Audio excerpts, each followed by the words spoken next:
Dreamscape presents The Pharmacist by Gillian Jackson, narrated by Helen Lloyd.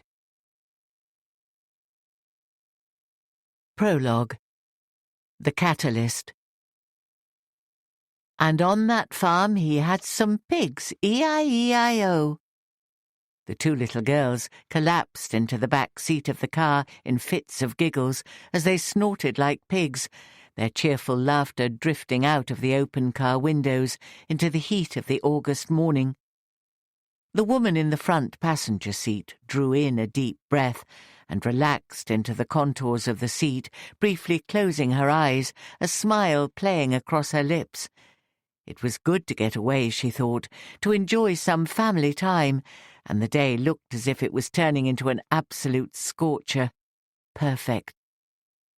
At the wheel of the bronze Ford Granada Scorpio, her husband concentrated on the road, well aware of his responsibility to his precious cargo.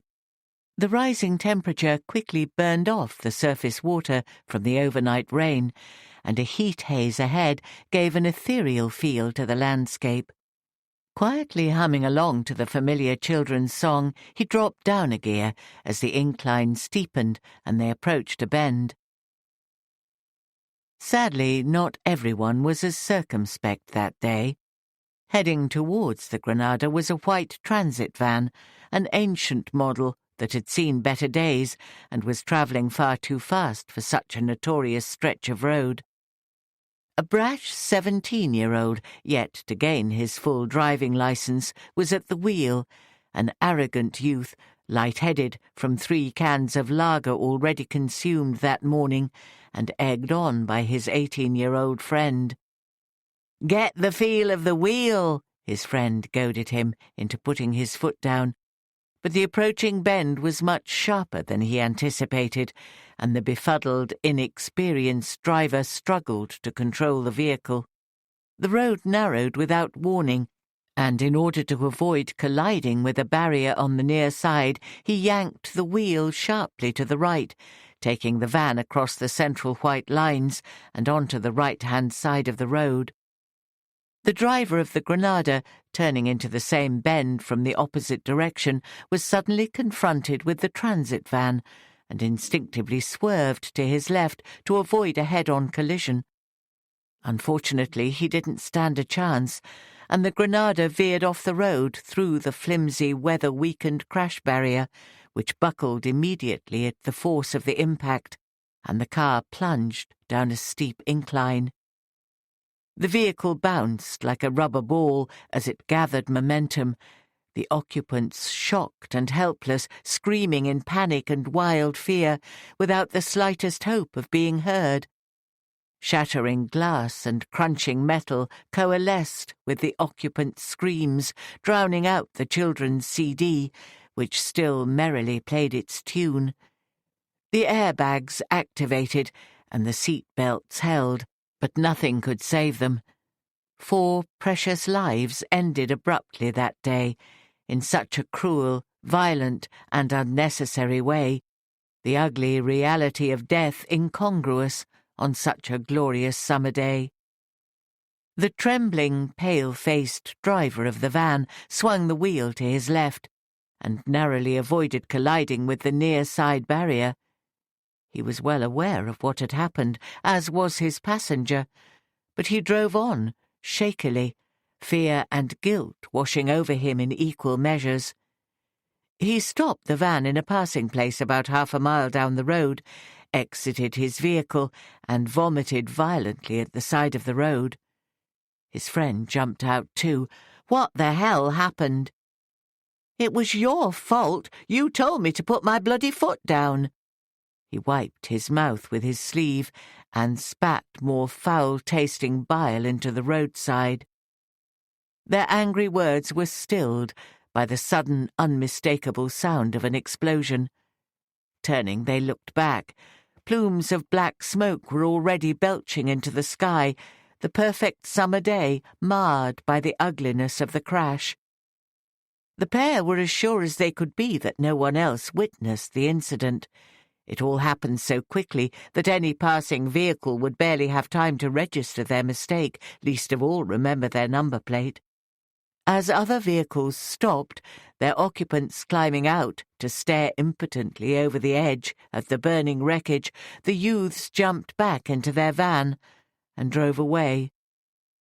The two made a pact never to speak of the incident again, and the only other people who knew the truth were by then forever silent.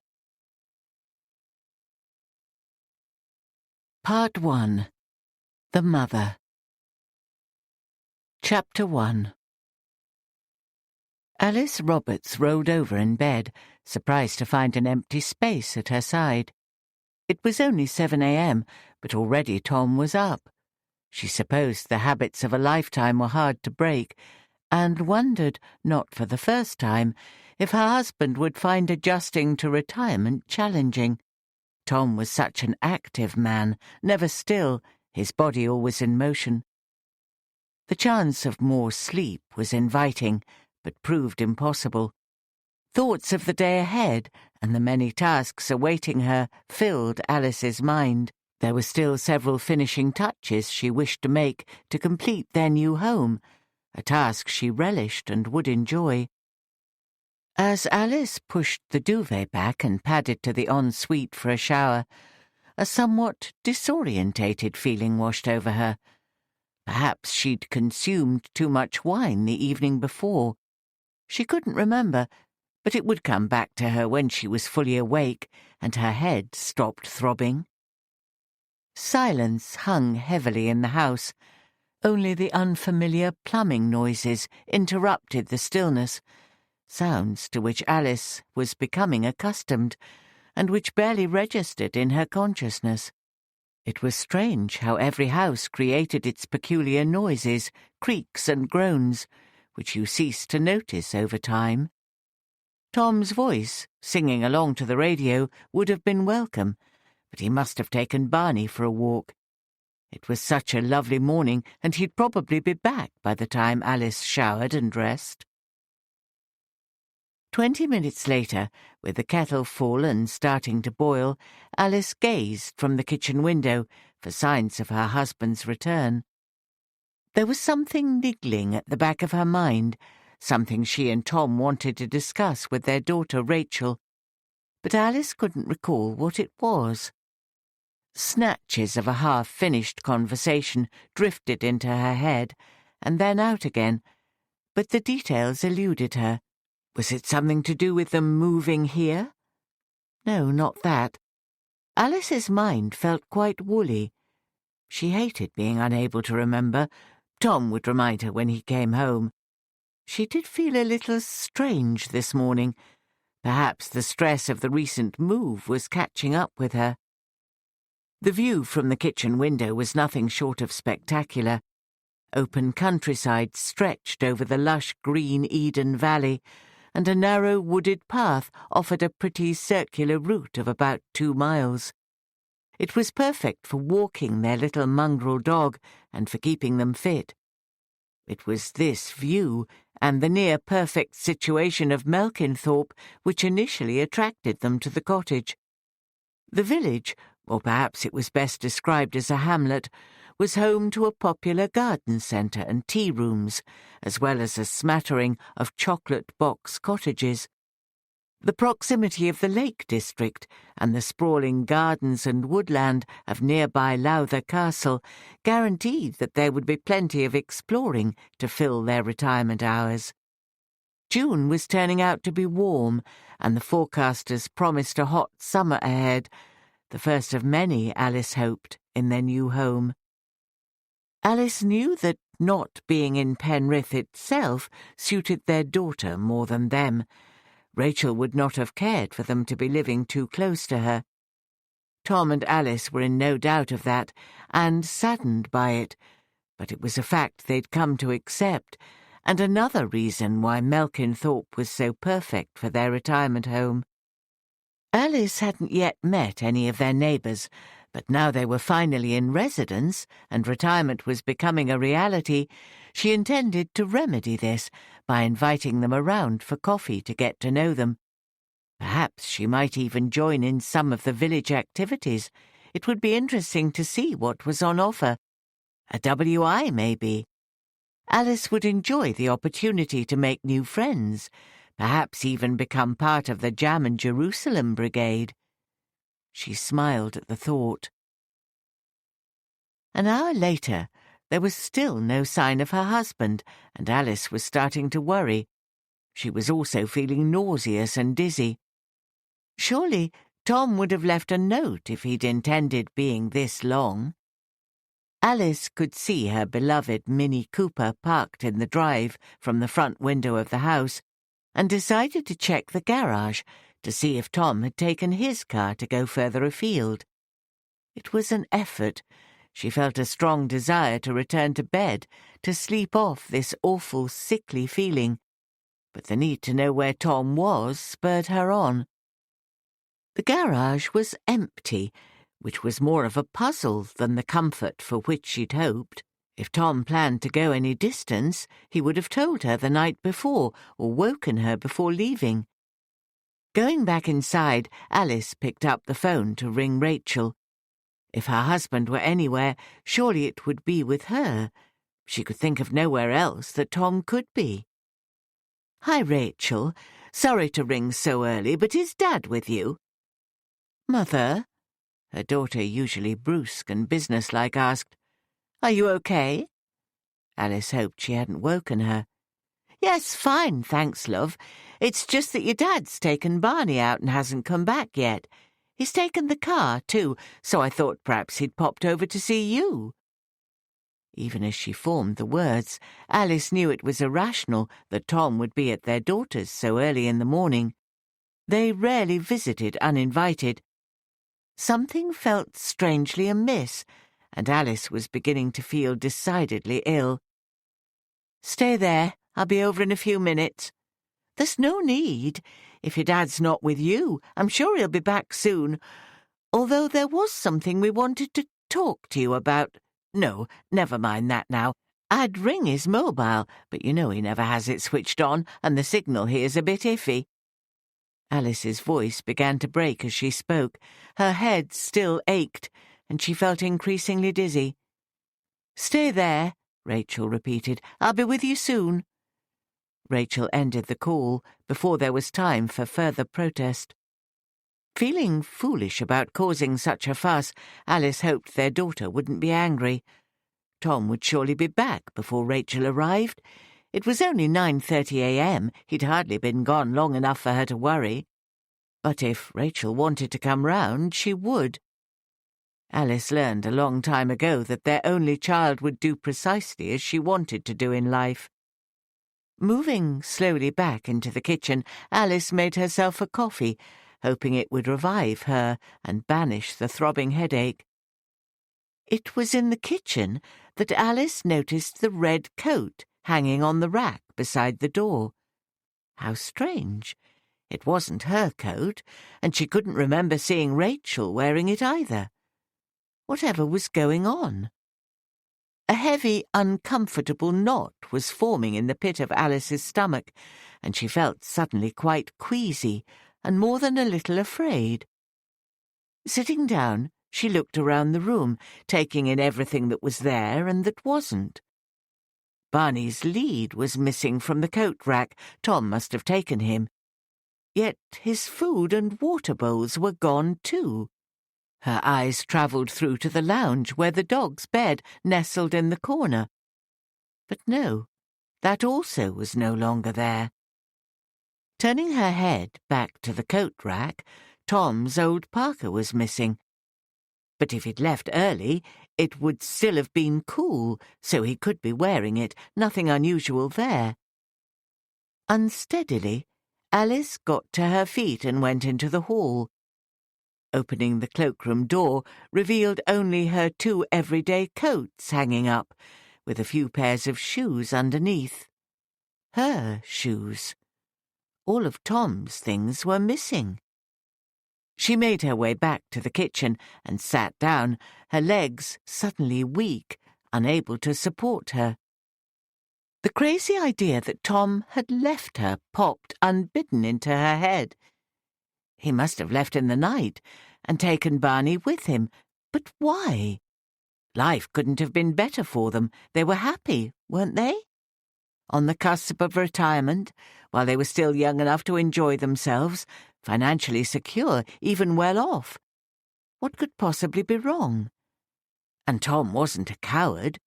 Surely if he wanted to leave her, he'd have said so to her face, and not just slunk off into the night without a word. Was there another woman? The very thought was unbearably painful. Tom was the bright spot in her life, her soulmate. But if there was another woman, could the red coat be hers? No, that was crazy. Why would it be hanging in their kitchen? It was all wrong and all very unsettling. Tom would soon walk through the front door, Barney at his heels, and explain everything to her. They would laugh about it in time, wouldn't they? The sensible thing to do would be to check the bedroom, Tom's wardrobe, his toiletries. Seeing those things would reassure her. But before she could summon up the strength to move, the sound of the front door closing startled her. Alice looked up to see Rachel hurrying through the hall. "Are you okay?" Rachel approached her mother, a frown etched on her face. "No, I'm not. Your dad's not here. I think he's left me. I can't find his things, and he's taken Barney, too." Tears were rolling down Alice's cheeks as she looked hopefully to her daughter for an explanation.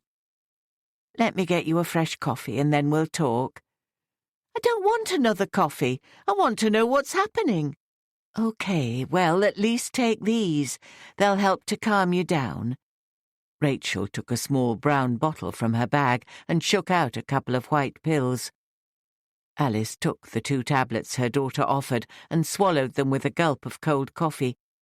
She then stared intently at Rachel, willing her to explain what she couldn't comprehend. "Did you know your dad was going to leave me?" "No, Dad hasn't left you, not in the way you mean. But look, Mum, you're confused about things, so I'm going to call the doctor." "I don't need a doctor. I need to know what's going on. Where's your father?" "Why don't you go back to bed and I'll ring the surgery?" "No. Why won't you tell me, Rachel, where is your father?" "But, Mum, Dad died nearly 4 years ago. Don't you remember?" "No. Of course he didn't die. I'd know that. He was here last night, and you were too. But this morning he's gone. I thought he'd just taken Barney for a walk. What are you talking about?" "You're obviously not well. Let me call the doctor." "You've got some kind of delirium, and your mind's not working properly. Try not to worry. We'll get it sorted and you'll be fine." Rachel pulled out her phone, while Alice struggled to take in her daughter's words. It couldn't be true. Tom had been with them both last night, hadn't he? Rachel left the kitchen to make the call. When she returned, she told Alice that the doctor was coming soon. "Why are you telling me that Tom's dead? It's a wicked thing to say. Is this some sort of sick joke?" "No, Mum, it's true. I'm sorry. Don't you remember? Dad had a heart attack nearly 4 years ago. It was very sudden, but for some reason you seem to have forgotten all about it." "But there are other things too. The red coat over there." Alice nodded towards the door. "Whose is that? And what about Barney? His bed's gone and his bowl." "The coat's yours. We chose it last Christmas on one of our shopping trips. Don't you remember?" "No. I never wear red. Don't lie to me, Rachel. And what about the dog?" "Barney's gone too, I'm afraid. He died a couple of years ago, long before you moved here. He was old, and there was nothing we could do." "Stop it!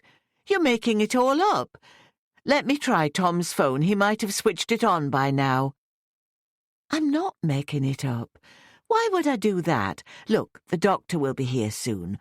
Why don't you go to bed and try to sleep some more?" Alice was feeling sleepy. Her mind was swimming too. Reluctantly, she allowed her daughter to guide her to the bedroom, where she lay down on the bed, and very soon succumbed to the welcome oblivion of sleep. "Thank you for coming so quickly, Doctor. My mother rang me this morning, asking if I knew where Dad was. But my father died 4 years ago. She seems totally confused. Do you think it could be an infection? That can cause delirium, can't it?" "It could be. We can do some tests to see, but if you'd like to wake her for me now, I'll examine her and have a chat with her." Alice half heard the conversation through an increasingly foggy mind, and opened her eyes as Rachel gently shook her arm. The feeling of disorientation had increased, and as she tried to sit up, dizziness made her reel, and Alice flopped back down. The unfamiliar doctor smiled as he introduced himself. Since the move, she'd not had cause to visit the surgery, not even to register as a patient. "How are you feeling, Mrs. Roberts?" He was already taking out his stethoscope to sound her chest. Tears welled in Alice's eyes as she discovered that she couldn't form the words she wanted to speak. What was happening to her? Was she going mad? The doctor continued his examination and asked his questions, but her mouth refused to work, and she found herself making deep, guttural noises rather than forming complete words. Alice was terrified. She wanted Tom, but Rachel said that Tom was dead. Was he? If so, why couldn't she remember? Rachel and the doctor left her and moved into the lounge. Alice could hear muffled voices, but was unable to hear much of what they were saying. "You may be right about an infection, but I'm a little concerned about her speech." The doctor spoke kindly. "It could be that she's had a mild stroke, but then it could also be dementia. It's too early to say definitively. Have you noticed any unusual behavior recently? Memory loss or confusion, perhaps?" "Now you come to mention it, she has been a little confused lately, but I put it down to the stress of moving house, and she's never really coped well since my father died. She's been a bit forgetful of late, too, but again I assumed it was stress." Rachel looked thoughtful as the doctor continued. "I'd like your mother to be admitted to hospital for a CT scan to rule out a stroke, so I'll send for an ambulance and we'll get her to hospital straight away for that brain scan. Is that all right with you?" "Of course. Whatever's best for Mum. Thank you, Doctor." The ambulance arrived within the hour and took a confused Alice to the local hospital, with Rachel following in her car. The rest of the day passed by in a round of tests and a brain scan, until finally they received the news that she'd not suffered a stroke or a brain hemorrhage. Alice was relieved, but still felt unwell. Thankfully her speech had returned, if still a little slurred, enabling her to protest that she wanted to go home. "But, Mum, you're still very confused, and I'm concerned about you. If you go home, you could worsen. Can you remember what you thought was happening this morning?" Rachel's tone was kind but firm. "I remember you telling me some ridiculous story about your dad being dead." "I don't know what's going on with you, but I want to go home. Tom will probably be there by now waiting for me." "I'm sorry, but that proves you're in no fit state to go home. I'm going to have a word with the sister and try to see the doctor about finding somewhere safe to help you get better." Rachel left the room, and Alice sighed. She didn't want to fall out with her daughter, but why was Rachel doing this and making up this fantasy about Tom? If Alice had the strength and didn't feel so woolly-headed and disorientated, she would have discharged herself and got a taxi to take her home. However, not having her bag or any money with her, she was entirely in the hands of her daughter. When Rachel returned, it was with the news that Alice was to be transferred to a step-down bed in a nursing home. Alice's heart sank as if weighted with lead, but she acquiesced in the hope that Tom would soon come to find her, and this whole surreal situation would be over and relegated to history. Chapter 2. A slice of early morning sunlight fell across the bed, intruding into Alice's dreams. Turning over under the warmth of the duvet and pulling it tighter around her was useless, as the tinny clatter of the cleaning trolley nudged her reluctantly into wakefulness. Suddenly, Mavis was shaking her shoulder, and the reality dawned on Alice that she was still an unwilling resident of the Elms, a nursing home, a place where people went to await death. "Come on, wakey, wakey, Alice, time to get up now." The woman sounded like a relic from a bygone holiday camp. Alice didn't want a wakey, wakey. She didn't want this obnoxious woman as her carer. Mavis so obviously didn't care, and she most certainly didn't want to be in this awful place, a hybrid of a prison camp and a mental hospital. As Alice's feet touched the cold wooden floor, Mavis reached for the buttons on her nightdress. "I can manage," Alice snapped, shrugging her off, sick of being treated like a child. "Suit yourself," Mavis smirked and straightened the bed, while Alice hurried into the small shower room, her only place of escape, even though the door didn't have a lock. As hot water cascaded over her body, so did the all-too-regular hot tears and familiar despondency which marked this confusing period in her life. She hardly noticed Mavis enter the room, and did not attempt to cover her nakedness.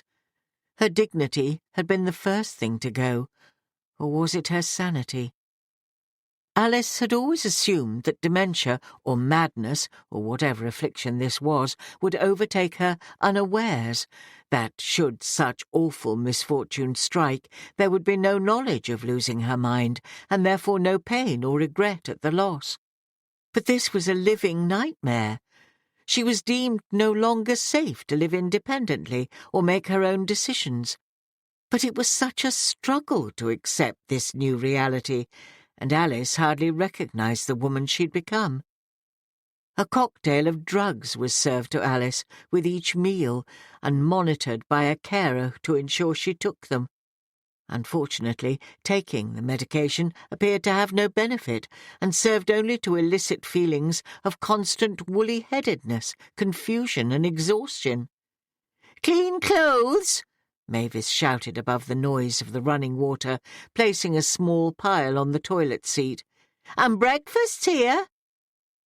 After drying herself off, Alice struggled into the shapeless clothes she didn't recognize. She'd given up trying to tell them they weren't her clothes, as everyone insisted they were. The breakfast tray held 1 banana, 1 slice of toast, and a dish of yogurt, the same fare every morning, and apparently her choice. Mavis hovered in the room, a spy for her jailers, but precisely who those jailers were was still unclear to Alice. Deliberately taking her time, she sensed the other woman's growing annoyance, but as this was one of the few things over which she was still in control, Alice was determined to exercise it. Alice still couldn't recall exactly how long she'd been in the Elms. The first few days had passed in a haze of sleep, only waking for meals and visits from staff, and Alice struggled to differentiate between being awake and dreaming. During these days, as she was helped to her feet, dizziness washed over her, and her eyes struggled to focus. She ascribed these feelings to the side effects of the drugs they continued to give her, and Alice loathed taking medication of any description. The idea of all those chemicals swimming around in her bloodstream was abhorrent to her. As the days dragged by, Alice's memories tormented her. Vague recollections robbed her of peace. Or could they be dreams? At times it seemed that she was back in the hospital, the distinctive clinical smells in her nostrils. And there was a CT scan. They said she needed a brain scan. Alice remembered being pushed on a trolley towards a vast donut-shaped machine flanked by 2 smiling nurses. The machine moved towards her, enveloping her head. Her heart pounded, and it became an effort to breathe. She wanted to get out of the monstrous contraption. Grinding noises filled her ears, and she strained to hear the nurse's voice in the distance, attempting to reassure her, urging her to remain still. And there were the blood samples. They seemed to take so much blood that Alice wondered if she would become anemic. Her fear was almost tangible. Yet still, Alice couldn't speak up for herself. It was like being trapped in a bad dream, one of those awful experiences when your legs feel like lead and you can't run away, when someone is chasing you, and that someone seemed to resemble Rachel. Tom drifted in and out of her mind, too. Could he be dead, as her daughter insisted? Surely not. Please, God, no. By the 3rd or 4th day at the Elms, Alice's awareness of her surroundings increased. Her brain cleared enough to assess the situation and know exactly where she was. But with the clarity came despair, and an unsettling degree of anger at being at the mercy of others. A constant smell of incontinence and disinfectant vied for dominance in the atmosphere, making her feel quite nauseous. While meals were cooked, other odours invaded her space, and she longed for her own home. Televisions blared from the day room or other residents' bedrooms, the inevitable backdrop to latter years. Alice always hated visiting nursing homes.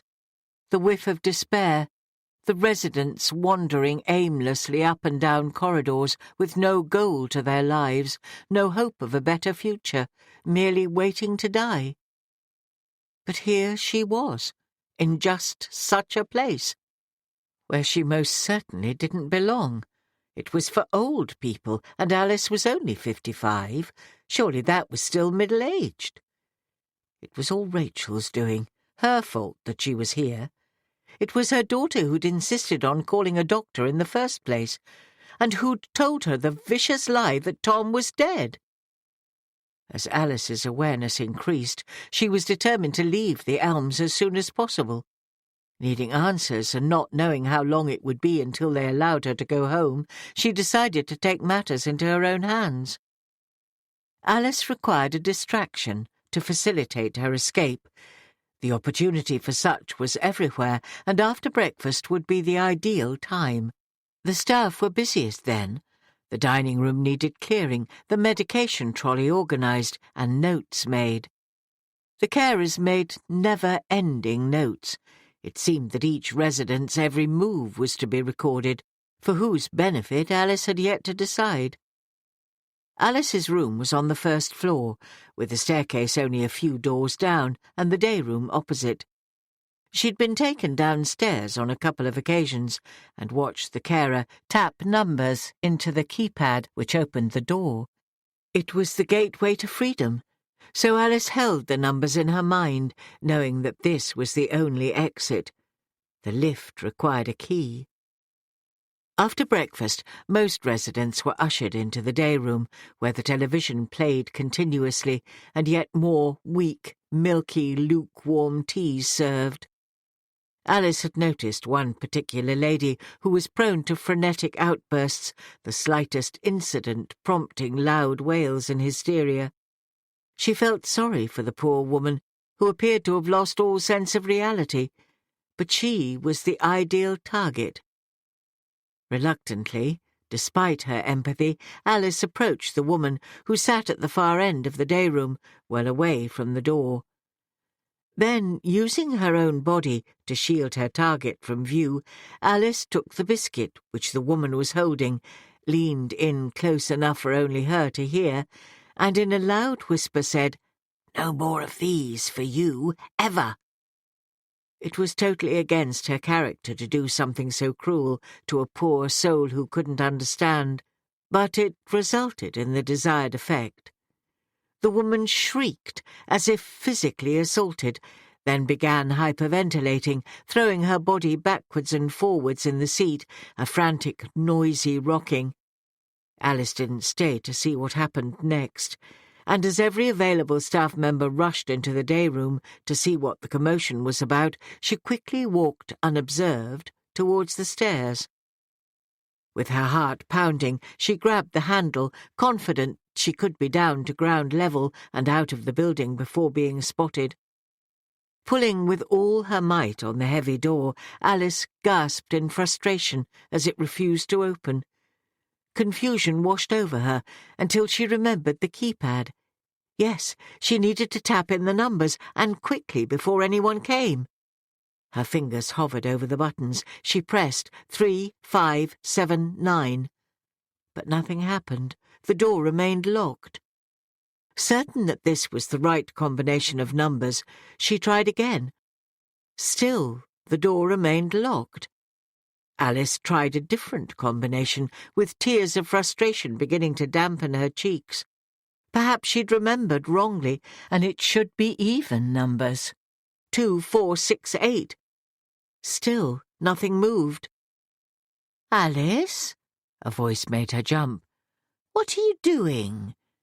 The carer was at her shoulder, moving her away from the door and steering her towards her room.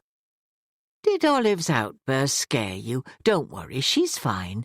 I'll take you back to your room, shall I?"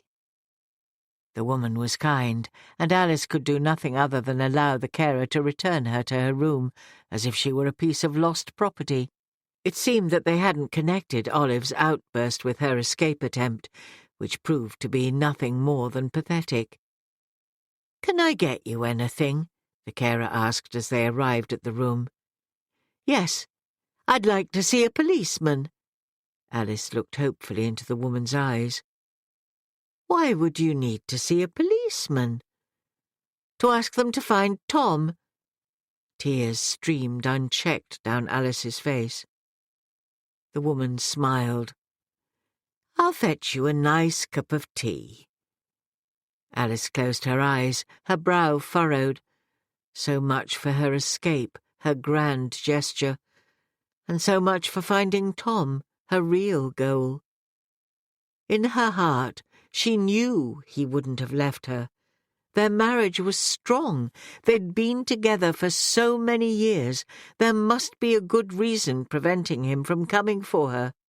She feared that something might have happened to him, and Rachel, for some reason, was telling everyone that he was dead.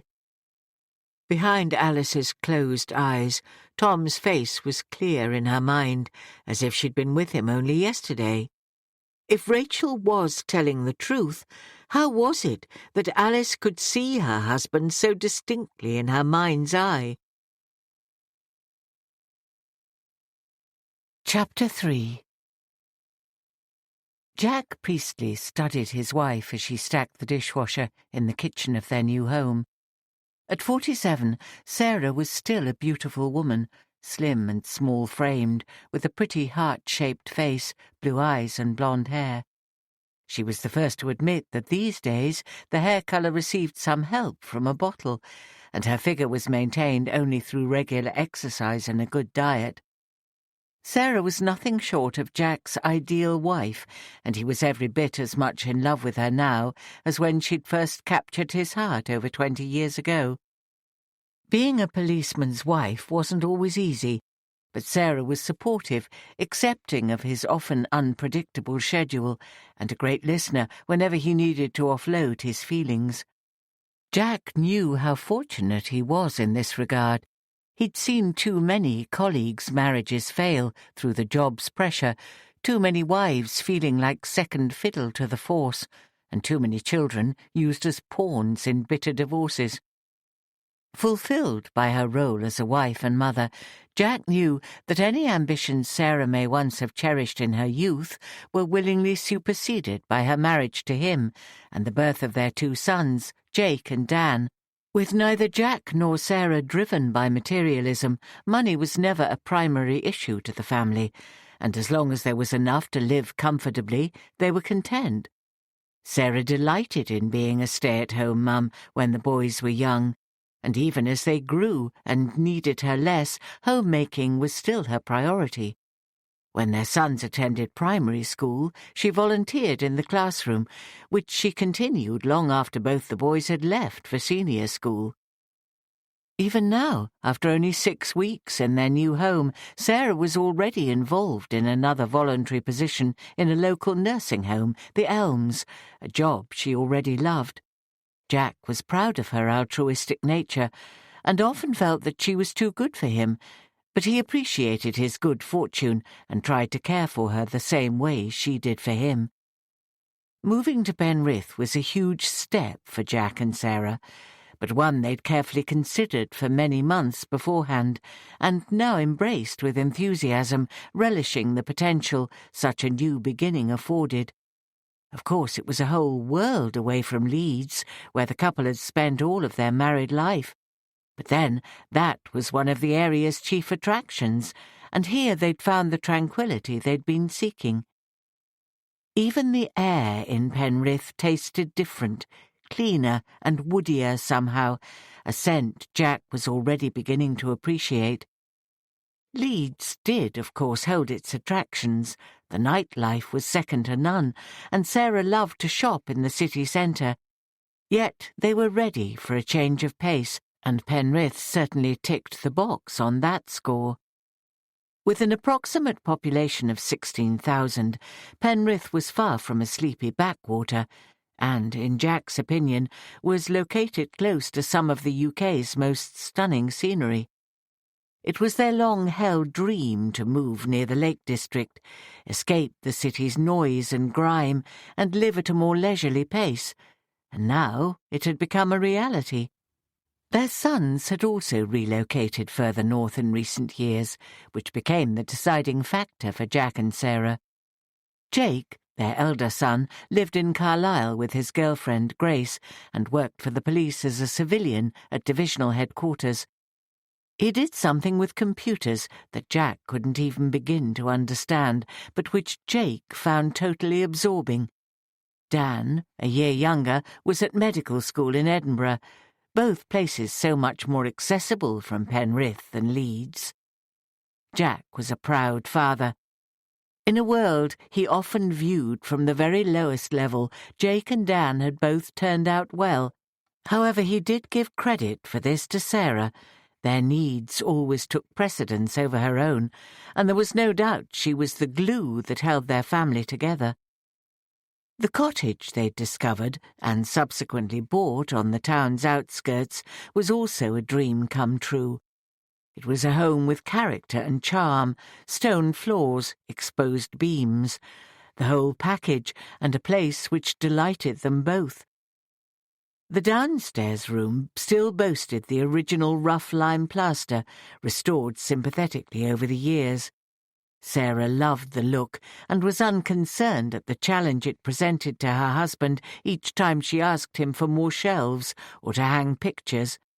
Jack had already nearly ruined the chimney wall when attempting to hang a large oval mirror, one of Sarah's antique shop finds, as the plaster proved too fragile to hold the weight. An original ingle nook fireplace was a feature they both loved, and was now fitted out with a new log-burning stove for convenience, yet in keeping with the room. Having worked tirelessly to restore the cottage in the few weeks they'd been in residence, only the garden was left to tackle. Sarah required nothing less than an old English cottage garden, which Jack knew would be amazing when his wife set to work. Their friends in Leeds joked that they would need masses of room for the many visitors they'd inevitably receive, and Jack countered that he'd keep their new address a secret. Jack was in no doubt that their move was the right decision. At work, nighttime call-outs were much less frequent, allowing him to spend more time with Sarah, who appreciated his regular hours. When not visiting their sons, weekends off were spent exploring their new locality, long leisurely walks, discovering new places to eat, and visiting local attractions. At 48, Jack was almost certain that this would be his last post in the police force, although he viewed impending retirement with mixed feelings. Sarah laughingly suggested he could become a private investigator. He quickly pointed out that there was a minimal call for a PI in a town as small as Penrith or the surrounding area, and that perhaps she read too many novels. Various hobbies were mooted by some of his new and helpful colleagues now that they'd got the measure of their new boss, and discovered him to be approachable, with an effortless sense of humour. Pigeon racing, wood-turning, and breeding ferrets were a few of the more repeatable suggestions. But Jack wasn't a hobby kind of man. He was a policeman through and through, devoted to the job, a devotion which only his family trumped. For now, however, there was work to be done. Jack would worry about retirement in due course. He kissed his wife goodbye and set out on the short drive to Hunter's Lane, notching up the police station's proximity as another plus in his new life. Chapter 4. Alice had an appointment. It was on the floor below her room, and Mavis accompanied her, carefully shielding the keypad on the fire door while tapping in the numbers to freedom, on the off chance that her charge was still capable of memorizing such things. Since her futile escape attempt, Alice learned that they changed the combination of numbers each week. The scent of pine lingered in the air, with other, more unsavoury body odours as they walked down the stairs in stony silence. Mavis knocked on a door and opened it without waiting for a reply, steering Alice inside by the elbow before she could make a dash for it. The room was small, warm and relatively comfortable, if a little stuffy, with neutral decor and absolutely no reflected personality. A man of about Alice's age sat behind a desk and looked up with a wide smile. He was new to her. She was quite sure they'd not met before, and that perplexed her somewhat. What kind of appointment was this? "Hello, Alice. My name's Richard Edwards. How are you today?" His round, brown eyes, set below a broad forehead, focused on her face. Then, when she didn't answer, he motioned for her to sit opposite him, and she dutifully obeyed, patiently waiting while he read from a file on the desk and tapped a few keys on his computer. "Are you a doctor or a policeman?" Alice broke the silence. He raised his eyebrows. "Why would you think I'm a policeman?" "Because I asked to see one." Dr. Edwards lowered his eyes and turned the page in the file, searching for something, but not immediately answering. "Why do you want to see a policeman, Alice?" His tone was not unkind as he raised his head to meet her eyes. "To report my husband as missing." He nodded, as if he understood, but made no further comment. "Alice, I'm a doctor, not a policeman, and I'm here to see if I can help you. Firstly, I'm going to give you an address to remember, one that I'll ask you to repeat later. It's 27 Greenfield Close. Do you understand?"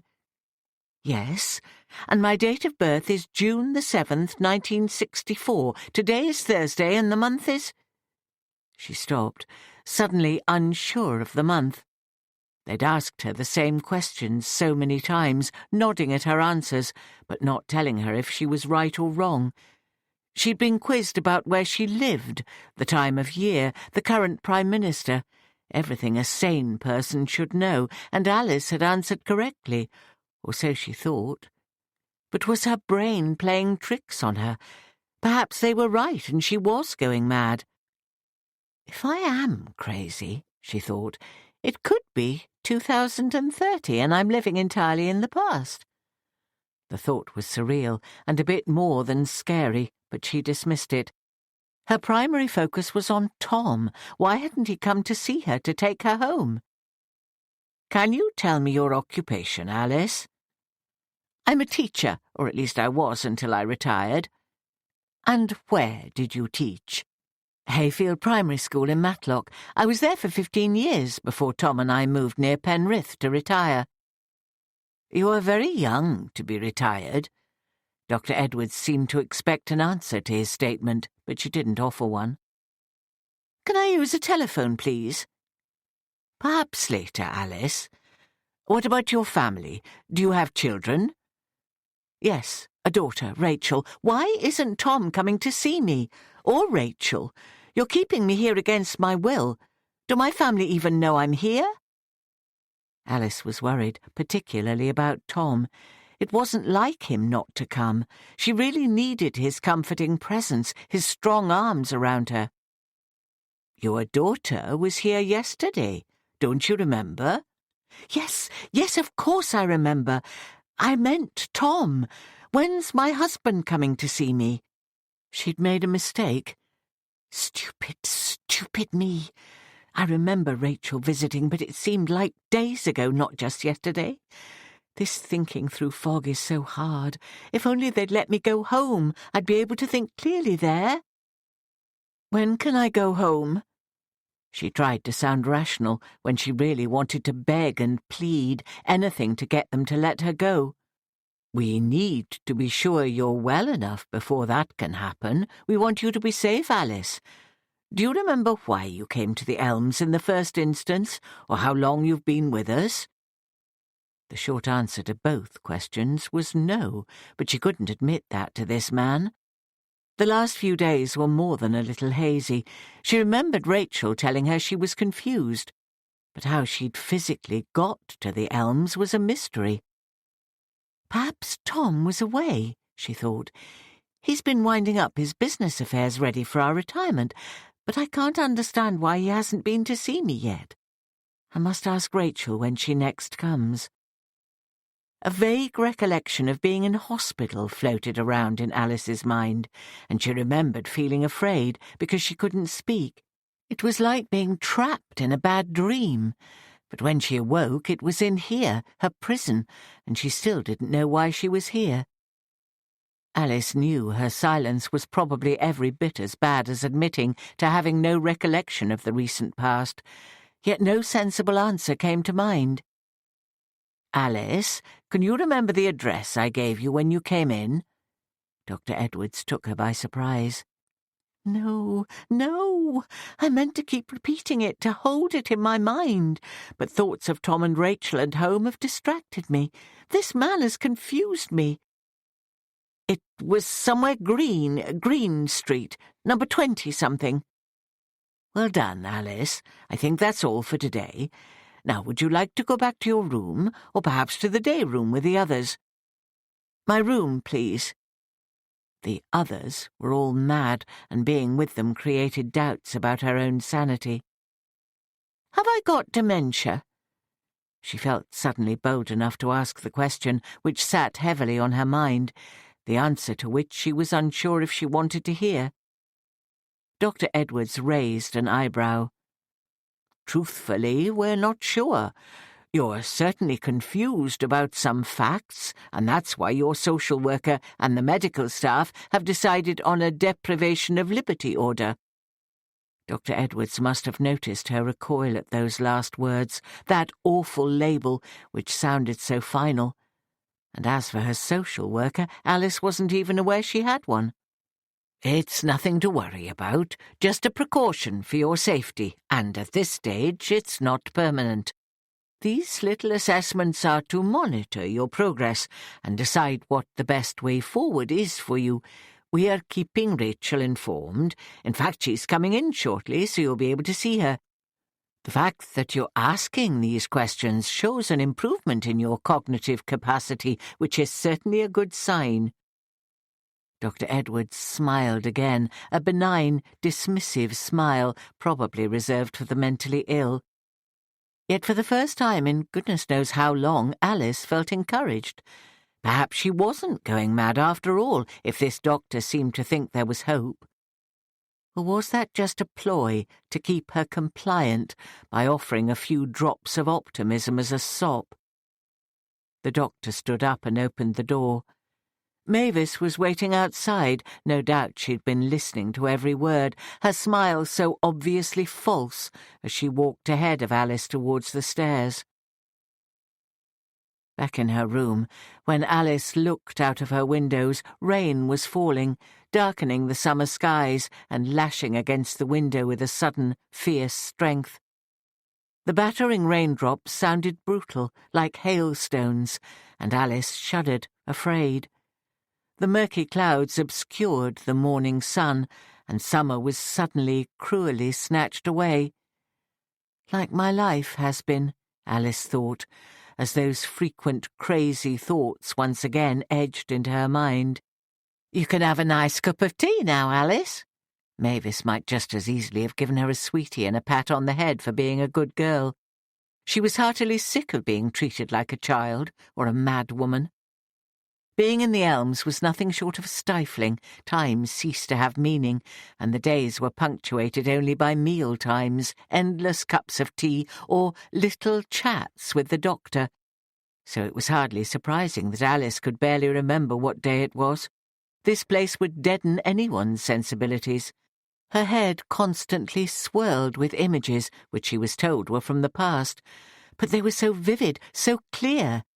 If Tom had died 4 years ago, Alice was convinced she'd not be able to recall his features with such clarity, or summon up the feeling of his touch, as if it was only yesterday. Her mind appeared to be a maze through which she wandered, one minute seeing the way out, but the next confounded with another obstacle to blur her vision and confuse reality with fantasy. Was this what dementia was like? All certainty gone, not knowing what reality was any more? Increasingly, Alice found herself looking back on her life, searching for those happy memories, the details of which grounded her, events for which she had complete certitude. But was this merely another sign of dementia, living in the past, confusing today with yesterday? Yes, there was pain in the past, immeasurable pain, but such comfort in the happy memories, a welcome escape to a place of safety, and a time when Alice knew who she was again, a wife, a mother. Chapter 5 1988. Alice. Tom Roberts, tall and handsome, with thick blonde hair and deep blue eyes, was always the only man for me. Our parents were great friends, and we grew up as childhood sweethearts in the beautiful Derbyshire countryside, always in and out of each other's houses, and closer than if we'd been brother and sister. I did have a sister, Karen, who was 2 years younger than me, and she often tagged along with us. But as we grew into our teenage years, Karen seemed to drift away, still a child, when we thought we were so grown up. My relationship with Tom inevitably changed, and we looked at each other with new eyes as we grew older, our friendship blossoming into love. His broad smile and intense eyes melted my heart each time we met, and neither of us so much as considered going out with anyone else. I remember our first magical kiss when we were 16. It marked the change in our relationship, the end of puppy love, and the beginning of a relationship that I was confident would stand the test of time. Our love was a certainty. Even our parents could see the strength of our feelings and were delighted for us. When Tom went to university, I studied locally at the technical college, but we still only had eyes for each other, our future destiny together never in doubt. Every weekend, Tom travelled home from Manchester University so we could spend as much time together as possible. Tom's mother often hinted that she too would occasionally like to see her only son. There was never any doubt that we would eventually marry and live in Matlock, where we'd grown up. So when Tom completed his degree in business studies and secured his first job, we became engaged. Our families were delighted and began the exciting task of planning our wedding. It was a spring wedding, in 1985, a week before my 21st birthday, and the happiest day of my life.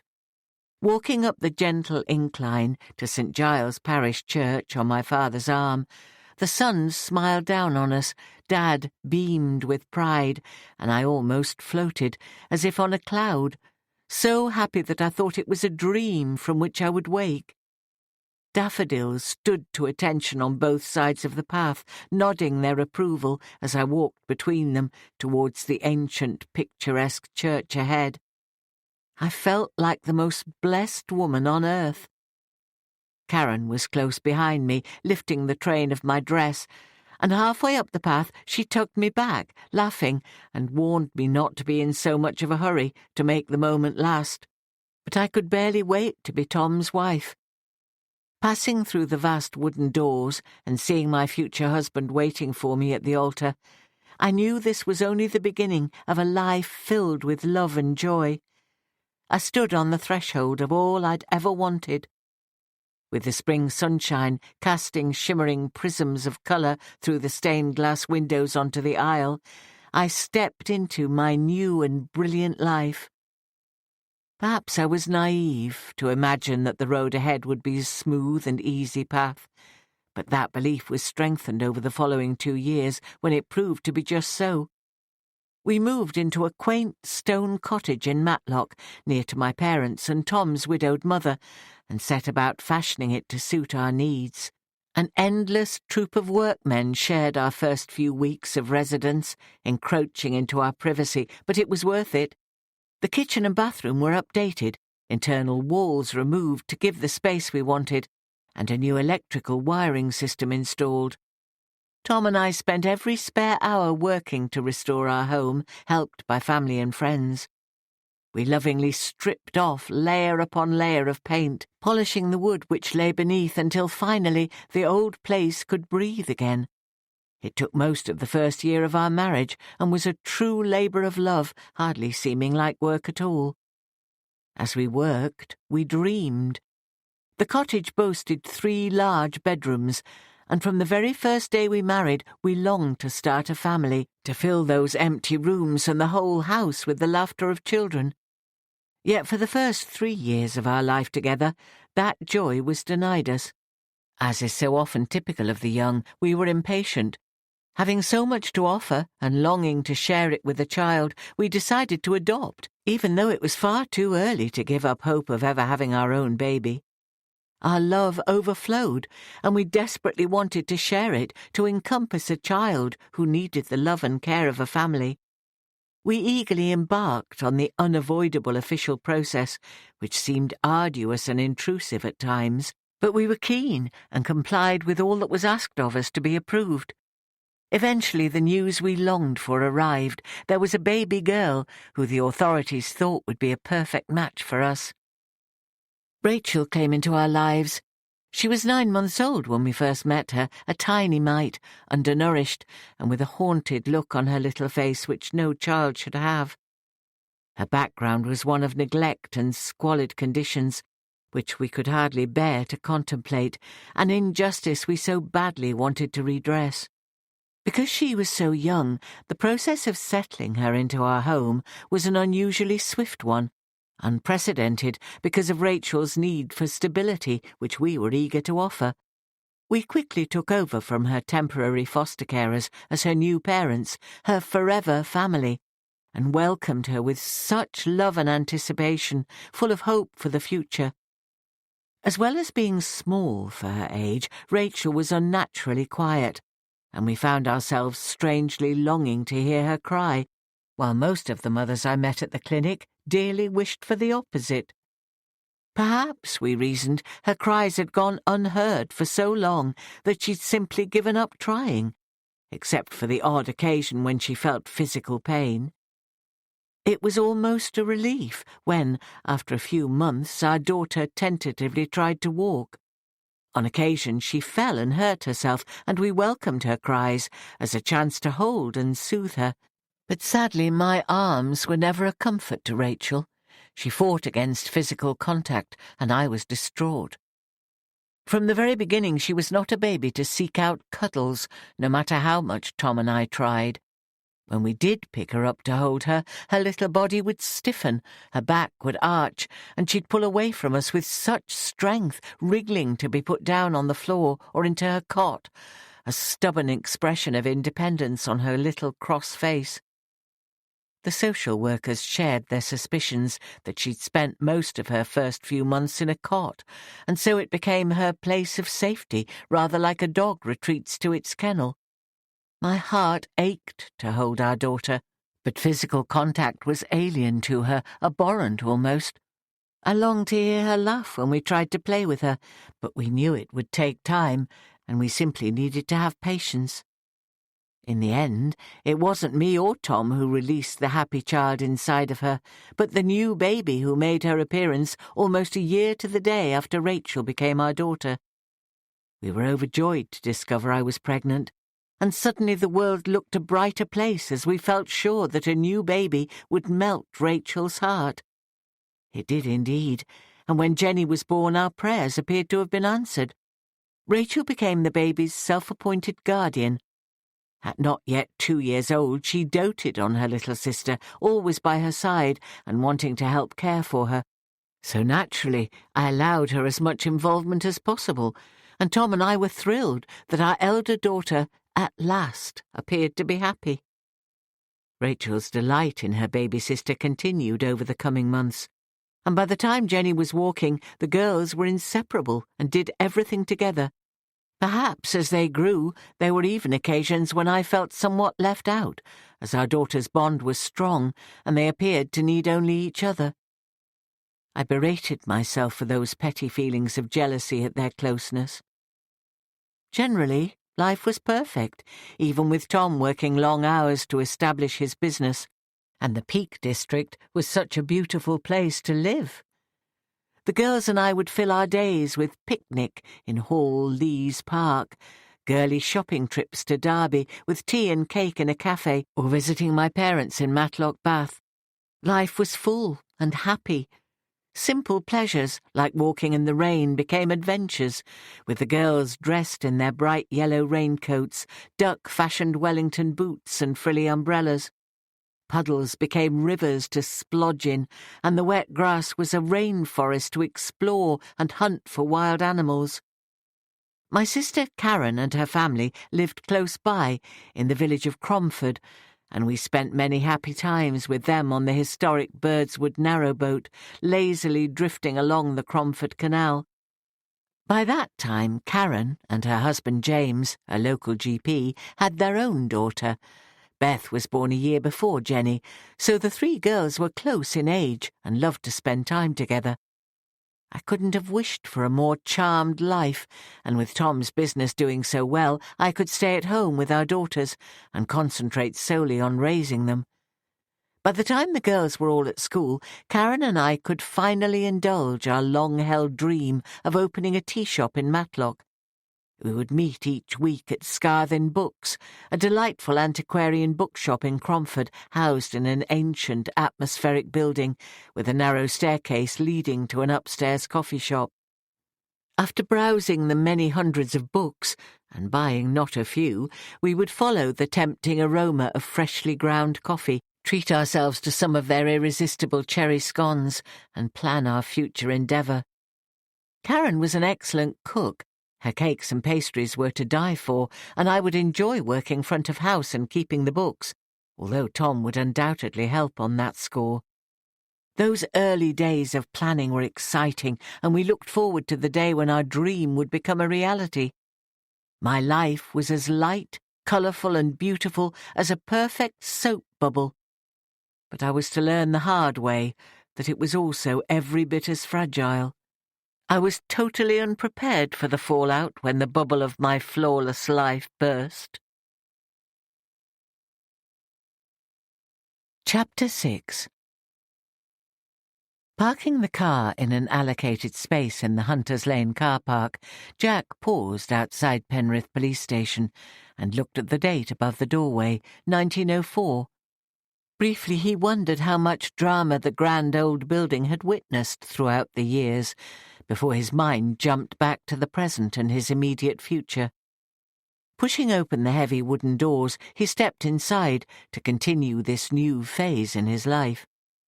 After only 6 weeks in the job, Jack had found his feet at the station and quickly got to know his colleagues. It seemed reasonable to assume that the kind of crime Jack would encounter in Penrith would be far removed from his experiences working in Leeds city centre. Yes, there were still the modern-day evils of drugs, knife crime and abuse, but on a far lesser scale, and already it seemed to Jack that he had stepped back some 30 years. Indeed, the decor of his new working environment suggested age. It appeared sadly neglected, a low priority on the demands of an overstretched budget. Perhaps crime in Penrith would also prove less complex than in Leeds, and solved by good old-fashioned Bobby-on-the-beat stuff. That would be fine with Jack.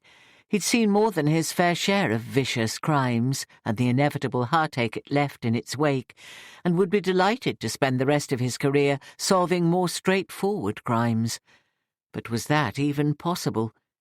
He was assuming that a smaller town with a population living a relatively easy-going lifestyle wouldn't throw up the kind of deprived crime he'd encountered in Leeds, and he certainly hoped this would prove to be so. Jack, never a man to waste time, had immersed himself in work at Hunter's Lane from day one of his new appointment, with his first couple of weeks spent familiarising himself with each of the station's active cases, as well as some of the more serious cold case files. His natural tenacity ensured that he would never give up on any of them, old or new. Initially, he did find a noticeable difference in the type of crime in Penrith, just as he'd assumed. Compared to his last post in Leeds city centre, the workload was much lighter too. But inevitably, to counterbalance this, there was less manpower with which to work. Jack's comprehensive review also presented him with the opportunity to get the measure of his new colleagues, in particular D.C. Claire Swift and D.S. Owen Hardy, the two officers with whom he'd be working most closely.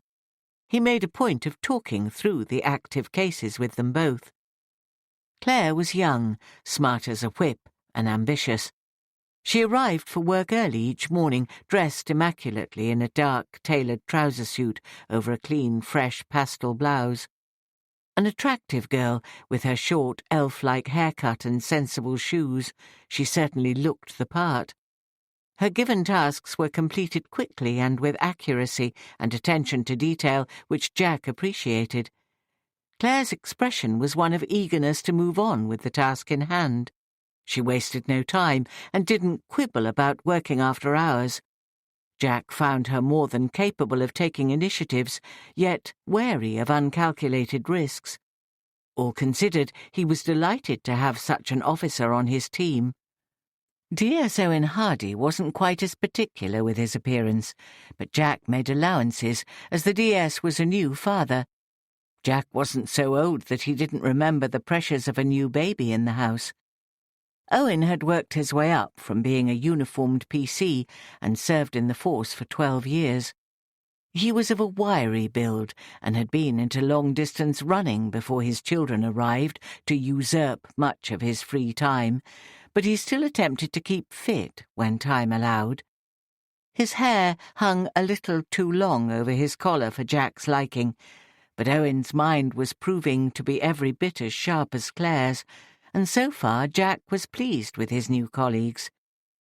If he could pick a fault, it would be the occasional tardiness that Owen had already displayed. But again, Jack made allowances for the baby and for the time being would be lenient. The test would come when they worked on a serious case, which was always when character was tested and strengths and weaknesses proved. So far, Jack was delighted with his move to Hunter's Lane. Stress levels seemed so much lower here than in Leeds, making for a lighter, less pressured working environment, and his colleagues had already proved to be a welcoming bunch. Should he have been privy to his colleagues' evaluations of their new DI, Jack would have learned that his team, taking less than a week to decide, marked him down as an okay kind of guy, and a considerable improvement on his predecessor. His enthusiasm was infectious, and his quiet but rather droll sense of humour was slowly appealing to them. They were unanimously impressed with their new DI's ability to absorb and retain every detail of the cases he reviewed, and they appreciated his even temperament, something they'd not been used to before. All in all, the atmosphere at Hunter's Lane was on an all-time high since the arrival of the new DI. Yes, it was a good move for Jack, and all things considered, Detective Inspector Priestley was a very happy man.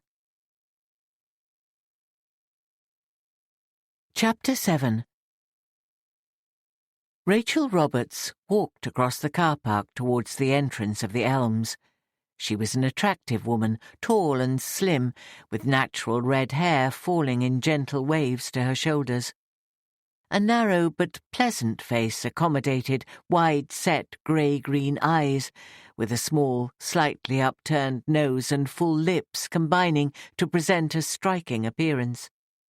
With an aura of confidence around her, she could certainly pass for a woman much younger than her 32 years. As she entered the Elms, she nodded briefly to the receptionist. It was an excellent facility and housed a secure dementia unit where Alice could be assessed in a safe environment, and Rachel was free to visit at any time. Dr. Richard Edwards smiled as he offered his hand, her look of concern not lost on him. "I've seen your mother this morning, Rachel. Alice is still confused, but perhaps a little better than previously." "Really? That's good to hear. Did she ask about Dad?" "Yes, he seems to be her chief concern. She even asked if I was a policeman, so she could report him as missing." He paused, as if to take in the pained expression which crossed Rachel's face. "How long is it since your father died?" "Over 4 years, but she doesn't seem to remember anything about it. Is this sort of thing usual?" "Sadly, yes, it is. Patients with dementia often live in the past. It's a more comfortable existence for them. The memories of years gone by are generally clearer than those of yesterday." "But what do I do? Should I tell her that Dad's dead, or let her live in her fantasy world, expecting him to come and visit at any time?" "For this moment, perhaps it would be better to try to avoid the subject altogether. It could be painful for Alice to find out her husband's dead. It's like suffering the bereavement all over again. On the other hand, if she insists on answers, and your mother does seem quite a determined lady, then you will have to tell her the truth, and we'll deal with any fallout as it occurs. I know how distressing this must be, but it's still early days. Too early to make any permanent decisions, as Alice's cognitive capacity is fluctuating from one day to the next. We'll keep on with these short assessments for the time being, and I'm always happy to answer any questions." "Did my mother know what day it is and how old she is? The last time I saw her, she couldn't even remember where she lived." Dr. Edwards glanced at his notes. "Alice told me her date of birth, and she knew it was Thursday, but not what month it was." He looked back to his notes as Rachel nodded thoughtfully. "Your mother talked a little about her retirement from her teaching job in Matlock." "Teaching?" Rachel interrupted. "Mum's never been a teacher. She spent her working life in an office." "Ah, I see." He danced his fingers on the edge of the desk for a moment, made a few more notes on his keyboard, then smiled as Rachel asked, "Is it normal to invent such a story?" "Oh, yes. I've known patients to invent a whole new history for themselves, careers, partners, and lifestyles completely different from the reality they've actually experienced. I know it's worrying, but as I said, it's still early days. You could help with our assessments by recalling any unusual behaviour Alice might have been exhibiting lately. Sometimes it's only with hindsight that we see the signs of dementia. It could be that she's been deteriorating for some time and you haven't picked up on the signals." Rachel nodded again, tears welling in her eyes. "Thank you, Doctor. I'll give it some thought. I suppose there are signs I could have missed, as she's only recently moved nearby. Now I'd like to go and see her, if that's okay. Certainly. You can visit at any time. I'm sure Alice will be pleased to see you. Rachel left the doctor's office and climbed thoughtfully up the stairs to her mother's room. Rachel pasted on a bright smile, which Alice met with an anxious stare. "Hello, Mum." "Rachel, thank goodness you're here. Please, will you take me home? I don't know what's going on, but they seem to think I'm mad, and your father hasn't been yet. Where is he? I'm seriously worried about him." "Calm down, please. You're not well enough to go home yet. But I've just spoken to the doctor, and he seems to think you're improving, so that's good news, isn't it?" Rachel perched on the edge of the bed next to her mother's chair, her hair still damp from the continuing rain outside, the smell of fresh air clinging to her clothes. "Don't patronize me, Rachel. I want to go home. Surely they can't keep me here against my will." "It's for your own good, Mum. You don't seem to realize how poorly you've been. And to be quite honest, if you went home now you'd be vulnerable and probably back here in no time. Surely you can see it's better all round if you just do what the doctor suggests." "But I won't be alone. Your dad will be there. I might have been a bit confused, but I'm certainly fit to go home now." "Oh, really?" Rachel's impatience took control. "Don't you remember Dad died 4 years ago? He had a heart attack. I'm sorry, Mum, but you're living in the past." "No. That's a wicked lie. Tom's not dead. He's away sorting out his business affairs. You know that as well as I do." "I know that's what you want to believe, and it's hard to accept that he's dead, but it's true. You'll just have to trust me on this. Your memory's playing tricks on you. You've lived alone since Dad died, but moved here a few weeks ago, don't you remember?" "Yes, of course I remember moving. We wanted to be nearer you. But your father's not dead. Don't you think I'd know if my own husband was dead?"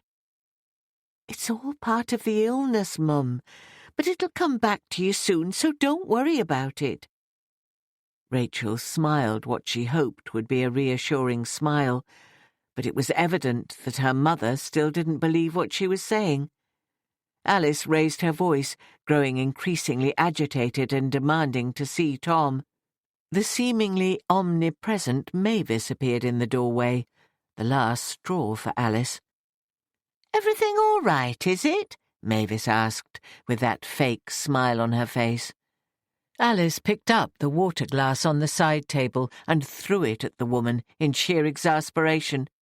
"No, it's not bloody all right. You're all liars. Why are you doing this to me?"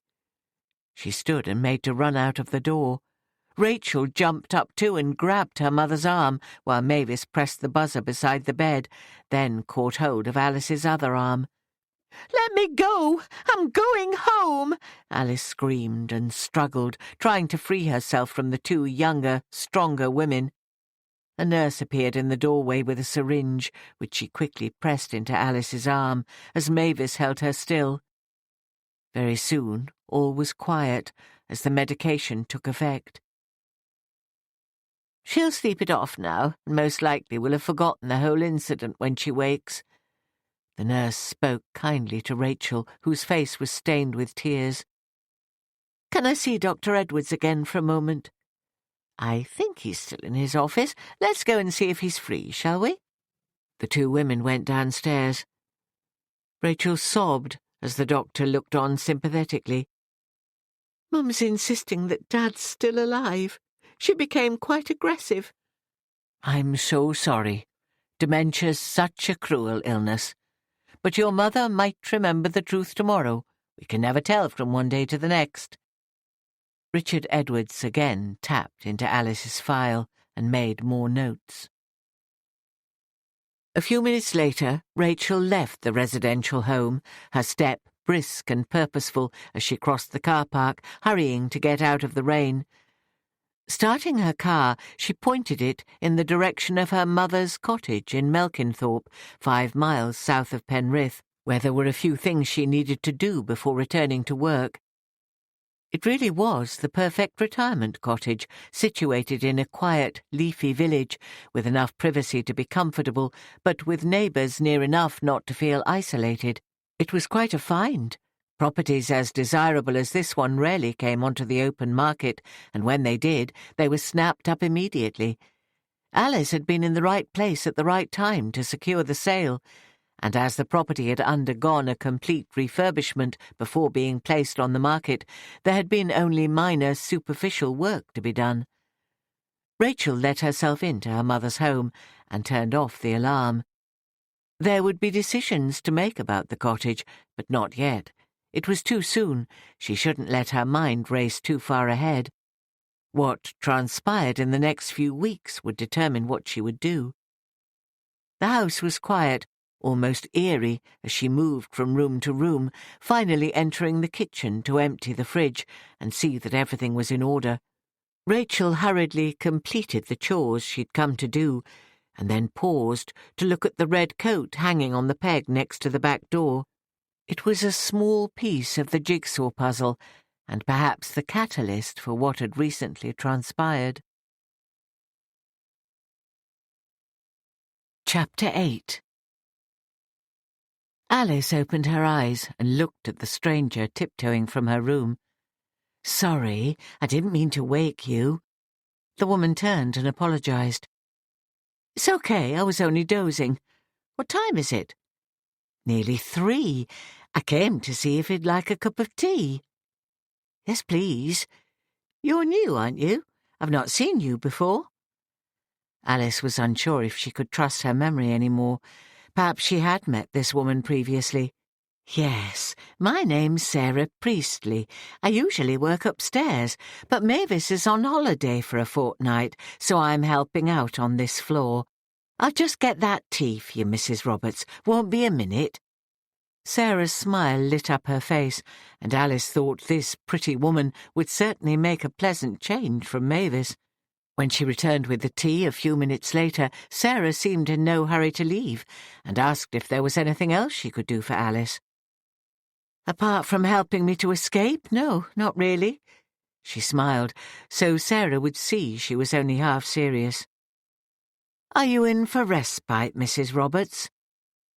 "I'm not exactly sure why I'm here, and please call me Alice. It appears I've been deemed unsafe to live alone, and I'm having trouble accepting certain facts which, to my mind, are not true. Even things which I'm certain about are apparently wrong, so I don't know how long I'll be here. But I do know I'm being kept against my will, and I thought that was illegal." At such stark words, Sarah's eyes widened. "Please, don't look so shocked. I'm probably just rambling." "You don't sound like you're rambling to me.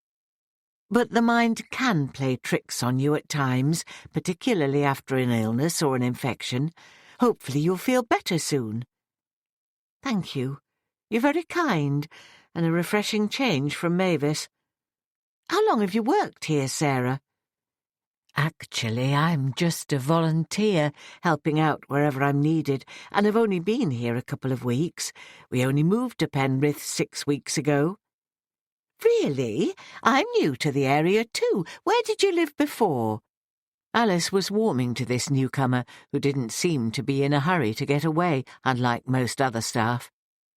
"We lived in Leeds. My husband's a police officer, and we've moved further north to be nearer to our sons." "How lovely for you. I lived in Matlock. Do you know it?"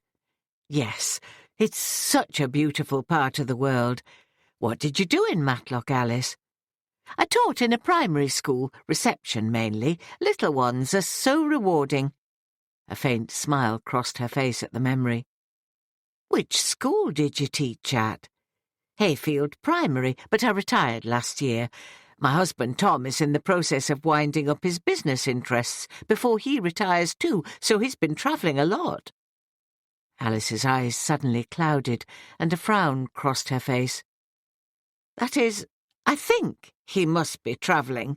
We were looking forward to settling down to a quiet retirement, but I'm not sure what's happening now. Rachel, that's our daughter, keeps insisting Tom's dead. Yet I know he isn't. How would I forget something like that? Perhaps I am going mad after all. Alice wasn't entirely sure of her facts, but instinctively felt that Tom was alive and wondered why her daughter would tell such hateful lies. She looked towards the window, and a longing to be outside stirred within her, to feel the rain on her face and know she was still alive. Alice almost forgot someone else was in her room until a voice intruded into her thoughts. "Do you have any grandchildren?" Sarah asked.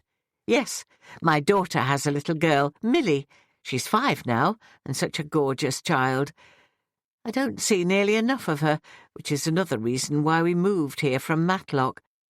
Rachel leads such a busy life. She's a single mum, and we thought we'd be able to help care for Millie in the school holidays while she works. She goes to a childminder now, but she'll be much better off with family." Alice frowned.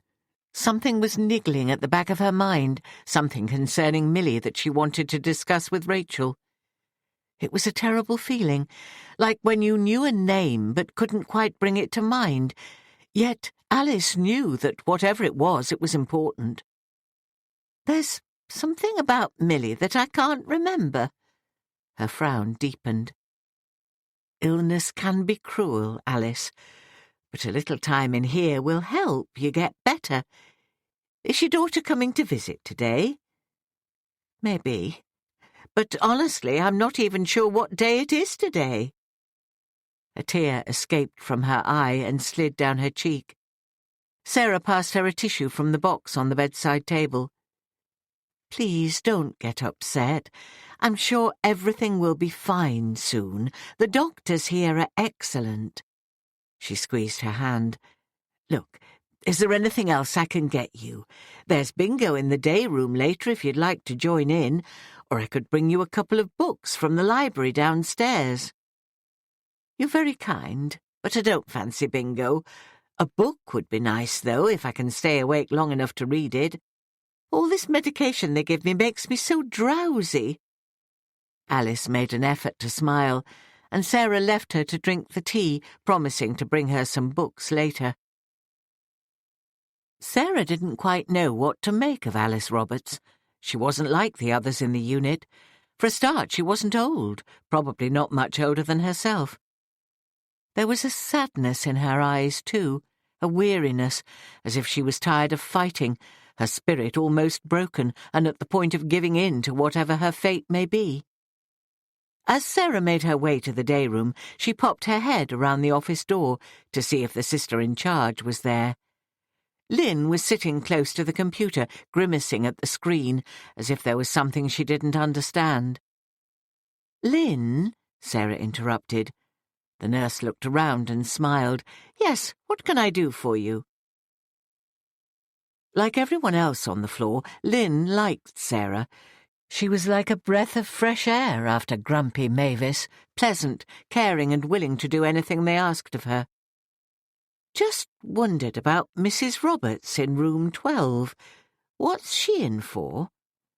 "An assessment for dementia after exhibiting delirium and confusion. She's not giving you any trouble, is she? She can become a little agitated when she gets confused." "No, anything but. She seems a lovely lady. I feel a bit sorry for her, that's all. Is there anything else medically wrong?" Lynn pressed a few buttons on the computer and brought up Alice's notes. "No, it seems that she came to us from hospital after a suspected stroke, but they think the delirium is now dementia, and a DOL, deprivation of liberty order, is in place. It's sad, and it seems to have come on rather suddenly, but she has all the classic symptoms, living in the past, false memories, all the usual signs." "False memories?" Sarah frowned. "Yes, she thinks she was a teacher in her working life, but her daughter tells us she only ever worked in an office." "How sad. And she's such an intelligent woman, so I suppose everything she says could be wrong. Is the doll order permanent?" "No, the assessments will continue, but if there's no improvement, the order will probably stand, and she could be with us permanently." "She seems so young to have dementia." Lynn glanced again at the screen. She's 55. No age at all, is it? Now, would you be okay to go to the day room and help with the bingo? Yes, no problem. I just wanted to know a little more about Alice. Thanks for the information, Lynn.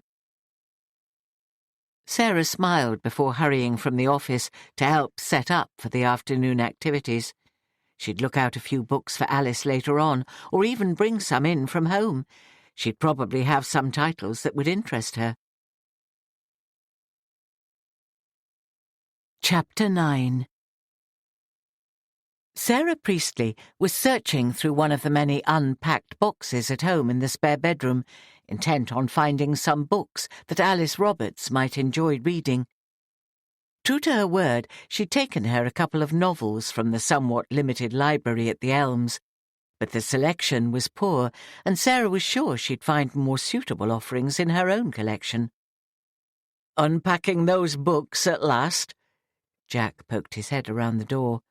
"I would, if I could find the shelf space to put them, but no, I'm looking for some that will suit one of the residents at the Elms. Their library consists of some very ancient dog-eared Mills and Boons or Westerns, which are hardly appropriate. I've got a couple of Kate Morton novels somewhere that she might enjoy." "You're on the dementia unit now, aren't you? Will she be up to reading?" Jack asked. "Oh, yes. Alice is an intelligent lady, and although they suspect dementia, she seems quite lucid to me." "I hope you're not going to get too fond of your clients, love. You shouldn't get attached, you know." Sarah smiled. Jack always accused her of being too sentimental about the kind of work she chose to do. But she loved working with people. He'd already expressed concern that working with the elderly could be depressing, and feared she might become attached to individuals who were in the latter days of their lives. "Yes, so you keep telling me, but this lady's not old, only 55. "Goodness, we're not far off that. Why is she in a residential facility at her age?" "Just the dementia, I think. It's sad, as Alice doesn't appear to be confused, and you can have quite an intelligent conversation with her.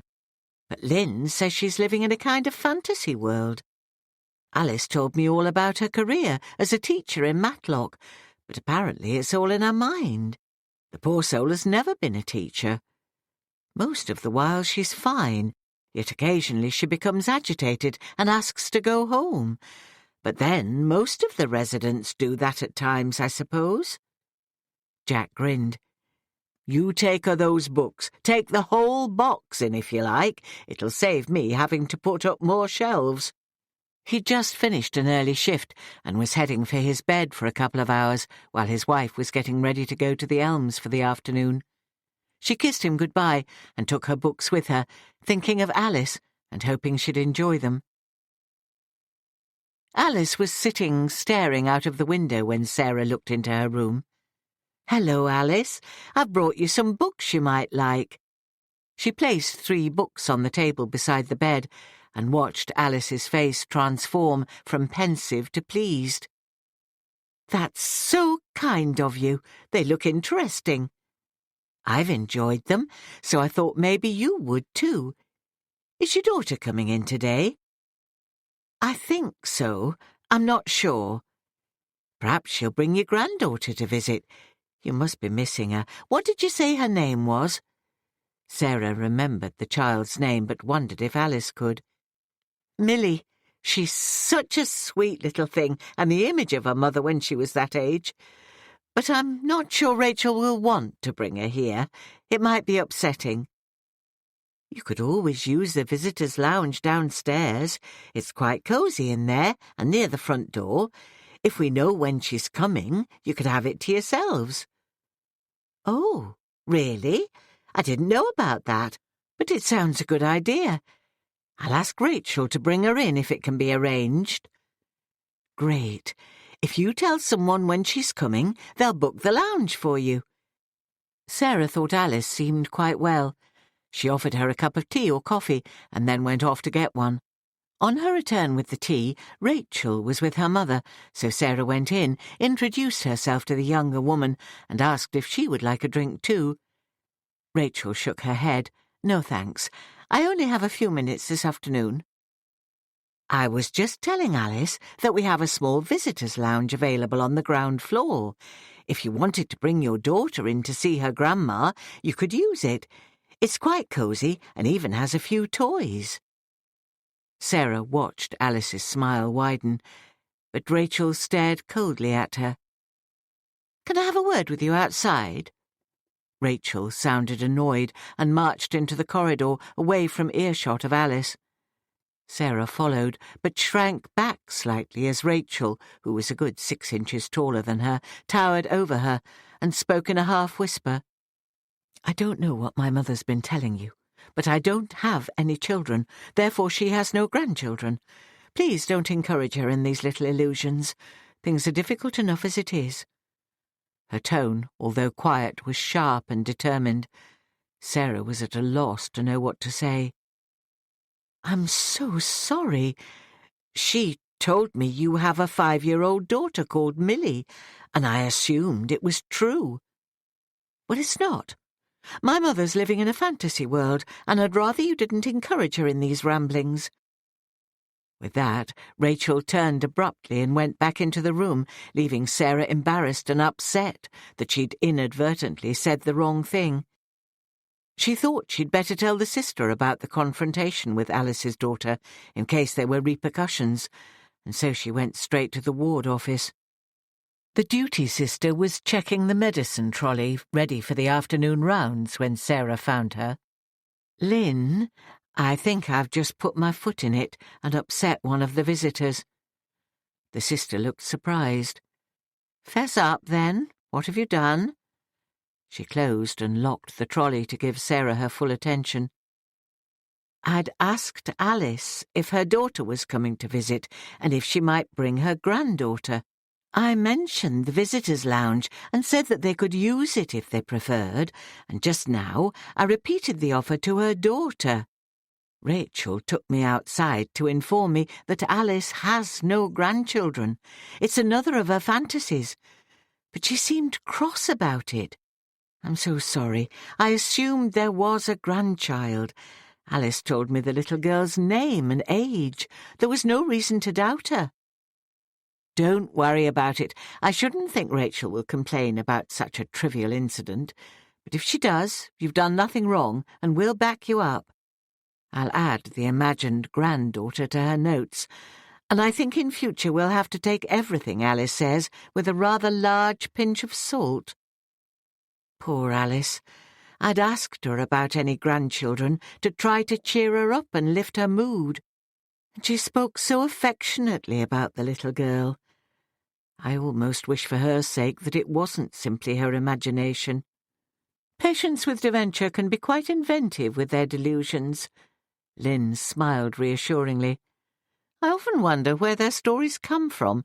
Perhaps they choose a better version of their past, one they would have preferred to the reality their life actually was.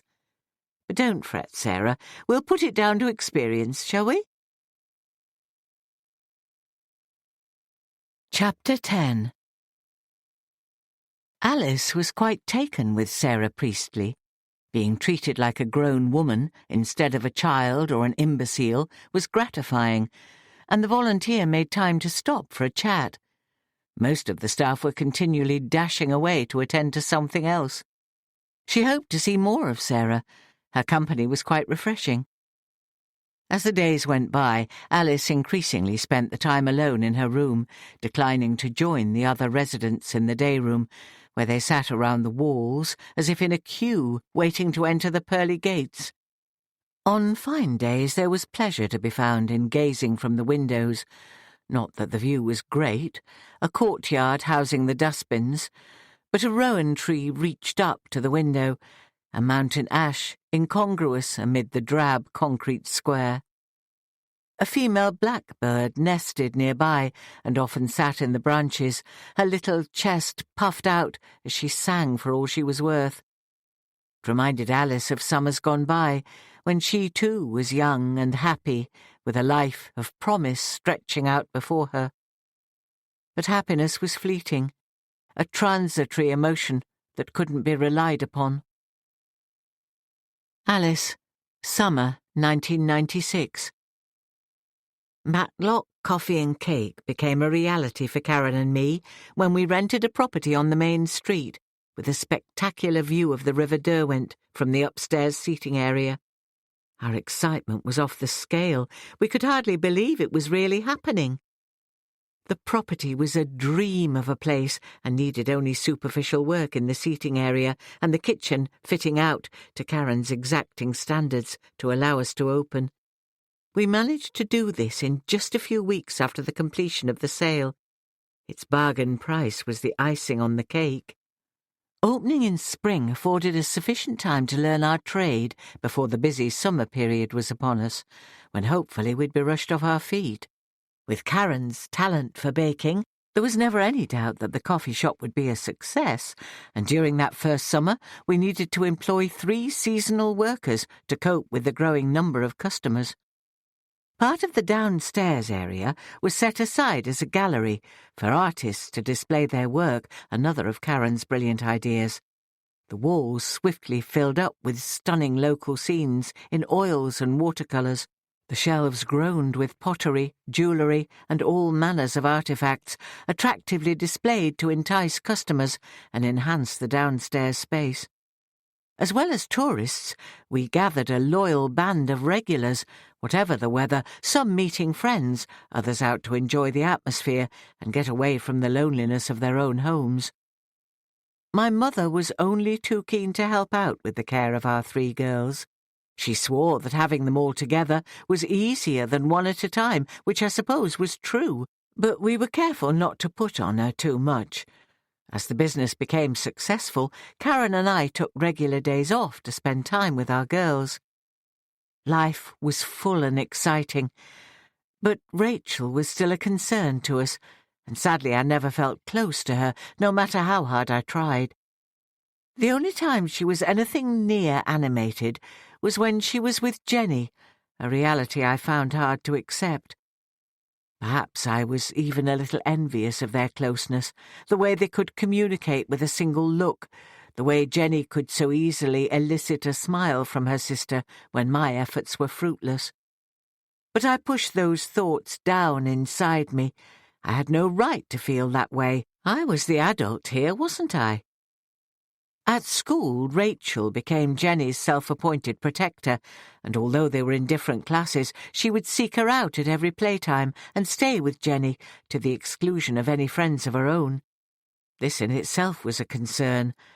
But then came an incident in which Rachel intervened during a simple playground tussle. A boy in Jenny's class was teasing her. It amounted to nothing more serious than the usual pigtail pulling rather than out-and-out bullying, but our elder daughter took it upon herself to put the boy in his place, verbally at first. His response was to call her Carrot Top, a name to which she took exception, and promptly punched him on the nose. The poor child wasn't seriously hurt. It was no more than a storm in a teacup, with the only repercussion being a visit to the head teacher for Rachel and a letter home to us. Naturally, when we were made aware of the incident, we had stern words with our daughter about unacceptable behaviour, but secretly, in a perverse way, I was pleased. It seemed to prove that she wasn't entirely dispassionate. When Rachel was 9, she contracted chicken pox during the school summer holidays. No great surprise, as it had been going around the girls' school. But for my eldest daughter, it couldn't have come at a worse time. A day trip to one of our favourite places, Manor Park in Glossop, was planned by Karen and James, who invited my 2 girls to go with them, and Beth. It was only an hour's drive through the beautiful Peak District, an area we adored, and a place we visited often. Rachel was devastated when I decided she couldn't go and pleaded with me to relent. But it was impossible. She was covered in sore, weeping spots and running a temperature. Jenny and Beth were upset for her, although not so much that they wanted to forego the trip themselves, and so the outing went ahead without poor Rachel. Naturally, I tried to make it up to her, suggesting activities to capture her interest at home, but she was inconsolable for most of the day. It so obviously wasn't my company our daughter craved. All that morning she stood with her nose pressed against the window pane, waiting for Jenny's return, her eyes wide with sadness and anticipation, stubbornly refusing to end her self-imposed vigil. Tom was working at home that day, but even he couldn't cheer our daughter up.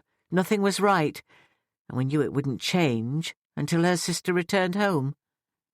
By midday, hot and fractious, with a temperature of 38 degrees centigrade, Rachel finally succumbed to sleep, and we were able to relax for a welcome hour, until the doorbell unexpectedly rang. I answered, unaware of the shock awaiting me, and the devastating news that would change my life forever. 2 police officers stood on my doorstep. I felt sick. They introduced themselves, showing identification, which I barely registered, and asked if they could come inside. I led them in on legs that could barely hold me up, instinctively aware that their presence heralded bad news. Tom was in the lounge, working on some papers, and when he saw the police officers, his face mirrored my own shocked expression. All my instincts told me that something was seriously wrong, but the officers waited until I was seated beside my husband before imparting their unwelcome news. There'd been an accident, we were informed, on the A57 Snake Pass.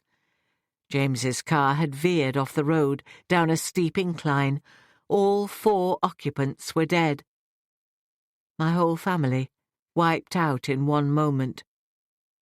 The young police officers offered their condolences and asked if they could contact anyone for us. I barely heard their words. Inside my head, I was screaming that it wasn't true. It couldn't possibly be happening. My beautiful daughter, my sister, her husband and my niece, all dead. Surely it wasn't possible.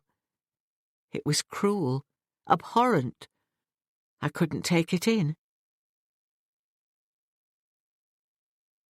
Chapter 11. 1996. Looking back on that most harrowing of times, so much of the detail is hazy.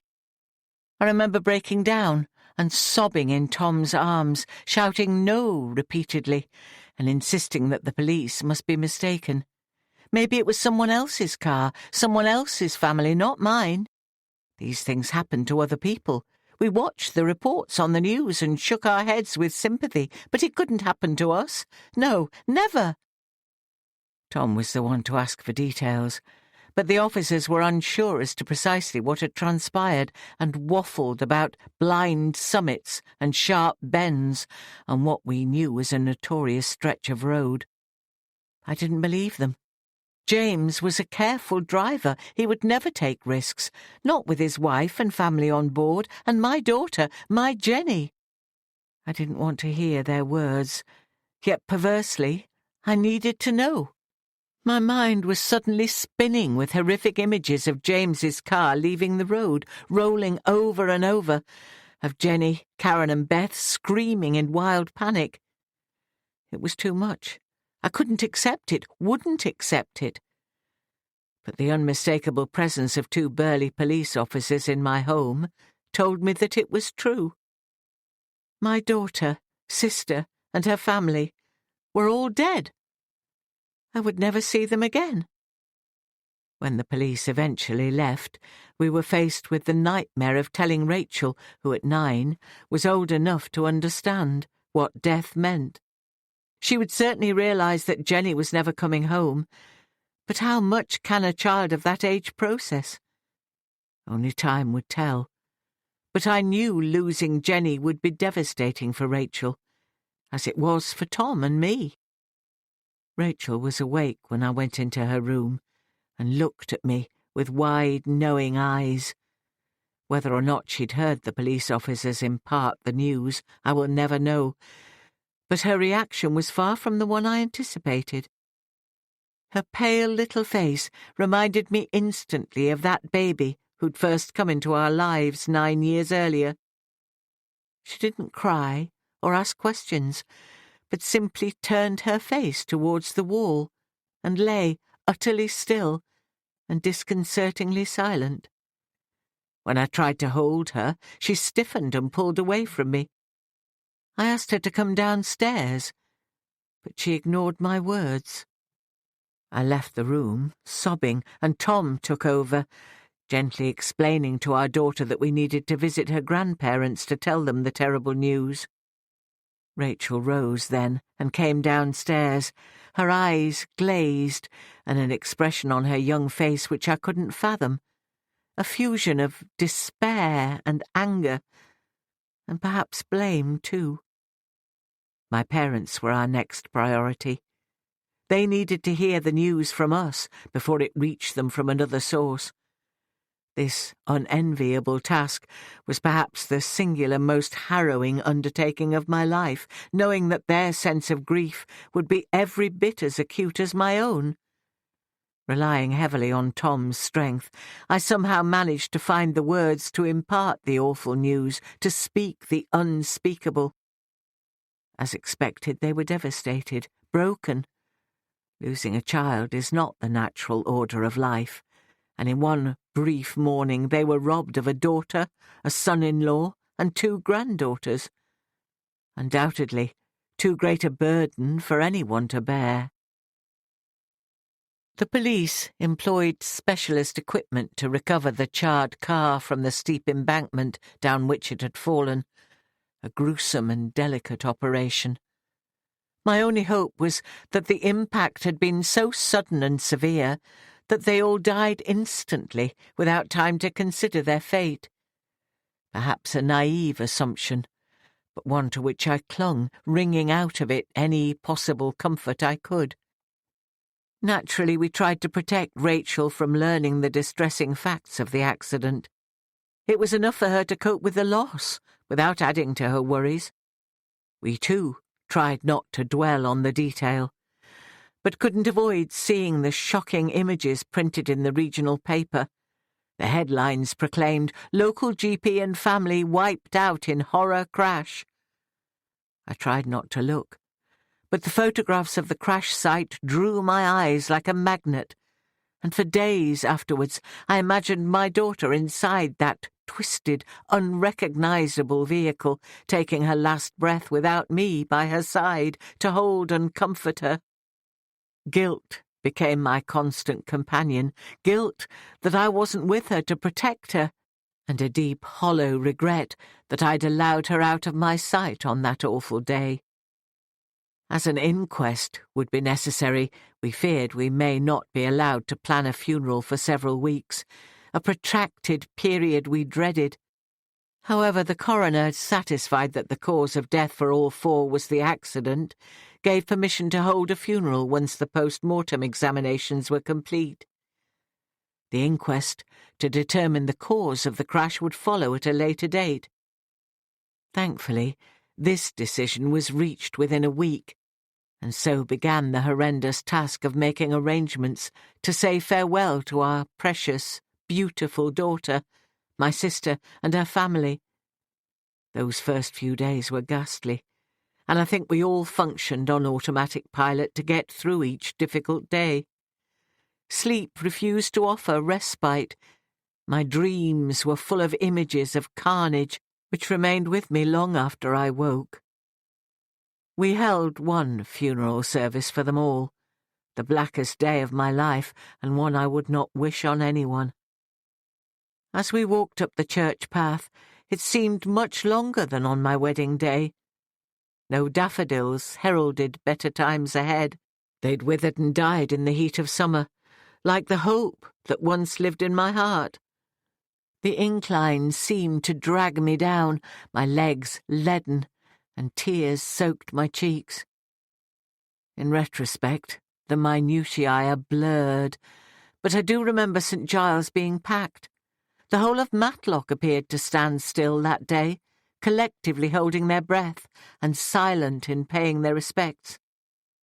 There was perhaps some slight comfort in feeling the love and warmth of the townspeople, many of whom I'd known all my life. It was a tragedy like nothing the town had experienced before, and they came in great numbers to show their support. Afterwards, People expressed sympathy and commented on the appropriateness of the service, whatever that meant. Yet to me, the singing of all things bright and beautiful seemed inappropriate. We were saying goodbye to 4 of the brightest, most beautiful people I'd ever known. I couldn't sing that day, nor could my mother, who was weeping inconsolably, or Rachel, who stood dry-eyed and ramrod-straight between Tom and me.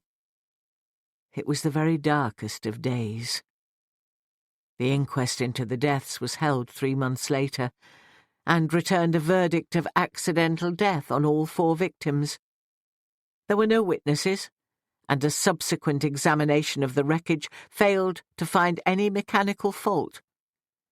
It was nothing short of hell having to sit through the hearing and listen to the doctor describe the injuries that killed each member of my family. My parents were too distressed to attend, for which I was grateful. Learning the details would have devastated them, and I certainly couldn't have got through it without Tom by my side.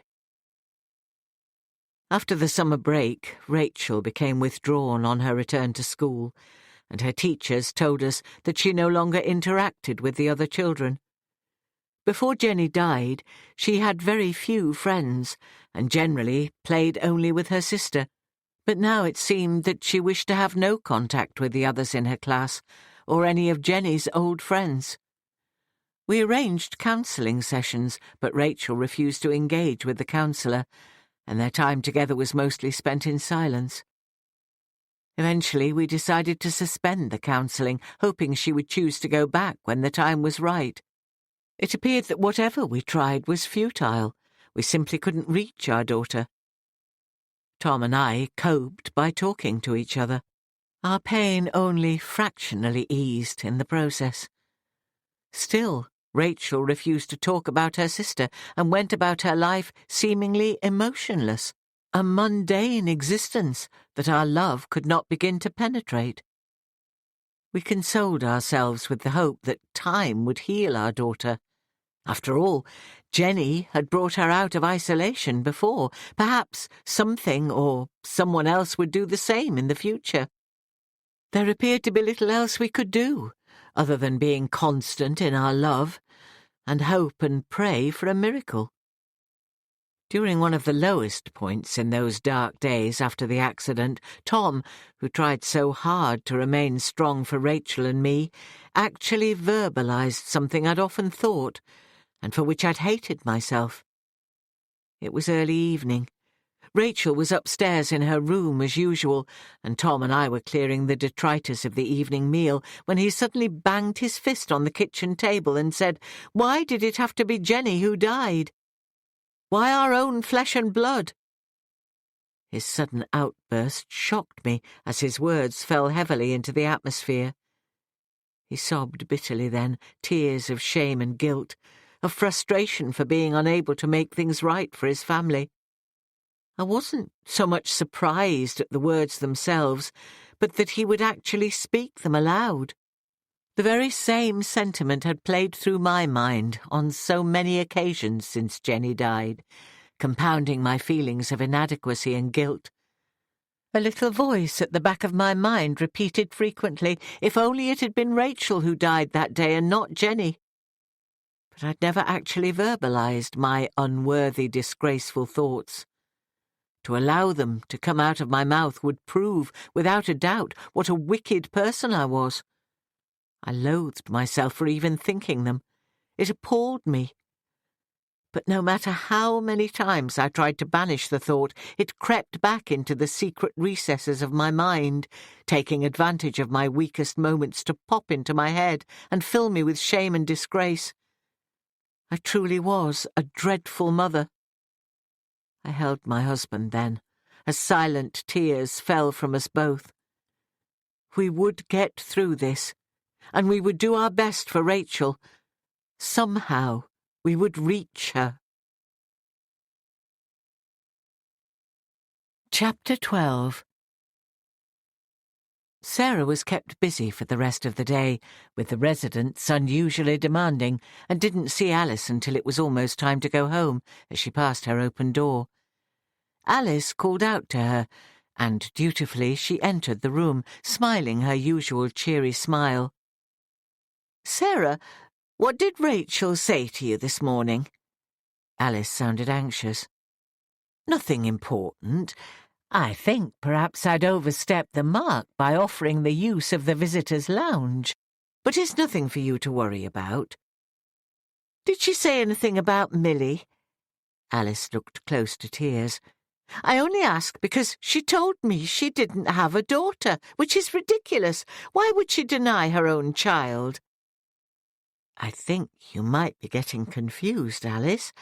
I'm sure you'd love a little granddaughter, so maybe you just imagined one."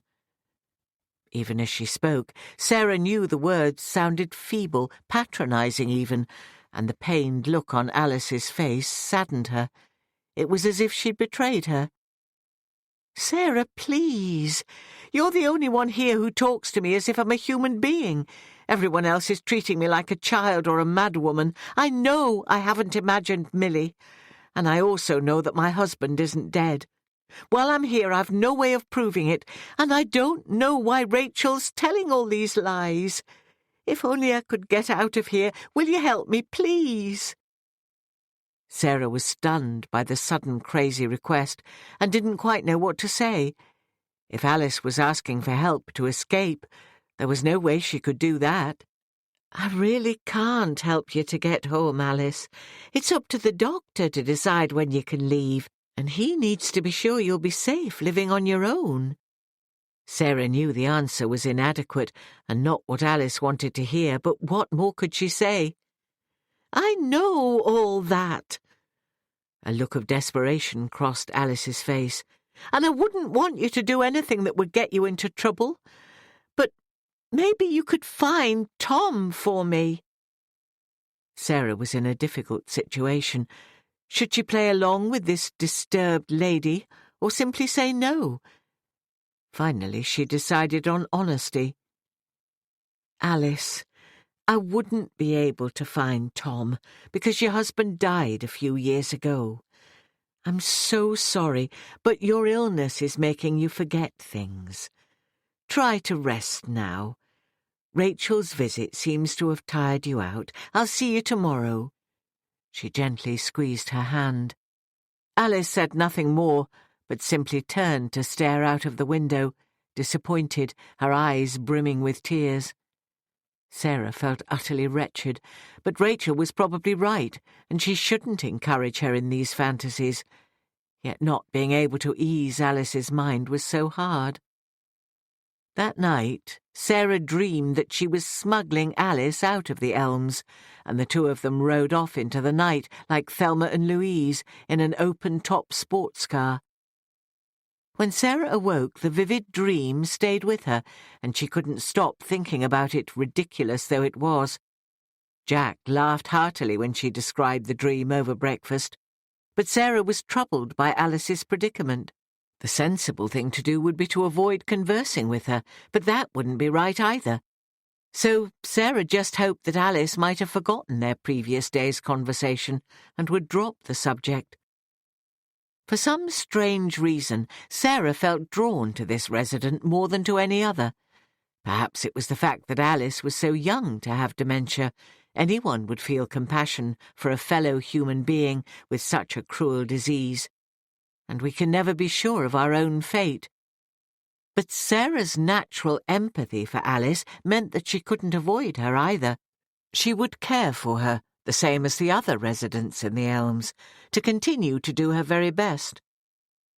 As it happened, Alice seemed very much brighter when Sarah did pop into her room that morning, and nothing more was mentioned about her strange request of the previous day. It was a relief to Sarah not to have to revisit the subject. Instead, they discussed the books she'd read, and Sarah was pleased to learn that Alice was managing to concentrate long enough to read and retain the storylines in her head. It was good to have a neutral topic to discuss, and there seemed to be a mutual, unspoken agreement not to bring up the subject of the imagined grandchild or Rachel's visit. While Alice showered, Sarah made up her bed and changed the water in the bedside jug. She felt that the room would benefit from a few personal items. It was a short stay room and rather bland in its decor, magnolia walls devoid of any pictures, and the pale striped curtains sun-bleached of their original colour.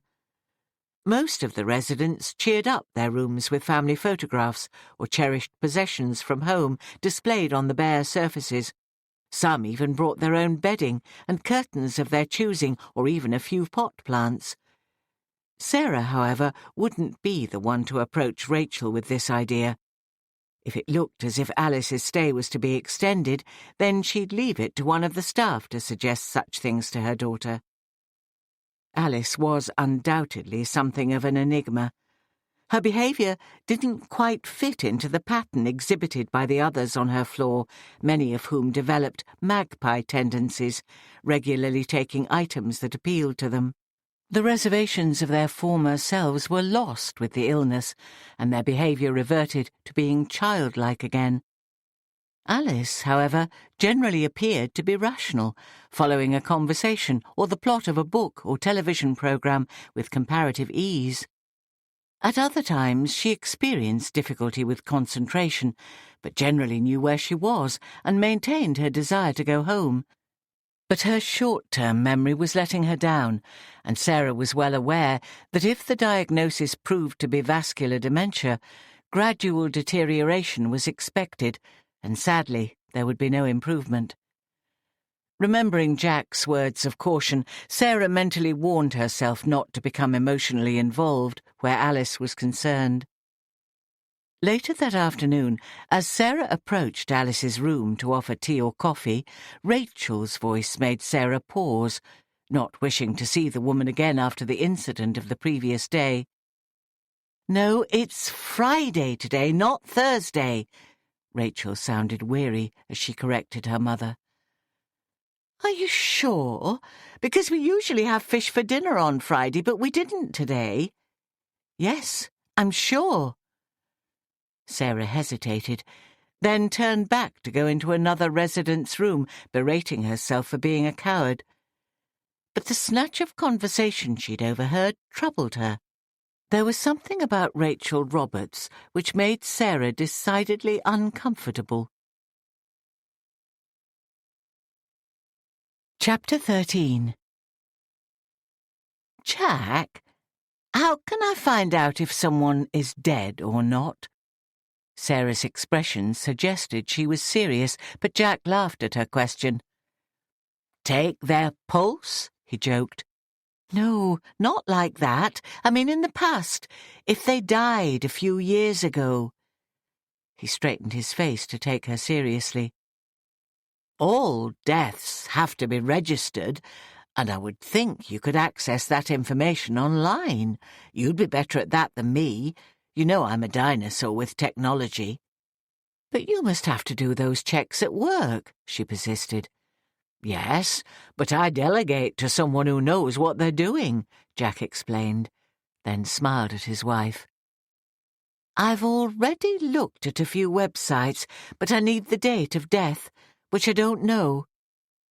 "What's this all about?" Jack put down his newspaper and looked at Sarah. "You know Alice, the lady I was telling you about at the Elms?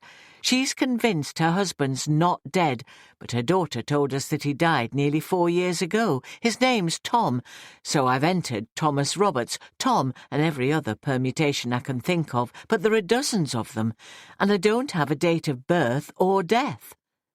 "Hang on here. If the daughter says he's dead, why are you checking up on this? You're on the dementia ward, aren't you? Surely this resident only imagines her husband's still alive." "It's not just that. Yes, Alice is convinced that he's alive, and there's something about her daughter I don't trust, so I'm inclined to believe Alice. And then, yesterday, I heard Rachel telling her mother that it was Friday when it was Thursday. So I wondered if she was deliberately confusing Alice to keep her in the home." "That's quite a fanciful notion.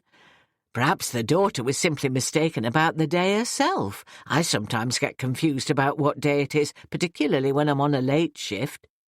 It's hardly evidence of deliberate misdirection, is it? You and your evidence, Jack. Don't you sometimes have those hunches for which detectives are famous? I just have this feeling that Alice isn't as demented as we think she is, and that her daughter has a hidden agenda. It can be a dangerous thing to meddle in other families' affairs, you know. These patients of yours with dementia spin all sorts of yarns, don't they? Surely the old girl's just living in the past, or not wanting to face up to the fact that her husband is dead. I've considered that, but I can't shake off the feeling that there's nothing much wrong with Alice, and her daughter's deliberately confusing her. Sometimes the medication they're prescribed can make them even more confused. So what if she is being held against her will, and she's not an old girl, as you put it? She's only 55.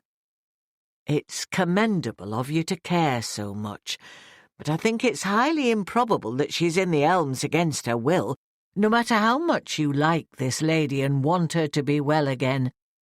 If you have genuine concerns, perhaps you should speak to your line manager and tell her all this. Or does the woman have a social worker? If so, she would be the one to find out more about the family circumstances. It's not wise for you to go poking about, trying to discover these things yourself. You're only a volunteer there, so leave the diagnosis to the doctors. They know best, and I'm fairly sure they wouldn't want a newcomer telling them they've got it wrong. Jack was right. Sarah knew it, but an uneasy feeling about the situation lingered in her mind. Perhaps she'd have a word with Lynn, as he suggested.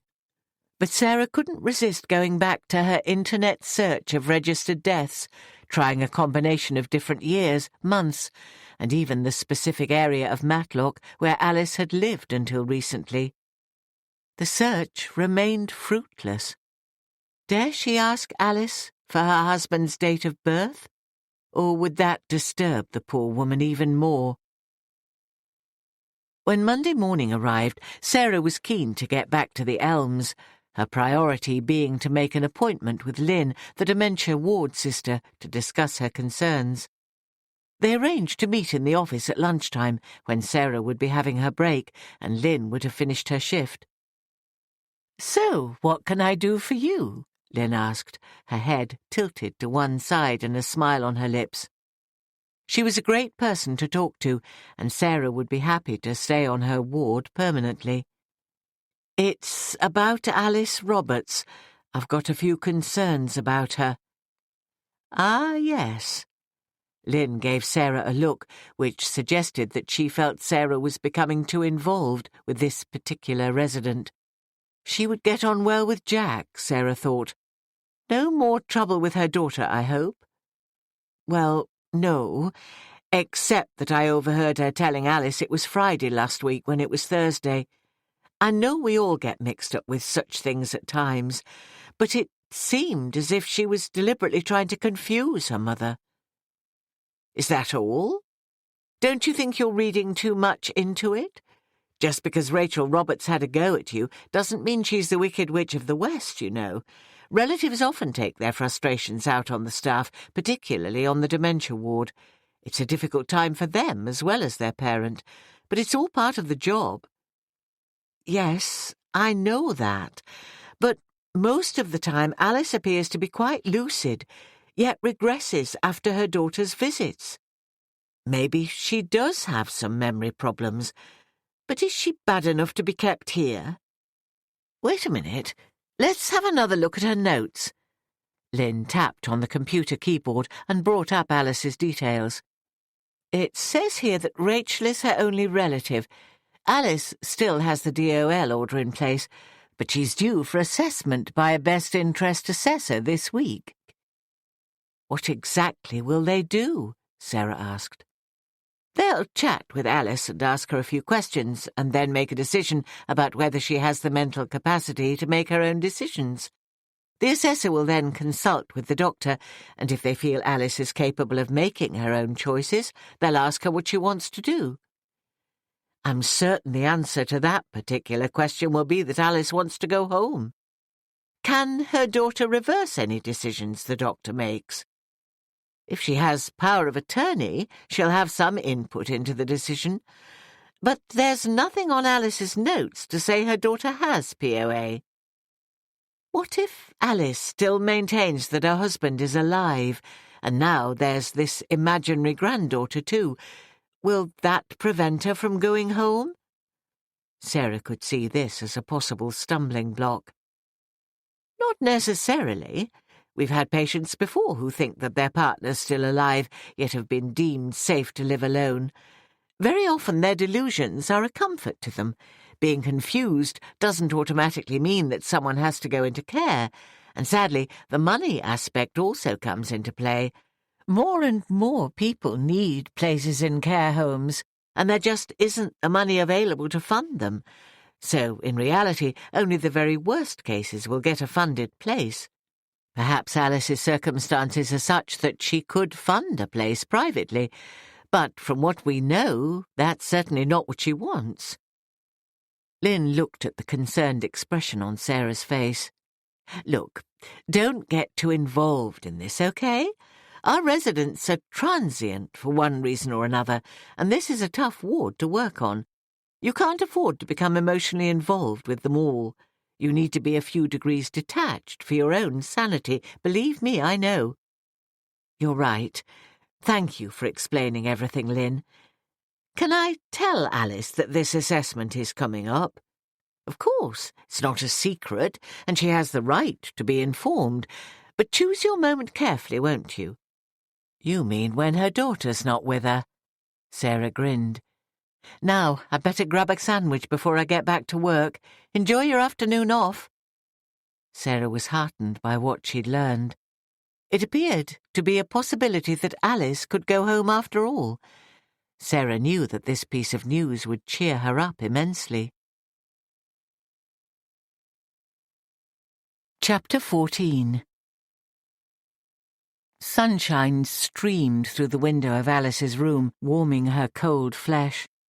She allowed her eyes to close, willing the time to pass swiftly, and her thoughts drifted back to long ago. Living in the present was difficult, but she'd experienced worse in the past. Alice, 1996 to 97. I closed Matlock Coffee and Cake immediately after the accident, unsure if I would ever be able to continue the venture without Karen. The physical act of opening the door and stepping inside the premises on that first occasion after the accident was even worse than I anticipated it would be. My sister's ever-present laughter was gone, replaced by a heavy silence, an almost viscous atmosphere that had nothing to do with the hot weather and tightly shuttered windows. Karen's apron and cap hung behind the door in the kitchen, as if waiting for her to return to work, and slipped them on again. The sight of them stung the back of my eyes and weakened my already trembling legs. Dust motes filled the silent void, their dance almost mocking. Every item in the room held a bitter-sweet memory. Karen's jars of wooden utensils, the huge copper pans hanging from the ceiling rack, the blue and white pottery stacked neatly on the gleaming stainless steel shelves. Everything so carefully chosen and loved by my sister. Being in the place of our shared dream proved to be far too painful for me. The life and laughter had been sucked out of the place, and I could barely bring myself to look for the papers I'd gone there to pick up. It only took that one visit to know that I couldn't carry on. I'd hoped that feeling Karen's presence in that special place we'd worked so hard to create would bring comfort, but it held only raw memories, ones with which I couldn't cope, and I knew it was the end of our dream. A couple of months after the cafe closed, I received an offer to buy the business and snatched at the opportunity. My enthusiasm had waned so much, and I could no longer cope with the daily reminder of my sister's absence and everything we'd lost. The decision also gave me more time to devote to Rachel and my failing parents.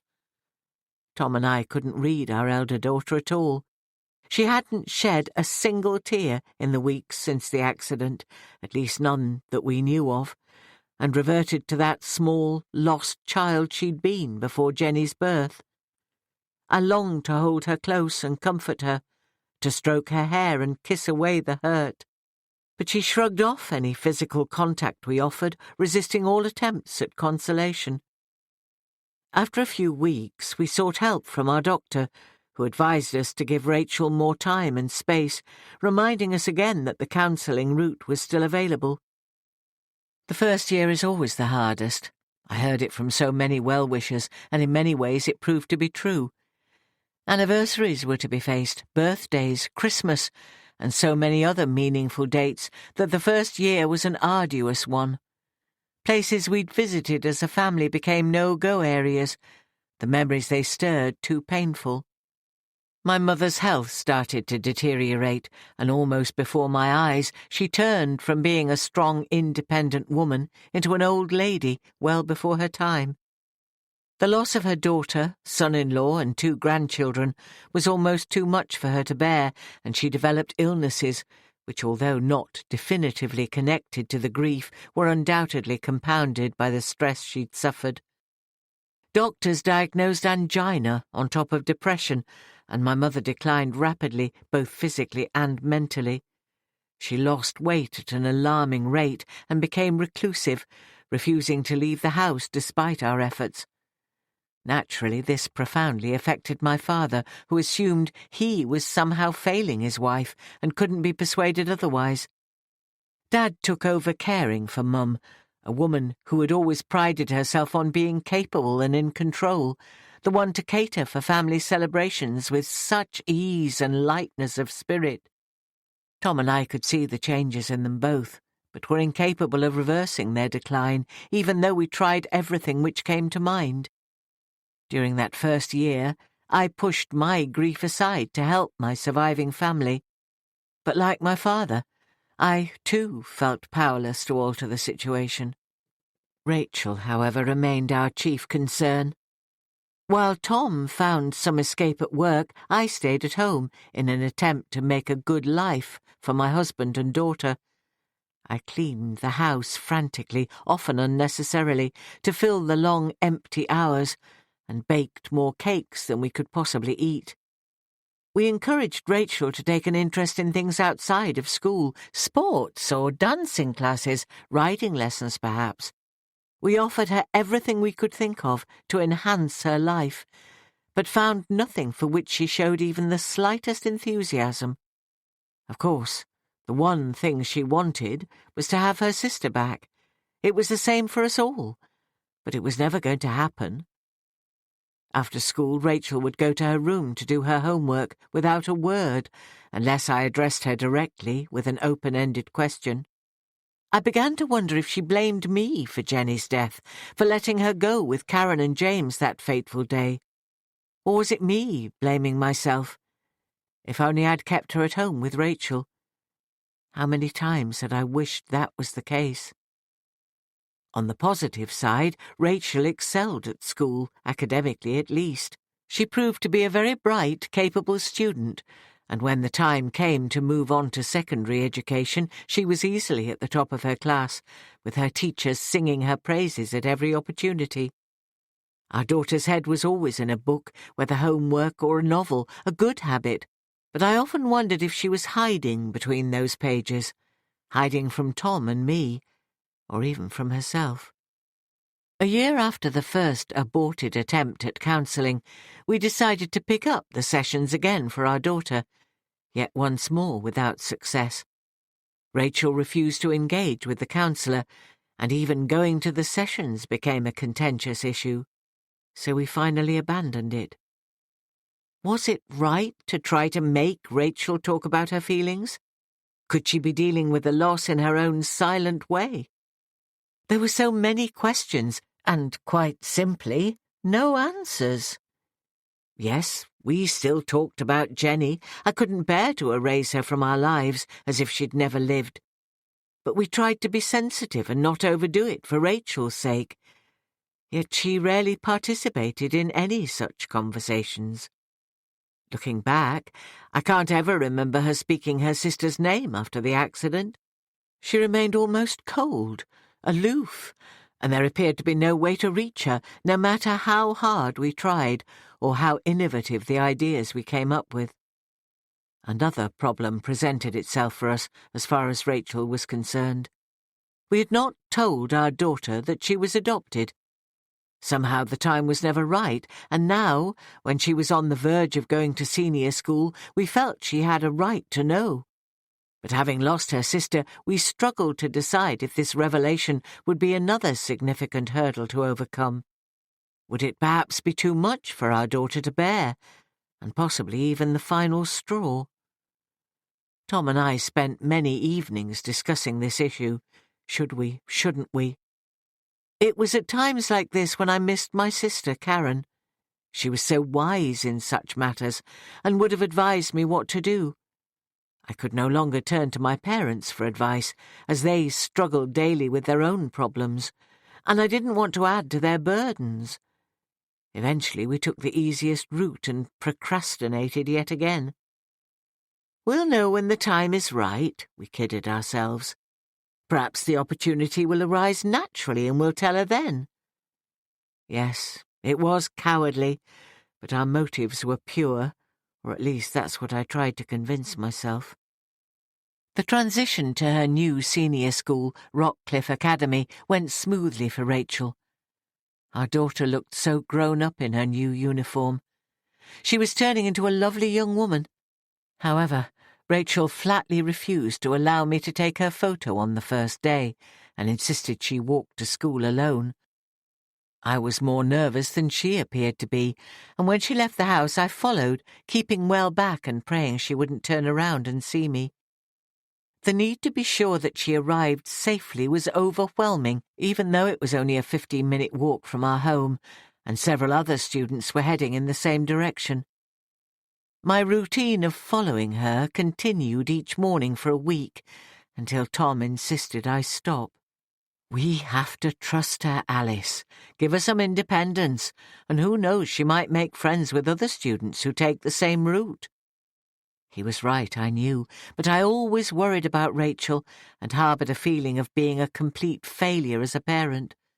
I'd lost one daughter and couldn't reach the other at all, no matter how hard I tried. It was during Rachel's first term that the adoption issue arose again. A homework assignment consisted of charting a family tree to reach as far back as possible. We could have ignored the fact that Rachel wasn't our biological child and just assisted her with details of our own heritage. The thought was tempting, but it appeared to be the opportunity we'd been waiting for, and so we tried, as tactfully as we could, to tell our daughter the truth about her origins. I always felt apprehensive when a serious conversation with Rachel was necessary, and this was no exception. Tom and I chose the moment carefully, and nervously sat down with our daughter, determined to be honest and answer any questions she may ask as fully as we could. I started by showing her some of the very early photographs we took when she first came to us, hoping this would lead naturally to explaining why there were none of her as a tiny baby. Then, trying to make her origins a positive issue, we told her how much we'd wanted her to come and live with us, and that she was our chosen daughter, therefore very special to us. Rachel stared into the distance, quite unemotional, as if she either already knew or didn't care. This reaction rather nonplussed us. But Rachel remained detached, her expression as ever betraying no emotion, and then she simply shrugged and announced, "Miss said that if we didn't live with our real families, we should just write about the adults we do live with. So can I go upstairs now? I've lots of homework to do." We were stunned and somewhat wounded that we now seemed to fall into the category of not being her real family. I wondered if somehow she already knew. Had my parents inadvertently let something slip, or Karen, perhaps? Tom and I talked about the issue without reaching any conclusion. Maybe something at school had made her realise. Teachers have to deal with so many variations of families these days. The only positive we could take from this incident was that it appeared to Rachel not to be a big issue. Once more our daughter surprised us, and in some ways it was a relief to have it out in the open. Rachel certainly didn't seem upset by the truth of her parentage or curious about her birth family. During the days to come, the revelation that Rachel was adopted appeared not to affect her at all, for good or bad, and I was glad, relieved she'd taken it so well. I was also feeling quite optimistic that Rachel seemed to be taking the transition to Rockcliffe Academy in her stride, enjoying the challenge of the academic side of school life. She developed a particular love of sciences and excelled in these subjects. After the first year, Rachel received a prize for her grades in all subjects, an accolade she accepted without fuss, and one which spurred her on to study even harder. It seems ironic that parents of other children her age worried that their offspring weren't applying themselves to their studies, while my chief concern was that Rachel didn't take time out to have fun. I somewhat perversely envied their problems. If only our daughter would argue with us over something, anything, but it never seemed to happen. She became like a 12-year-old version of a character in the Ira Levin novel, The Stepford Wives, unemotional, almost robotic at times. I longed for her to show some real feelings, some joy of living. After all, it was nearly 3 years since Jenny died. When I talked to Tom about my concerns, he attempted to reassure me that I was overreacting, looking for problems where none existed. We should be grateful that she doesn't give us any trouble, and she's never been one to show her emotions. Our Rachel's a quiet girl by nature, a bit of a loner even. He smiled, dismissing the subject as usual. Tom was right, though. We experienced very little trouble with our daughter in those days. I never so much as needed to ask her to tidy her bedroom, as she kept her own space in pristine order, so much so that it felt like walking onto a stage set. Instead of pictures of current pop stars plastered on her wall, Rachel displayed posters of the periodic table of elements, a huge world map, and a mathematics flow chart that was beyond my understanding.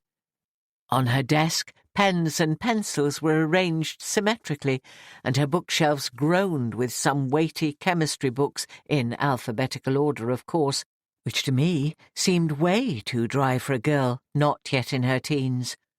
Tom suggested her unusual interests might simply be due to her genes. We'd never really learned much about her birth family, and I couldn't argue with that. But I did continue to worry and longed for the day when Rachel would take an interest in some aspect of popular culture or argue with me about staying out late at parties, wearing too much makeup and inappropriate clothing. Maybe if that time did come, I'd regret wishing for such problems.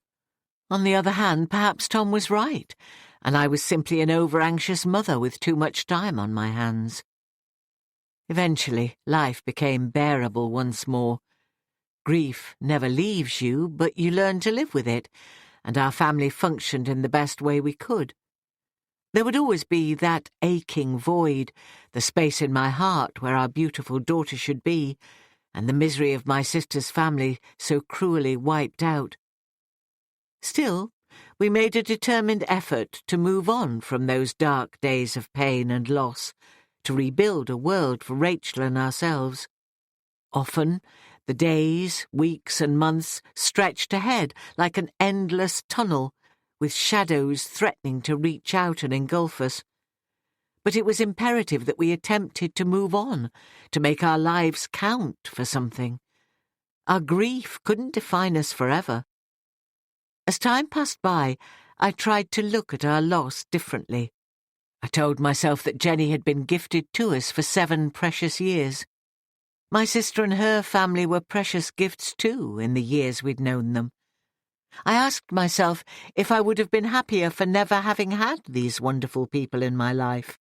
And the answer came easily: no, absolutely not. For their presence here on earth enriched my life as well as countless others they touched during those years. Yes, their lives ended far too early. We wanted them for longer, expected them for longer. But I wouldn't have missed knowing and loving them, even though their loss brings such pain.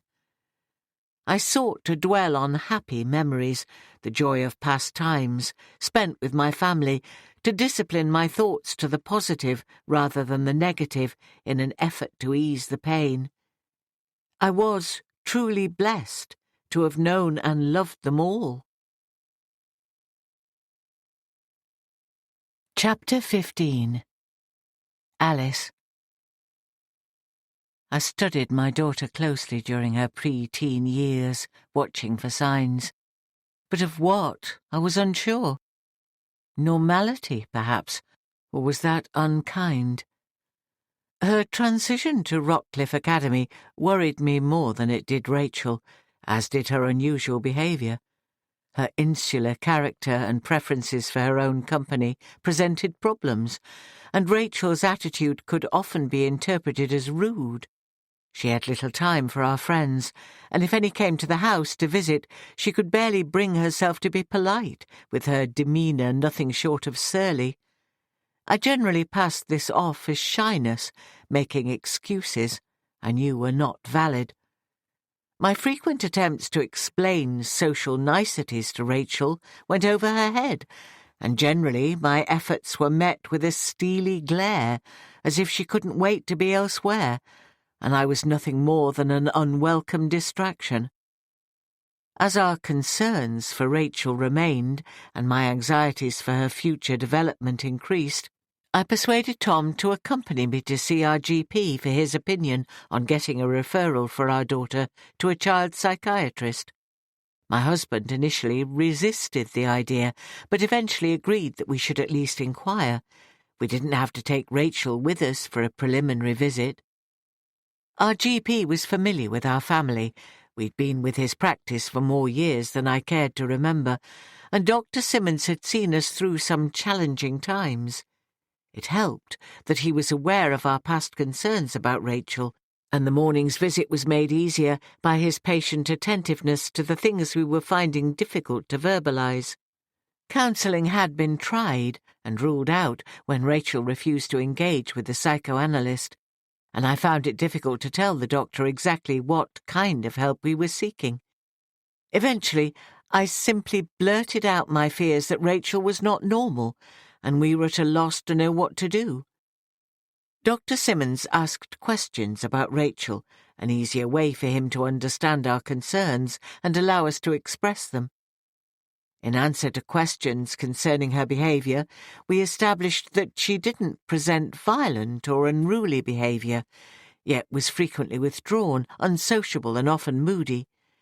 The doctor asked if there were changes in her behaviour, a drop in performance at school perhaps, or any paranoid ideas and unease with others. I explained that we weren't seeking help due to any changes, but rather a continuation and possible escalation of traits that had always been there. Rachel's preference for her own company wasn't new, but not typical in a child of her age. Her apparent coolness and lack of emotion had always been evident, but again was becoming increasingly disturbing. The only thing which appeared to surprise Dr. Simmons was when I told him that I'd not seen our daughter cry since she was a very young baby, and only then when she'd experienced physical pain. The doctor's question-and-answer approach worked well for Tom and me, and prompted us to explain things that we might have forgotten to mention otherwise. Dr. Simmons paused, looked from Tom to me, and took a deep breath. I think there may be value in referring Rachel to a consultant paediatric psychiatrist, but perhaps not at this particular time. Even then, the initial step would be to perform a series of tests to discover if there could be a metabolic disorder causing Rachel's symptoms. I interrupted, alarmed at the mention of disorders. What would you be testing for? Hypoglycemia, Wilson's disease, meningitis and encephalitis. He reeled off the list, and I was horrified, particularly at the mention of meningitis, a word that strikes fear into the heart of every parent, a disease I knew could be fatal. Dr. Simmons, sensing my panic, continued, "This is simply the first stage of any referral process, and we would not expect to find these diseases. They're simply performed to rule them out. As Rachel's problems are ongoing, and have been for some time, I would be surprised to find any such issues. Before we go ahead with a referral, I'd like you to go home and think very seriously about embarking on this next step. Rachel is still young and has suffered more than her share of trauma, and time is on our side. She could grow out of the unsocial behaviour she exhibits without intervention, which I'm sure you'll agree would be the best possible outcome." I remember leaving the surgery after this encounter, turning to Tom and asking, "Did he just give us a verbal pat on the head?" Tom nodded sadly and agreed that we were no further forward. It appeared that our daughter's behaviour would have to deteriorate to levels far worse before treatment was considered necessary, an unpalatable thought, if ever there was one. Tom and I discussed our visit to the doctor over the next few days. My mind dwelt on very little else. Were we making a mountain from a molehill? My husband seemed to think so. It could simply be in her makeup, Alice, her DNA. We'll never know what her biological parents were like. Maybe they were introverted, unsocial people. He had a point I couldn't argue with, so I didn't. I attempted to take the doctor's advice and give the situation more time. After all, Rachel wasn't violent or destructive in any way. Perhaps I was an over-anxious mother, and the problem was more with me than our daughter. And so, once again, I let the subject drop, waiting for an improvement in our mother-daughter relationship, which never came. Did I do the right thing, or should I have fought for my daughter to be assessed by professionals? I suspect this is something I will never know. Chapter 16. Alice formed a plan. Even in her often confused state, she identified a pattern in how she felt and became convinced that the medication, administered 3 times a day, was only adding to her confusion rather than easing it. Sadly, Rachel's visits seemed to exacerbate the confusion too, and her daughter's insistence on being right was hard to take and continually frustrating for Alice. She almost wished that Rachel would stop visiting, a thought she wouldn't dare voice to anyone else. Sadly, Alice was beginning to distrust her daughter. After all, wasn't she the one insisting that Tom was dead and that Millie was nothing more than a figment of her imagination? The plan was, in part, to stop taking the medication. It wouldn't be as easy as it sounded, because the carers stood over her as she took the tablets, although some were less vigilant than others. Alice would put the pills in her mouth, if necessary, and conceal them under her tongue until she was alone and could flush them down the toilet. But the most distasteful part of the plan was to go along with the lies that Tom was dead and that Millie didn't exist. Even though it went against the grain, and she was usually straightforward and honest with the people in her life, Alice felt this was her only chance of getting out of the Elms, to have the opportunity to search for her missing husband and granddaughter.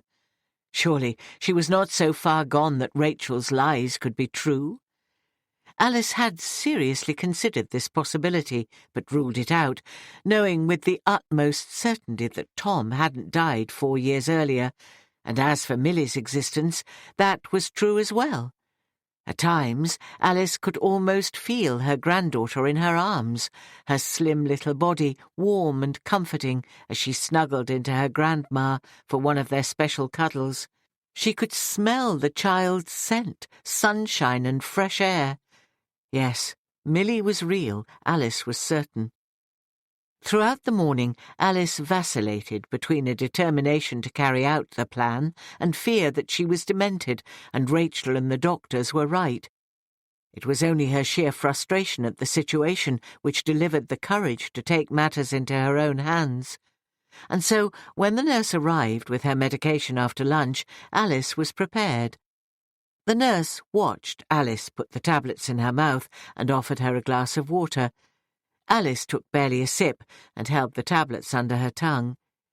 She asked the nurse to close the curtains so she could sleep, then smiled and closed her eyes. As soon as the nurse left the room, Alice went into the bathroom and spat the tablets into the toilet bowl, flushing it twice to ensure they disappeared without a trace. It was easier than she'd expected, and if she could do the same each time someone brought her medication, Alice was sure she'd feel so much better for it, more like her old self. Sarah stuck her head around the door and was greeted by a wide smile. "Hello, you're looking very pleased with yourself today." "I'm feeling it. Come in, tell me how you are." Alice grinned. The volunteer was always a welcome visitor. Sarah made the time to chat, and Alice enjoyed their chats. "I'm fine, thank you, and I have some news for you." Sarah moved closer to talk without being overheard by anyone who may be passing outside the room. "You should be having a visit from the best interests assessor in the next few days." "What's that?" Alice had never heard the term before. "It's someone who's qualified to assess whether or not you're capable of making your own decisions. They'll talk to you and ask what you want for your future. Afterwards, they'll consult with the doctor to decide if you're able to do what you want to do." "Does Rachel know about this?" Alice asked. "I don't know. Probably not. I've only just found out this morning because I was asking questions. There's no appointment scheduled. The assessor will call in when he or she gets a chance and will probably see you here in your room." "Good. Don't tell Rachel, will you?" "No, I won't. I don't think your daughter likes me very much, but whether or not the doctor will tell her beforehand, I'm not sure." Both women were silent for a moment, Alice speaking next. "A best interests assessor, eh? I wonder whose best interest will be served." "Oh, Alice, yours, naturally. We all want the best for you." "I know you do, dear, but I wonder about some of the others." They discussed books, and Alice began to comment on when she was teaching, but stopped abruptly. "Sorry, you don't believe I was a teacher, do you?" "It's not a question of what I believe, it's what we've been told. Rachel says you never taught and mostly worked in clerical jobs. I'm sorry, Alice." "It's okay. It's not your fault. Perhaps I'd better not say anything about teaching when the assessor visits, or mention Tom or Millie." Tears welled in her eyes. "Don't get upset, please. The assessment will be fine, I'm sure. And even if you do get a few things muddled up, it doesn't mean they'll keep you here indefinitely." "Really? Do you think there's a chance that I might go home?" "I think it's a possibility, yes. They'll certainly ask you what you want to do, but worrying about it isn't going to help. Simply be yourself and answer any questions as well as you can. My husband always says that if you don't know an answer, be honest and say so rather than waffle." "Your husband sounds like a very sensible person. I'll take his advice and keep my fingers crossed." "Fingers crossed about what?" Another voice chipped into the conversation, and they both turned to see Rachel standing in the doorway. Sarah felt herself blush and didn't know what to say. "Oh, just an assessment that's coming up soon," Sarah stammered. "And I'm keeping my fingers crossed for you, aren't I, dear?" Alice had never sounded so lucid, and was satisfied her daughter assumed the assessment was connected to Sarah. "Yes. Thank you, Alice. I'll leave you alone with your visitor now." Sarah smiled and left the room. Rachel perched on her mother's bed. "Really, Mum, you shouldn't encourage the staff in idle chatter. She must have work to do. And why do you let her call you Alice? Calling you Mrs. Roberts would show much more respect." "I think chatting to the residents is part of her job, Rachel, and I asked her to call me Alice. Sarah is very respectful and cares about me." She felt somewhat bold and held her daughter's gaze, daring her to argue the point. Rachel smiled at her mother. "I've brought you one of those custard slices you enjoy from the baker's in the High Street. You can eat it now if you like. I'll fetch a fork from the day room." She opened a cake box and presented her offering to her mother, who looked at it rather suspiciously. "Actually, I've only just finished dinner, so I'll have it later. Just leave it on the side there, thank you." The visit passed quite amicably. Rachel made an effort at conversation and told Alice about an upcoming conference she would be attending the following week. "I'll be away from Monday to Friday, but I'll ring every day to see how you are." "There's no need. I'm looked after very well." Rachel was somewhat puzzled by her mother's mood. Alice hadn't attempted to confront her about her father or even mention Milly. Perhaps she was beginning to accept that she'd be in the Elms permanently. "Right, I have to be getting back to work now. Why don't you eat the custard slice before I go? Then I can clear the box away for you." "No, thank you. I don't think I could manage it yet.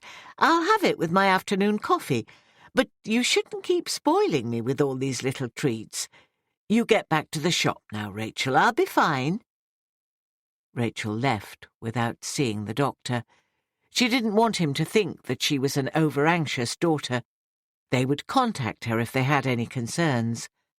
However, it would have been Rachel who was concerned if she'd witnessed her mother wrapping the custard tart up in several layers of tissue and stuffing it into the bottom of the waste bin. Chapter 17. Alice felt somewhat guilty about her deceit. Not just throwing the pastry away, but pretending to Rachel it wasn't her style. She'd always been upfront and direct.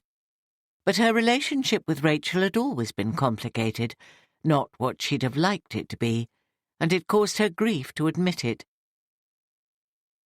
2001. Finding appropriate words to portray my relationship with my daughter is almost impossible. A mother-daughter relationship should, at the very least, be warm and loving, yet this was not so in the case of Rachel and me. Any words which do spring to mind are not what they should be, and as Rachel grew, she remained remote, dispassionate, wholly self-sufficient, and always quiet in our company. Although one of the brightest pupils in her year at school, the teachers described her as introverted and withdrawn. We worried about her lack of social interaction, and Rachel rarely showed enthusiasm for anything. Our daughter lived her life following her own self-imposed regime, completing necessary tasks without complaint, both at home and school. Friends were never invited home. There was no best friend to whom she regularly chatted on the telephone. In fact, Rachel didn't appear to need friends in her life at all. She wasn't one to initiate conversation and offered only a perfunctory answer if required to do so, offering as little of herself as possible. Tom and I discussed ways to help her enjoy life more, but eventually decided that this was simply how Rachel was made, and we were never going to change her. And why should we? If she was content in her ways, why shouldn't that be enough for us? Did I wrongly want her to conform to my version of what she should be? Did my own expectations colour what I wanted and expected of my daughter? Then there was always the reminder that she was not our flesh and blood. If this were an issue for Rachel, we would never know. Perhaps she was different, simply because of her genetic makeup. As she entered her teen years, we stopped worrying so much and determined to accept our daughter for who she was. This was not an easy thing to do, mainly because I wasn't convinced that Rachel was truly happy. Our relationship was cordial, What an abysmal way to describe the bond between us. I truly loved her, but was never convinced that she understood or reciprocated. During those years, the need to stretch my mind and broaden my own understanding led me to embark upon an open university course, an English literature degree. It was Tom's suggestion, thinking I might enjoy studying and applying myself to something academic I could complete in my own timescale. I enrolled with great enthusiasm, finding a rich and much-needed fulfillment in becoming a student once again. Had I simply found a job and gone out to work, the burden of guilt that being away from home and family brought would have dragged me down. The course offered the best of both worlds, and as flexibility was still necessary for my day-to-day life, it was the ideal solution. As well as wanting to provide a stable home for Rachel, my mother's health had deteriorated to such a point that my father could no longer cope alone. So, when Rachel was safely off to school, I would go each day to my parents' house, where I helped to care for my mother. It was a labour of love, and I certainly didn't do it begrudgingly. My studies provided respite from the burden of care, and I loved the course I'd chosen. When Tom was away, working, and Rachel in her room, I was able to lose myself in the assignments that regularly needed completing, or the many fascinating books on my reading list. My studies delighted me and provided a much-needed focus, something to stretch my intellect, and the time spent in my books became my me time, which delighted me every minute. Sadly, my mother was not to see the new millennium, and died in December 1999. Mum never really recovered from losing Karen, James, and her two granddaughters. Although my mother's premature death once again brought that all-too-familiar sadness to our family, we comforted ourselves, knowing she was at peace and reunited with her loved ones. If Mum's death affected Rachel, she didn't show it, and like so many other events, it became just something else which she took in her stride. During Rachel's third year in senior school, our daughter was confronted with another tragic incident. A boy in the year below her fell down the stairs at school and sadly died from a broken neck. For such a tragedy to happen on school premises affects the whole community, both pupils and staff. The young boy, Harry, had been sent on an errand for his class teacher and fallen, unnoticed, while the corridors were quiet and the other children in lessons. Rachel had asked to be excused to visit the cloakroom and was the first to come across the boy's lifeless body. Naturally, it was a shock, but she had the presence of mind to seek help from the teacher in the nearest classroom. By the time the teacher called us to the school to collect our daughter, she was pale and even more silent than usual when obliged to recount her experience to the head teacher and later to the police. As we sat with her throughout this ordeal in the head teacher's study, my heart ached for her. Seeing a fellow pupil dead was something I feared could have a detrimental effect on our daughter. Surely the heartbreak of losing her sister and aunt's family was enough. It seemed so unfair that Rachel had to cope with another tragedy. I observed my daughter carefully over the following months, fearing it was all too much to cope with. As with our own family's loss, the people of Matlock came together once again to mourn the life of young Harry Chapman, and our hearts went out to his family. We gave Rachel the choice of attending the funeral. At 14, we thought her old enough to understand and to make her own decision.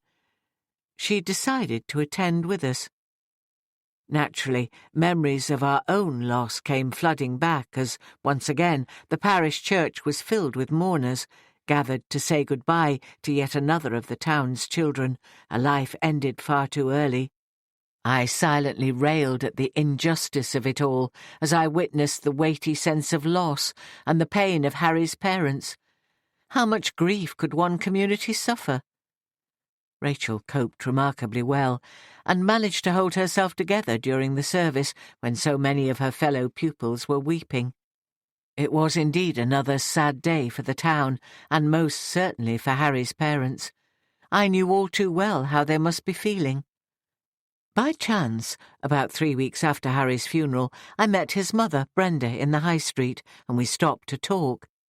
Harry had been in Jenny's class at junior school, so Brenda and I had met previously on occasions at school events, but I wouldn't say we knew each other well. Perhaps the fact that I, too, had lost a child led this poor woman to ask if I had time for a coffee, to which I agreed it was the least I could do. We found a quiet tea shop, and when, after ordering our coffee, Brenda broke down in tears, I simply held her, shielding her from the few other customers in the room and silently praying for this dear lady who was on the journey I knew so well, the long, hard road of grief. The inevitable questions poured from her wounded heart. How could she go on living? Would it get any easier? Why her son? I don't have any answers to your questions, but I can tell you how I get through each day. This was all I could offer, and it seemed so inadequate, but Brenda's eager expression encouraged me to continue. I try to view Jenny as a gift from God, a daughter who was mine for 7 short years, and one who brought me such love and happiness. I would rather have had those few years than not have known Jenny at all, even though her loss still brings pain every day. I was blinking back my own tears then. Does it get any better with time? I'm sick of people telling me that it will. Brenda was hurting, angry and confused. I recognized myself in her. Shades of my own anguish were shining from her eyes. I don't think the pain gets any less. You simply learn to live with it. I'm sorry if that's not what you want to hear, but this has been my reality. On the positive side, you and I both have other children to live for and good men to share our grief. My words felt so deficient, hollow even, but that was all I had to offer. There are no right or wrong answers. I could only share with her those thoughts that had helped me when I was at the very lowest point. I knew of no deep and meaningful solutions, and was still very much working through my own grief. But as we bared our hearts to each other, I hope she was comforted by our time together. We exchanged phone numbers, and over the following months Brenda visited my home, and me hers, as we formed a bond, finding in each other someone we could be honest with about our feelings. Our friendship grew, and I was grateful for her empathy, as I hoped she was for mine. Rachel was at the age of making decisions that would affect her future. Choosing which subjects to study was the first major event, and we were not surprised when she opted to concentrate on the sciences, particularly chemistry and biology. It was clear that our daughter possessed a sound mind, and she'd maintained her position at the top of the class throughout those first years at secondary school. Speaking with other parents and hearing of their difficulties in getting their children to do homework and apply themselves to lessons, I was unsure if my daughter's attitude was a blessing or not. Rachel didn't need so much as a word from us to prompt her to study, and unlike her contemporaries, a social life held no attraction, and interest in boys had not yet materialized. Perhaps I should have been glad she wasn't easily distracted from her studies. But there were times when I wished she'd let her hair down and enjoy life a little. But it wasn't our place to encourage her to be frivolous, especially as she never gave us cause to complain. Other mothers often told me that they wished their children would apply themselves, as Rachel did, while I wished she'd enjoy life and even rebel occasionally, just a little, of course. Over the next 2 years, my daughter and I studied hard and both reaped the rewards of our diligence. I achieved my degree, and to our delight, Rachel attained 8 GCSEs, all A or A-star grades. We couldn't have asked for more. Rachel took the results in her stride. Our daughter was by then a mature, intelligent young woman, already thinking about the next phase, her A-levels and university. So, Why, then, was there an empty feeling in the pit of my stomach? Life had returned to a semblance of normality, and although we would always grieve for Jenny, there should be at least some joy in our home. Sadly, there wasn't, and I felt as if we were simply treading water, waiting for something to happen. But for what? I had no idea. Chapter 18. After only 4 days of not taking her medication, Alice couldn't believe how much better she felt. Tiredness remained her constant companion, but that awful feeling of heaviness, of wading through a treacly fog, had lifted. Each morning, when she awoke, there was still that initial startled sensation of not knowing where she was, but the reality was present after only a moment or two, her mind once again active and no longer letting her down. This new-found clarity did have its downside, particularly regarding Tom. Why was he not coming to see her, to sort out this injustice of being kept against her will?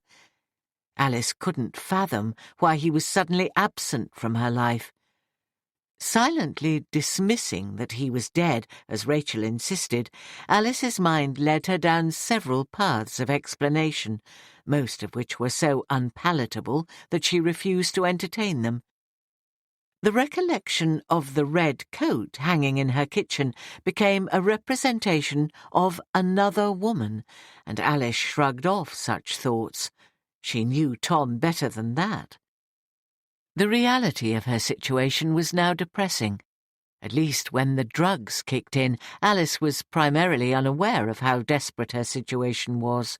But now, the returning lucidity was accompanied by a deep sadness, an almost physical ache in her chest, and so many unanswered questions were stacking up in her mind. If the staff noticed a change in Alice, it was only that she was quieter and appeared more resigned to being at the Elms. There'd been no concerning incidents over the last few days, and she'd become a popular resident, always polite and grateful for their care. A much easier charge than the wild Alice who'd thrown things and become agitated at the slightest provocation in the days after her arrival. This new calmness was attributed to the medication, which was undoubtedly true, but not in the way they assumed, as Alice had become adept at concealing the tablets from the nurses to dispose of later. A young woman tapped on her door one morning. "Hello, Alice. I'm sorry to be so early. I hope you've had your breakfast." The woman was tall and slender with a pleasant face and a gentle smile. "Yes, I've already eaten, thank you." Alice returned the smile, hoping that this visitor was the one for whom she'd been waiting. "Good. My name's Fiona Williams, and I'm here to have a little chat with you today, if that's okay with you." "Are you the best interests assessor?" "Yes. Were you expecting me?" "Not specifically this morning, but I knew you'd be here sometime." Alice peered into the woman's eyes, noting her surprise. The assessor's kind attitude was perhaps a little condescending, as if she was talking to a child. But her demeanour instantly altered to a more businesslike manner, as if she'd reassessed Alice. Fiona asked permission to sit down. "Please do, but there's only the bed, unless you'd like to fetch a chair from the day room." "No, this is fine, thank you." She perched on the edge of Alice's bed, took a file from her oversized, well-worn handbag, and balanced it on her knee. Smiling again, she started the assessment. "Can you tell me your full name, Alice?" "Alice Roberts, no middle name." Fiona smiled. "And your address?"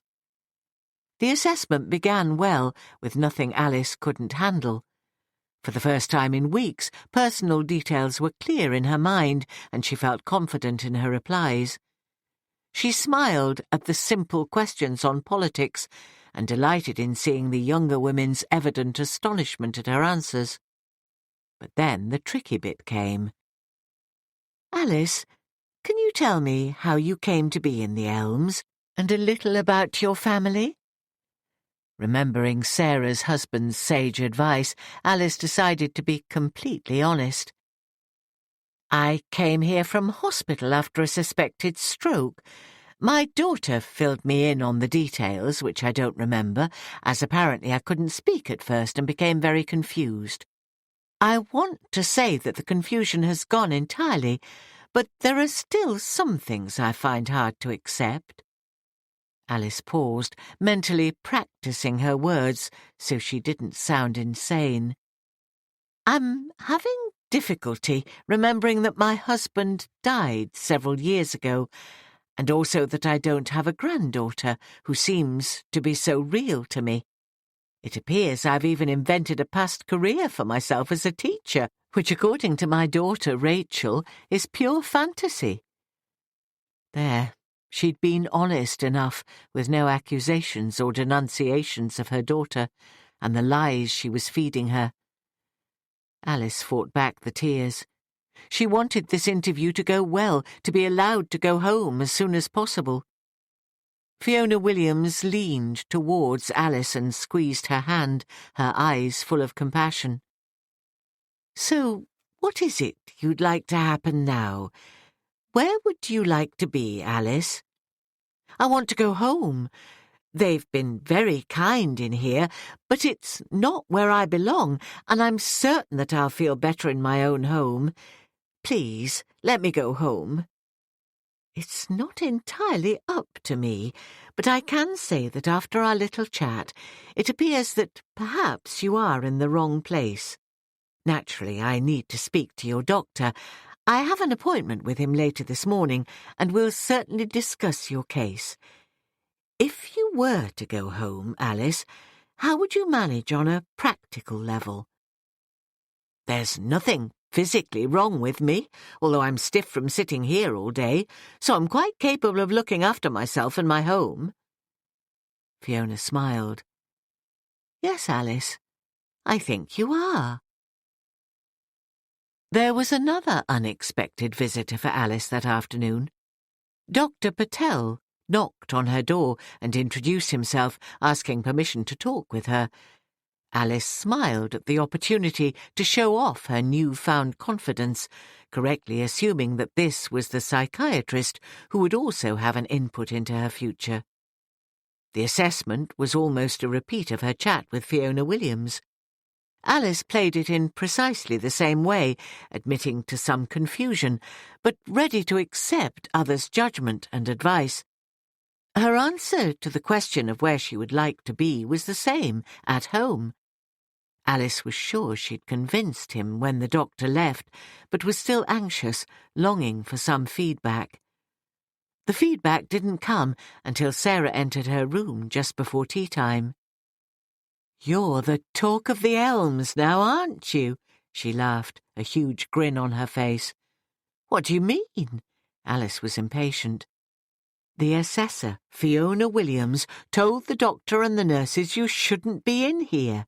She thinks you're more than capable of making your own choices and has recommended that the DOL order is lifted.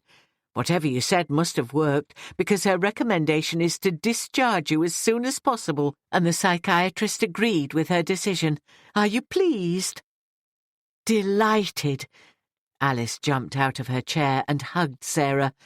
"And it's partly due to you and your husband." "What?" Sarah screwed up her face, but Alice was beaming and already opening her wardrobe to look for her case. "Wait a minute. You can't just walk out. There'll be paperwork to complete, and the doctor will need to see you. I think they'll want some sort of care plan in place too before you leave. But maybe that doesn't apply in your case." Alice tutted. "Do I look like I need a carer? I'm not that ancient yet." "But what about Rachel? She'll have to come and pick you up, won't she?" "Ah, well, that's the best bit. Rachel's away on a business trip and won't even know I'm going home until I'm there." Alice's eyes sparkled with mischief. "But who'll take you? See that you're okay." "I'll get a taxi. When can I see the doctor?" Probably not until his rounds in the morning. You'll be on his list for then. Alice sighed.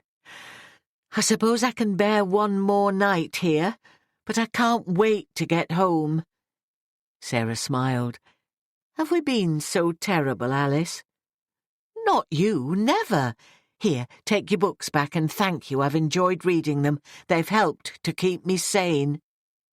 Thanks, but I've read them all too, so I'll put them in the library. I'll miss you, Alice. You've made working on this ward so much better than I imagined it would be.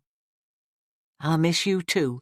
You've been so kind, but it doesn't have to be goodbye, does it? You could always come and visit. See me at home, and then you might not think me as crazy. I've never thought of you as crazy, and I'd love to visit. I suppose we're both newcomers to the town. Sarah fished a small notebook from her pocket. Here, write your address and telephone number down for me, and I'll give you a ring to see how you're settling back in. And I'll give you my mobile number too. You can ring any time, especially while Rachel's away, if you need anything, you know. So leave the packing until the doctor's been in the morning. You don't want him to think you're too eager, do you? Alice spent the rest of the evening with the television on, oblivious to what the programmes were as her mind was focused on one thing only, going home. It was a bonus that Rachel was away. It couldn't have come at a better time, and would be fait accompli before her daughter even knew and could devise some way of thwarting her plans, which Alice was sure she would try to do. The morning couldn't come quickly enough, and Alice made mental lists of her priorities for when she was back in her own home. Number 1 being to find out exactly where Tom was. Chapter 19. Richard Edwards was stunned by the change in his patient. The assessor was correct, and Alice was undoubtedly capable of making her own decisions. There was nothing more he could do, therefore, except to discharge her immediately. He'd last seen Alice 2 days previously, and noticed a significant improvement even then. She hadn't insisted that her husband was alive, and admitted to being confused about facts pertaining to her past, which was all very positive. This morning Alice appeared even better, remarkably so. The only niggling concern Dr. Edwards had in discharging her was that Rachel Roberts was away from home. She'd been ringing the Elms each day, and the nursing staff provided her with verbal updates on Alice's condition. But he instinctively knew she wouldn't be happy if they discharged her mother while she was away. Mrs. Roberts, don't you think it would be prudent to wait until your daughter's return before you go home? It's only a few more days. Dr. Edwards asked the question, guessing correctly what the answer would be. There's no way I'm staying here another night. Besides, why should I occupy a bed which a patient with a genuine need might need? I'm not old or infirm, and therefore don't need my daughter to look after me or give her permission to do anything. I have a home to go to, and I'm going today. She was emphatic but polite, and there was nothing the doctor could do to stop her. She also had a point about the bed. There was a waiting list growing by the day. Okay, I understand. But if you do feel at all unwell once you're home, ring your GP or dial 111. It's been a difficult time for you and you could relapse, so please be aware. Richard Phillips' initial diagnosis of dementia had always troubled him. The questions Alice asked during their times together demonstrated good cognitive thinking. Still, there was no doubt she was delusional in other ways, inventing a career which had never been, a grandchild who didn't exist, and insisting her husband was still alive. Yet over the last few days Alice hadn't maintained these fantasies so vehemently, so perhaps her memory was returning to what it should be. The cause of her delusions still puzzled Dr. Edwards. Something must have caused them, an infection maybe, But it was possible they might never find out. This morning he admitted to himself there appeared to be nothing wrong with her at all. Alice took her suitcase from the wardrobe when the doctor left the room, threw it on the bed, and hurriedly filled it with her few possessions. Most of the clothes were not her own, but she packed them anyway. Insisting they didn't belong to her might give them grounds to rethink their decision to discharge her, the last thing she wanted. Since stopping taking the medication, Alice had been cautious with every word she'd spoken and every little action. It was heartbreaking to tell the doctor she was confused about the details of her past, and especially about Tom, when she knew in her heart that he was alive. But the pretense was necessary to convince them to allow her to go home. At least when she was home, she could embark on her search for Tom and Millie. "So, you're leaving us, are you?" The gruff voice startled Alice, and she turned to find Mavis's unwelcome presence, freshly returned from her holiday. "I am. Sister asked me to give you this." Mavis handed over an envelope. "It's your discharge letter." Turning to leave the room, there was no offer of help or fond farewells. Mavis's feelings for her charge clearly equalling those Alice felt for her. Within the hour, Alice climbed eagerly into the back seat of a taxi, while the receptionist at the Elms smiled and wished her well. A sense of relief washed over her at actually being on her way home, an event Alice had at times doubted would ever happen.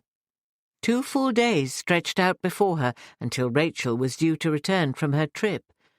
2 uninterrupted days to settle in, collect her thoughts, and form some kind of plan. The idea of being home was so very welcome, although simultaneously tinged with apprehension over what she might find out. But Alice needed to be home. It was the logical starting point for discovering precisely what was happening.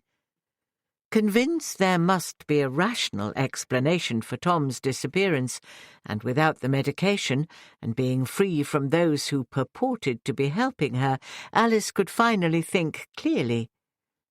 But that same clarity elicited a feeling of being very much alone, as the task before her loomed large and daunting. For all of her plans over the last 24 hours, it was difficult to know where to begin, and the depressing thought of having no one to turn to for help was almost overwhelming. Peering from the taxi window, Alice realized how little she knew about Penrith and the surrounding area. The 5-mile drive to Melkinthorpe took longer than she'd expected, and a sudden thought about paying the taxi driver popped into her mind. Her handbag contained very little cash. Rachel had seen to it that she had little of anything, not even a door key. But Alice hadn't admitted that to the staff at the Elms. A key was hidden under a stone in the garden, which she would use, and if there was insufficient money in her purse to pay the driver, she'd ask him to wait while she went inside to find more. These minor obstacles were the first of many Alice would need to overcome. But the facts were clear in her mind. Tom was missing, and Rachel wasn't to be trusted. Alice was very much on her own, and would need all her determination to discover precisely what was going on. Alice's relief was almost tangible when she found the key in its hiding place, a simple matter which validated her recent actions and restored confidence that she wasn't as batty as others thought. Thankfully, there was also enough money in her purse to pay the driver, with a small tip, and thanks for her freedom, which he would never fully understand. As she entered the cottage, for the first time in weeks, exactly how many weeks was still a little uncertain, a strange sensation washed over her, but her doubts and uncertainties were something else to keep to herself. Alice was fighting to restore the world's perception of her, and she wouldn't readily admit to any weakness or lapse of memory from now on. Alice's initial reaction was to call out for Tom on walking through the front door, although she knew how futile that would be. It was an instinct, one of many she'd have to evaluate before acting upon. If Tom was there, he would most certainly have visited her at the Elms to bring her home. The house felt hollow and cold, even though it was a beautiful, warm summer's day. Alice moved through the empty rooms, opening windows to allow the sunshine and the fresh, gentle breeze inside her home. This moment was one she'd longed for, but was unsure, or perhaps even a little afraid of where to start. Alice carried her small case into the bedroom, opened it and tipped its contents onto the floor. There was nothing she wanted to keep. The clothes belonged to other residents, and everything was impregnated with the smell of the Elms, a place she desperately wanted to forget. Her next action was to open Tom's wardrobe. Alice stifled a sob and examined the contents which hung there in place of Tom's clothes.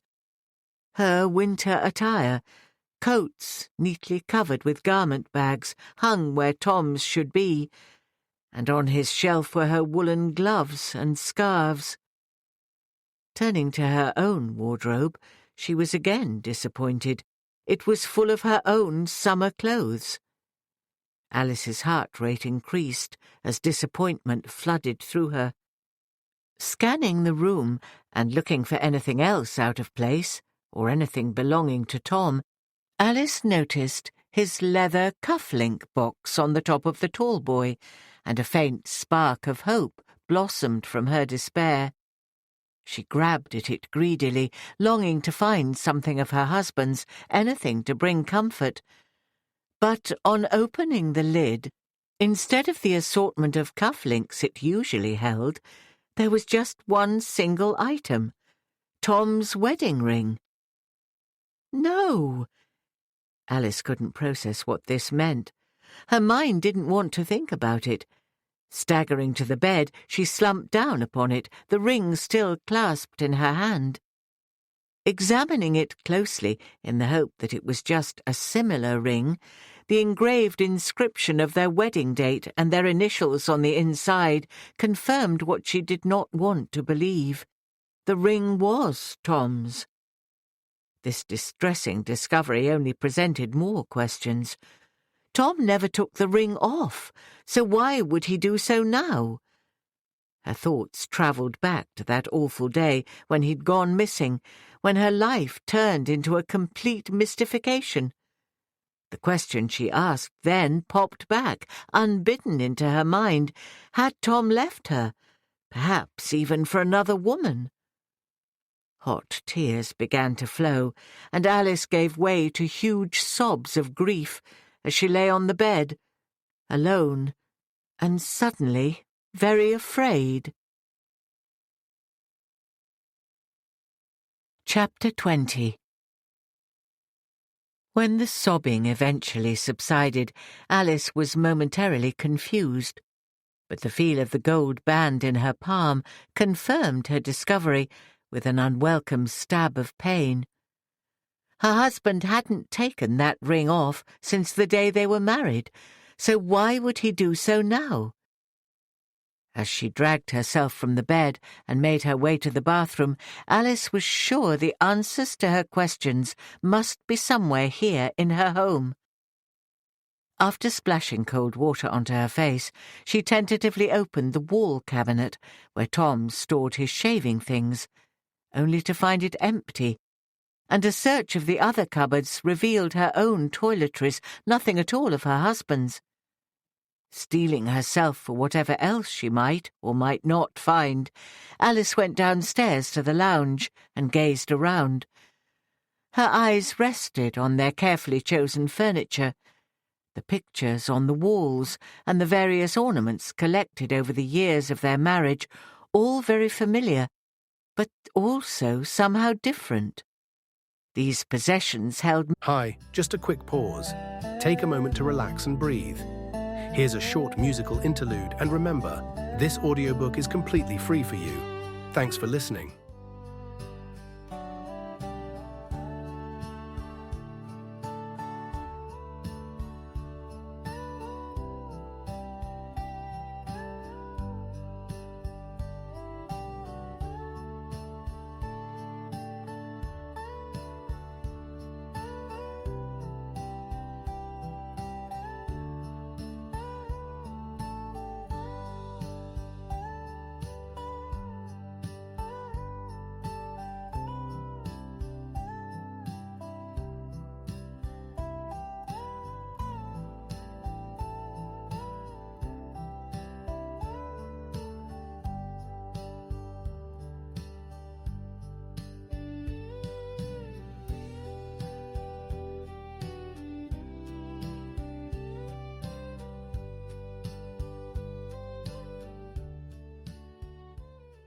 memories, but Alice couldn't afford to dwell on them.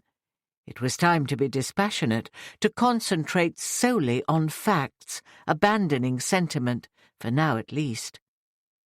The family photographs on display were familiar too, but on closer inspection incomplete. Precious images from the past were still there, her wedding photograph, her sister's wedding, and subsequent pictures of Karen, James and Beth, a family group including Rachel with Alice and Karen's parents. Tom's mother smiled widely from a silver photograph frame, and there were several photographs of their beloved Jenny, their golden-haired, beautiful daughter, who would always remain just 7 years old. The images brought more tears to Alice's eyes, but ignoring the ache in her heart, she concentrated only on which photographs were missing. There were no recent images of Tom. There should be a holiday photo from last summer when they'd toured Scotland with Barney. They'd asked a passer-by to take them together, and it was one of the few good photos they possessed of the two of them. Surely she hadn't imagined that? And then there was Millie. Alice distinctly remembered a photograph of her granddaughter in a pretty enamelled frame, an image of the child as a toddler grinning into the camera, a picture which Tom had taken on one of the rare occasions when Rachel allowed them to take Millie out for the day. Alice loved that photograph.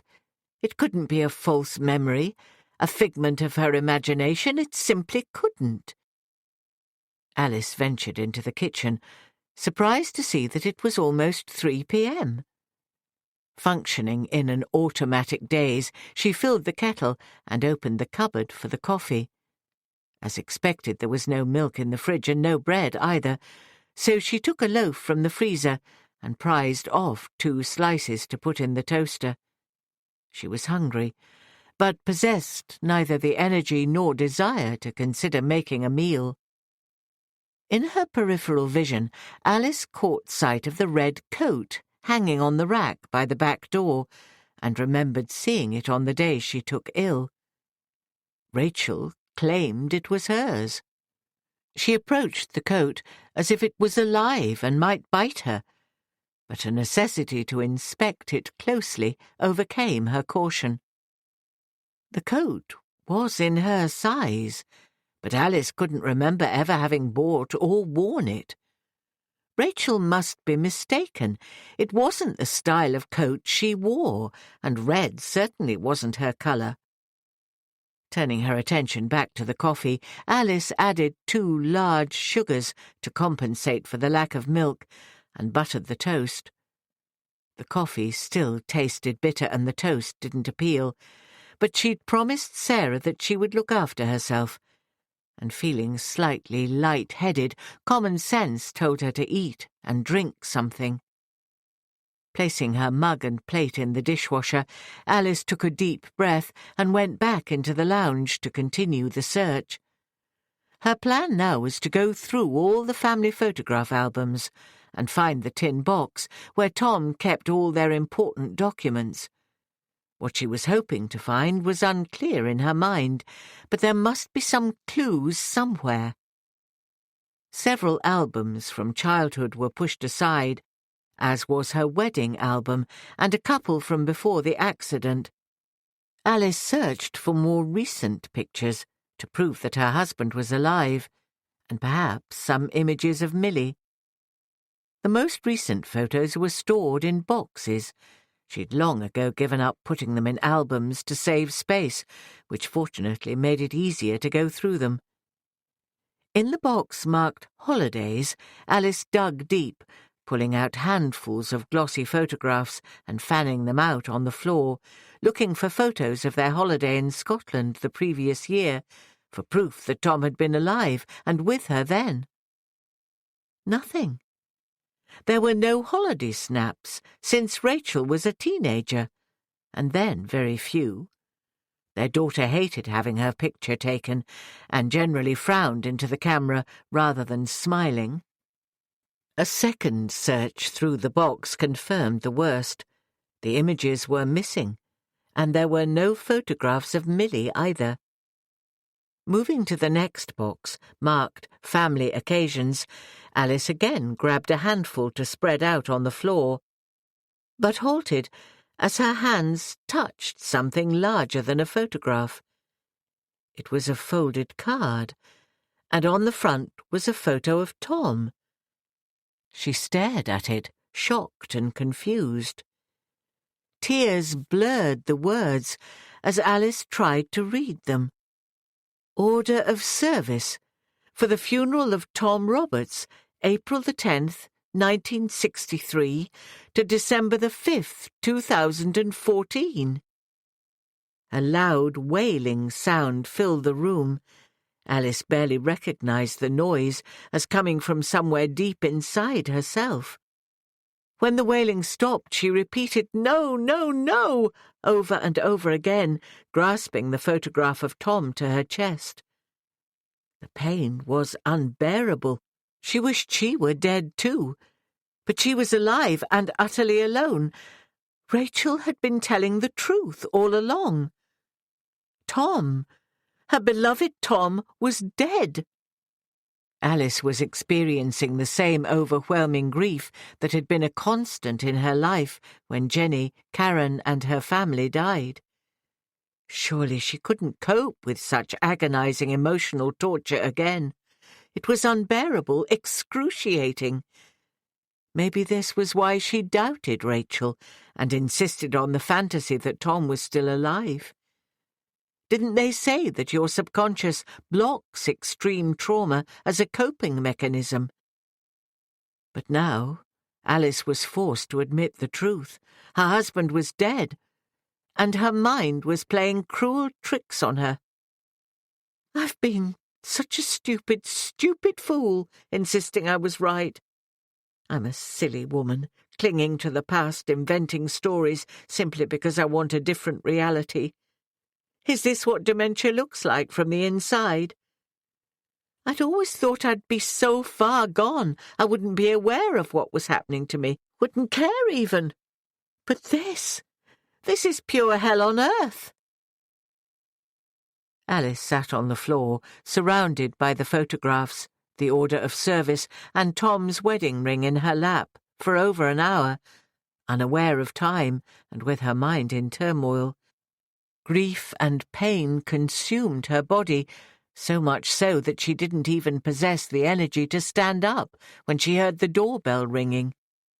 She tried to ignore the insistent noise, but whoever was there knocked loudly until Alice pulled herself up and went to open the door. "Sarah!"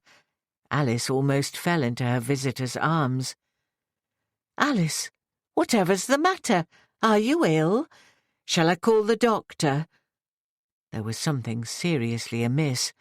Half carrying Alice back into the house, Sarah settled her onto the sofa, noting the mess on the floor. "What's happened? Can you tell me?" Sarah asked softly. "Oh, Sarah, they were right, and I was wrong, and it hurts so much." The order of service for Tom's funeral was clasped to her chest, and she handed it to her visitor before falling back onto the sofa exhausted. Sarah read the front of the card. "I'm so sorry. This must be an awful shock for you." There was an uneasy silence for a few moments as the women contemplated the relevancy of the find. Alice spoke first, distraught at finding out that Tom really was dead, as Rachel had maintained all along. "I've blamed Rachel and accused her of lying, and now I feel terrible. How can I not remember? And what about all the other things? Millie, me being a teacher, even the dog. What a fool I must seem." "No, Alice. You're not a fool, far from it. Dementia's an illness. It's not your fault, but you can learn to live with it." "But won't they send me back to the Elms? I'm not sane any more." "Not necessarily. They lifted the DOL order as the assessment ruled that you're able to make your own choices. This doesn't change that. Many people with dementia stay in their own homes for years. It can be managed, particularly in the early stages. Sarah felt somewhat out of her depth, with no formal medical training, only what she'd picked up from experience. But she spoke kindly, and as far as she was aware, accurately. "What about these delusions? Am I safe to be alone?" "If you still want to live here, Alice, the risks can be assessed. But if you're worried about being alone and feel you'd prefer some kind of residential care, then I'm sure that's an option which will be open to you." "No, I'd rather be here. I just don't know if I can trust my judgment any longer." "That's understandable. But all this is so new and raw. You can discuss these things with Rachel when she comes home. Have you eaten since you left us this morning? You look as if you could do with a strong cup of tea." "Yes, I think I could, although I did have some toast and coffee a while ago." "But you must have somewhere to go, Sarah. You don't want to be spending your free time with me. Isn't that a bit of a busman's holiday?" Alice attempted a smile. "There's nowhere I need to be, and Jack's still at work. So, unless you want to be alone, I'll happily stay for a while." "Please. I think I could do with the company. It's all been quite a shock." Chapter 21. It was 9 p.m. by the time Sarah arrived home. Knowing how much Jack worried about her being out alone, she'd sent a quick text earlier to tell him where she was and that everything was okay. As she closed the door, she shouted his name. "Hello, love. Shall I put the kettle on?" Jack greeted his wife with concern. "Not for me, thanks. I've had enough tea to last me for a week." Sarah hugged her husband and flopped exhausted beside him onto the sofa. "How's Alice?" Jack asked. "Shocked and washed out. The poor woman was certain that her husband was still alive. But now she's home, the evidence is plain to see. I must admit, Alice was quite convincing at the Elms. I almost believed her myself. She was so certain of her own mind." "Yes, I remember. So your detective work was all in vain." Jack grinned, earning a playful punch in the ribs from his wife. "Tell me, what's convinced her otherwise?" "When I arrived, Alice had just found the order of service for her husband's funeral." "Oh, goodness, that's a cruel way to find out. The poor woman must have been shocked." "Yes, but she wasn't finding out for the first time, was she? That's the trouble with dementia. Sometimes patients have to go through the same distressing trauma over and over again." She'd also expected to find a photograph of her granddaughter, but sadly that seems to be another figment of her imagination. Sarah snuggled closer into her husband's side, needing the comfort of his presence. "Poor Alice. She feels so stupid now. It's almost sad she's lucid enough to know the mistakes she's making.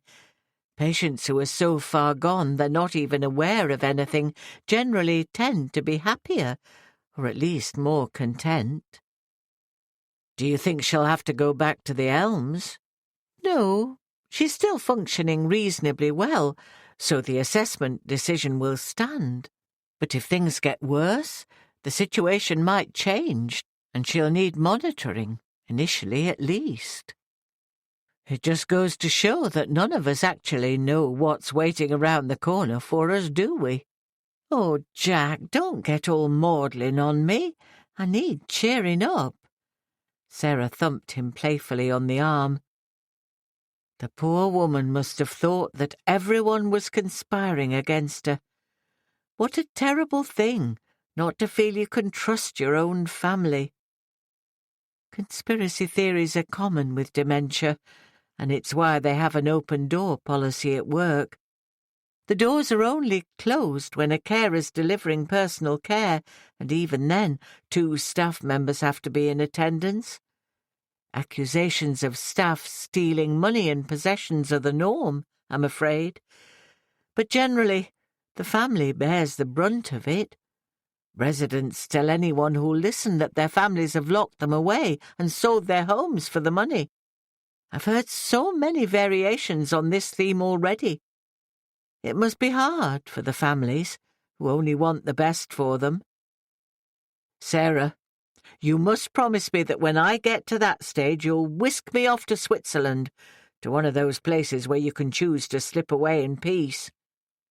Jack, not everyone gets dementia, you know, and there's no way I'd do that for anyone, especially you. Now I'm ready for bed. It's been a long day. Sounds like a good idea to me. Jack grinned and took his wife's hand, entwining his fingers with her own as he led her upstairs. Chapter 22. Rachel tapped her foot impatiently as she waited to see Dr. Edwards, her eyes narrow and her lips pressed tightly together. Her arrival home late the previous evening meant that this morning was her first opportunity to check on her mother at the Elms. It was a shock to learn that they'd discharged Alice, and she now wanted to ask the doctor why. After a few minutes, a patient came out of the doctor's office, and Rachel jumped to her feet, catching the door before it had chance to close, pushing her way into the office. Even though she was already in the room, Richard Edwards said, "Hello, Rachel. Come in, please." This was an interview he'd been expecting, and he'd correctly anticipated Rachel's mood. "Why wasn't I informed of the assessment on my mother? And who decided that she was fit to go home? I thought there was a deprivation of liberty order on her." "Please sit down and I'll explain it to you." The doctor smiled and spoke in his reassuring bedside voice. Richard Edwards had plenty of practice dealing with anxious relatives over the years at the Elms. When Rachel was seated opposite him, he explained the assessment process regarding her mother's wishes. "As you know, I've been talking with Alice regularly, but she's also seen a best interests assessor and an independent psychiatrist." "But why wasn't I informed before these meetings? I would have been here for them." "Sometimes it's better if the patient is seen alone for these assessments. Having a relative present can put undue pressure on what is shared. We asked your mother if she was happy to go ahead with the meetings, or would she like to wait until you were present. Alice chose to meet both the assessor and the doctor on her own." "But she doesn't always know what she's saying. You know she comes out with some strange ideas and has a minimal grasp on reality." "At the time of the assessment, your mother presented as quite rational. She answered all the questions correctly and admitted to some confusion about her past. The assessor was in no doubt that Alice is capable of making her own decisions, and when asked what she'd like to happen in the future, she elected to go home." "She would say that, but that doesn't mean she's safe to be alone, does it? What if she becomes confused again, or could wander away, or let anyone into the house? She's vulnerable." "I'm sorry you don't agree with our decisions, Rachel, but both the assessor and the psychiatrist agreed to lift the DOL order, and after seeing Alice for myself, I have to concur with that decision. I think you'll find that your mother's much improved since you went away." "But how can she be so much better in such a short time? I'm not at all happy about this." "Perhaps you should go and see her, and then you might feel otherwise. I saw her on the days she was discharged, and she was quite well and delighted to be going home." Dr. Edwards stood to indicate the meeting was over. There was nothing else he could do for Rachel Roberts. The woman would hopefully feel differently after she met with her mother. Rachel left the elms and drove straight to her mother's cottage, not knowing what might greet her. It was 2 days since Alice's discharge. This would be her 3rd day at home, alone. Rachel rang the bell and then used her key to enter, calling out as she did so. Alice heard her daughter from the kitchen and took a deep breath, unsure what Rachel would say or do now that she knew she was home. There'd been plenty of thinking time for Alice over the last couple of days. Apart from a bit of food shopping, she'd done little else. The shock of finding out that Tom was dead was a heavy blow, and a fact with which she still struggled. At times she'd found herself searching for clues to prove that her husband was alive, but her rational side told her this was futile. Perhaps she even owed her daughter an apology. The recent past was still somewhat hazy, but Alice knew she'd acted out of character at times, and she remembered some angry scenes from her days at the Elms. She came out to meet her daughter with a smile fixed on her face. "Hello, Rachel. How was your trip?" "Fine, but I'm more concerned about you. You're not well enough to be alone, Mum. You should have waited until I came home." Rachel looked wary of her mother, as if she was sizing up her mood. "But I'm home now, and I feel so much better for it. I'll make us a coffee, shall I? And then we can have a chat." Rachel followed into the kitchen, where the back door was open, allowing a pleasant breeze to waft through the warm, sunny room, carrying on it the scent of freshly mown grass. Silence hung heavily in the air as both women pondered how to open the conversation. "How did you know I was home?" Alice spoke as she went through the motions of making coffee. "I got back late last night, so I didn't visit the Elms until this morning. It was quite a shock to discover you weren't there." "Did they tell you about the assessments?" "Yes, Dr. Edwards told me, but I wish you'd waited until I was back. I could have been with you." "I managed perfectly well on my own, and there was no need to be taking up a bed that someone else needed. Anyway, I think I owe you an apology. I still find it hard to accept, and I can't say I remember much about it, but I do know now that your dad is dead." It was so difficult to speak those words. To her chagrin, tears filled Alice's eyes. "That's a relief to hear, but what changed your mind?" "I found the order of service from his funeral. It was a shock at first, and the facts are still muddled, but I'm sorry I didn't believe you. It's just so hard to accept." Alice did break down then. Hot tears had been her companion for the last few days. The heartache was, at times, almost unbearable. "Don't cry, Mum." Rachel made no attempt to move towards her mother, or offered a hug to comfort her, but then she rarely, if ever, displayed such emotions. "If you still can't remember the details, can you see now why I don't think you're well enough to be on your own?" She spoke coolly. Her words held no compassion. Finally Alice stopped crying and looked at her daughter. "I'm not going back to that place. I might have some gaps in my memory, but the doctor thinks that could be down to an infection or something. I'm quite well now." Surely Rachel wasn't going to try to make her go back to the Elms. "And what about Barney? Do you still think you have a dog? Or can you remember what happened to him?" Her daughter's voice sounded harsh, almost cruel. Alice grudgingly conceded. "No, I can't remember what happened to Barney. But I believe you if you say he's gone too. I'm simply worried about your safety. You don't seem to realise how ill you've been. Would you like me to get some help for you? Perhaps someone could call each day to see if you're okay." "Rachel, I'm 55. Hardly an old lady, and I don't need anyone checking up on me. I've got the telephone, and I can call you if I need to. But I'm home, and I fully intend to carry on living my own life, even if I am alone." Alice swallowed hard at the implication of her own words. "I'm sure the memories will return in time, but I certainly don't want to be treated like an invalid." She was growing increasingly angry. Her daughter's concern should have been touching, but it wasn't.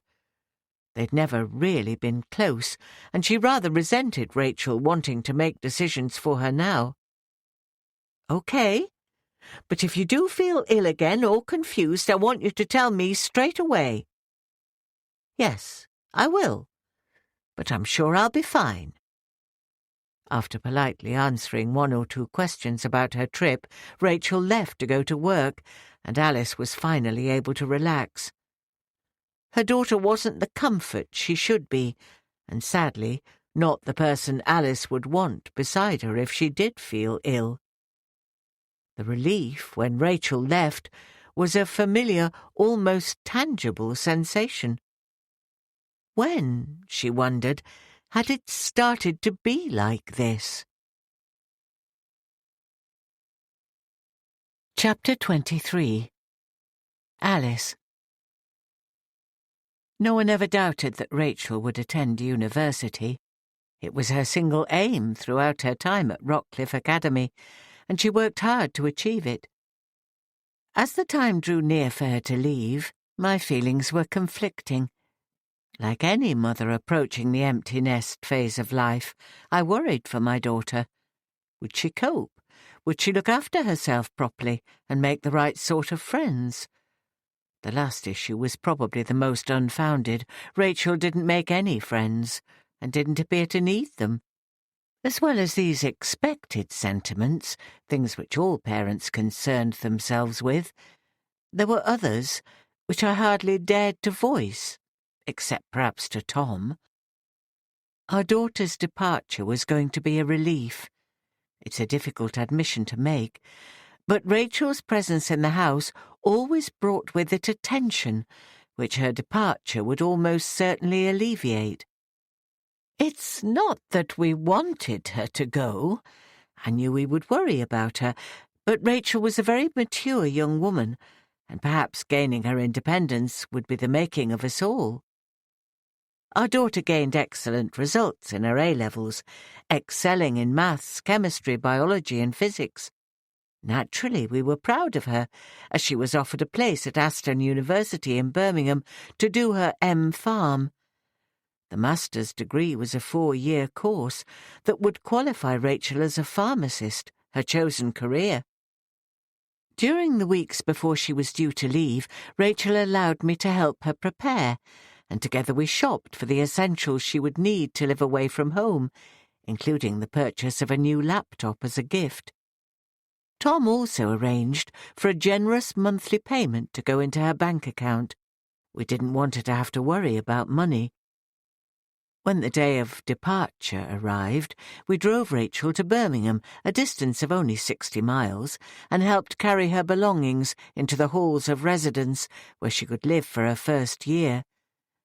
Tom offered to take the 3 of us out for a meal before we left, but Rachel declined the offer, saying she wanted to unpack and organise her room. The final goodbye was a rather impassive event. Being wary of showing emotion, as I knew Rachel would be embarrassed by any such display, I gave my daughter only a brief hug. She'd never sought out physical contact and barely reciprocated. Tom, too, attempted a hug, before we left rather awkwardly, reminding her to ring home when she had the chance. I don't think either of us knew what to say on the way home. It was a watershed moment in our lives, and we each cosseted our own thoughts, almost afraid to admit what we were feeling. Later, however, once back at home, we confessed to a sense of relief, and spent the evening pondering what our life would be like from then onwards. Our relationship with Rachel was never a warm one, not for want of trying, but we'd agreed that we'd done our best, and all we could do now was to be there for her if she needed us. We could do nothing other than wait and see where the relationship travelled from there. The only other person I could confide in was my friend, Brenda Chapman. We'd both known the pain of losing a child, and our friendship strengthened in many ways over the years. Brenda's 2 other children were both at university, so she understood, to a point, what I was feeling. She was also aware of the unusual relationship Tom and I had with Rachel, and her accurate perceptions and understanding of my confused emotions were comforting. Sometimes guilt about Rachel stifled me. It wasn't as if she'd been problematic in ways many children and adolescents are. She was just cold, unresponsive, and almost apathetic to human sentiments. In many ways I could be proud of her. Academically she was quite brilliant, and her behaviour was generally good. So why did I feel as if I didn't know my daughter? Could the problem be with me? Or was it, as we'd often considered, in the genes? Yet I shall not go there again. We'd lost Jenny, and I was grateful we still had Rachel. Sadly, we also lost my father at this time. His death was sudden, a stroke from which he never recovered, but mercifully it was over quickly, and he didn't have to endure a long and drawn-out period of illness. Our life was changing once again, and I was unsure of how the future would evolve. For the first time in our married life, Tom and I had only ourselves to think about, and with a niggling sense of guilt, we could plan things we'd never considered before. Travel was now a possibility. Rachel loathed holidays. They took her out of her comfort zone, and she made it perfectly clear that she'd rather be at home in her usual routine. Now that we were free to broaden our horizons, we would have to relearn how to enjoy ourselves, to think of our own pleasures without the sense of guilt that so often accompanied this concept for us. During Rachel's first term at university, she rang each week, dutifully, although as time went on, with diminishing frequency. Our conversations were stilted, generally consisting of a breakdown of her studies, upcoming exams, assignments, tutorials, and the like. Not that I wasn't interested, I was, but I wondered about my daughter's social life, or lack of it. I longed for her to tell me she'd met a boy, to hear some excitement in her voice, some anticipation of events other than papers to be handed in and forthcoming exams. I fell into the pattern of letting Rachel dictate the conversation, and it was apparent that absence did not make her heart grow fonder. At the beginning of her second year of studies, Rachel moved into a small flat on her own, which she decided to buy, using the money we paid regularly into her account. Tom and I hoped she'd make friends during those early days, perhaps someone with whom she'd wish to share a flat or a house, as many students do. But there was never any mention of friends. She remained solitary by choice. Rachel secured a weekend job in a pharmacy, which seemed a sensible idea, and was undoubtedly compatible with her studies. Yet I couldn't help but wonder if one reason for seeking employment was to make it difficult to come home at weekends and even holidays. Our daughter did come home a few times during that first year, but visits grew less frequent. Time in the library at university always took priority over being with us. Still, I was grateful that she kept in touch, and shouldn't have been surprised at all by Rachel's choices. She'd always been independent. Tom and I were slowly accepting this new relationship with our daughter, who was an adult, making her own decisions and planning her future. We knew we would only be included in her life if and when she wanted us to be, and so it was time to abandon our worries. We'd done our best for her over the years and would continue to do so, as often as she would allow. It occurred to me that when many children were striving to reach their parents' expectations and make their parents proud of them, It was the exact reverse for Tom and me. We always tried to be the kind of parents Rachel wanted, and now that she was a young woman, I was beginning to realize that we had failed miserably in our efforts. Was I beginning to fear my daughter even then? Her judgment on us as parents, and her expectations that we'd so obviously not met? It became the case that I was so afraid of doing the wrong thing that, to my shame, I did nothing, allowing my relationship with Rachel to drift, to be dictated by her and entirely on her terms.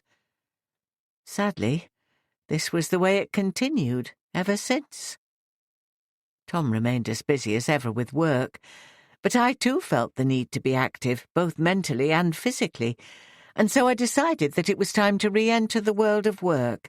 I'd continued with my studies, and now eagerly started applying for jobs. Chapter 24. During her first couple of weeks back at home, things felt strange and unfamiliar to Alice. The cottage was still new to her. It was barely a couple of months since her relocation from Matlock, so that was understandable. But her senses were telling her that life wasn't quite right, that something was off, something she couldn't put her finger on.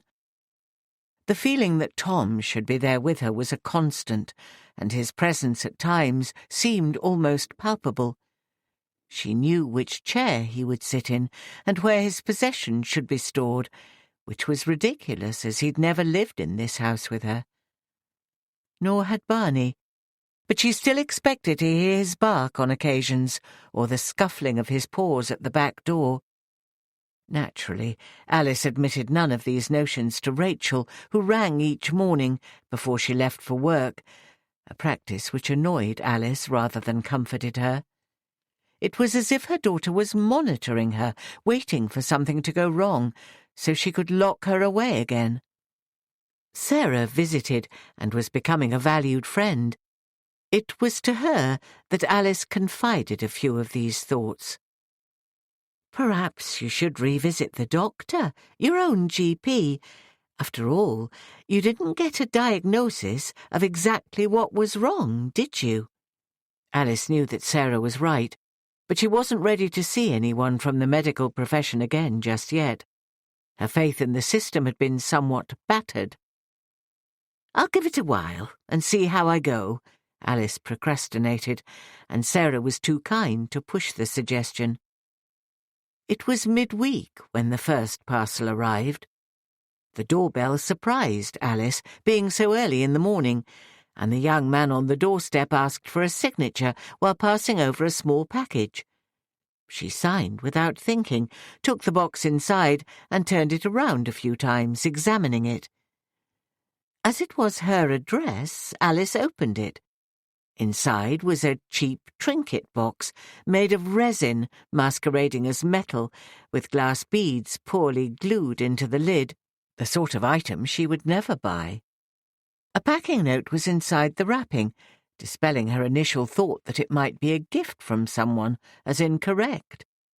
It was from a television shopping channel, and the note, a receipt bearing her name and address, was for a ridiculous amount of money for such a shoddy item. Alice looked for a return address. She would wrap it up and return it to the company it had come from. Yet who could have sent it puzzled her. Later that day, the doorbell rang again, and this time a taxi driver stood on the doorstep. "You ready?" the man asked curtly, his vehicle engine still running. Alice shook her head. "But I didn't order a taxi. You must have the wrong address." "Nope." He looked at the number on the doorpost. 15, it is. "Well, I'm sorry, but there's been a mistake. I didn't order a taxi. I have a car and can drive myself."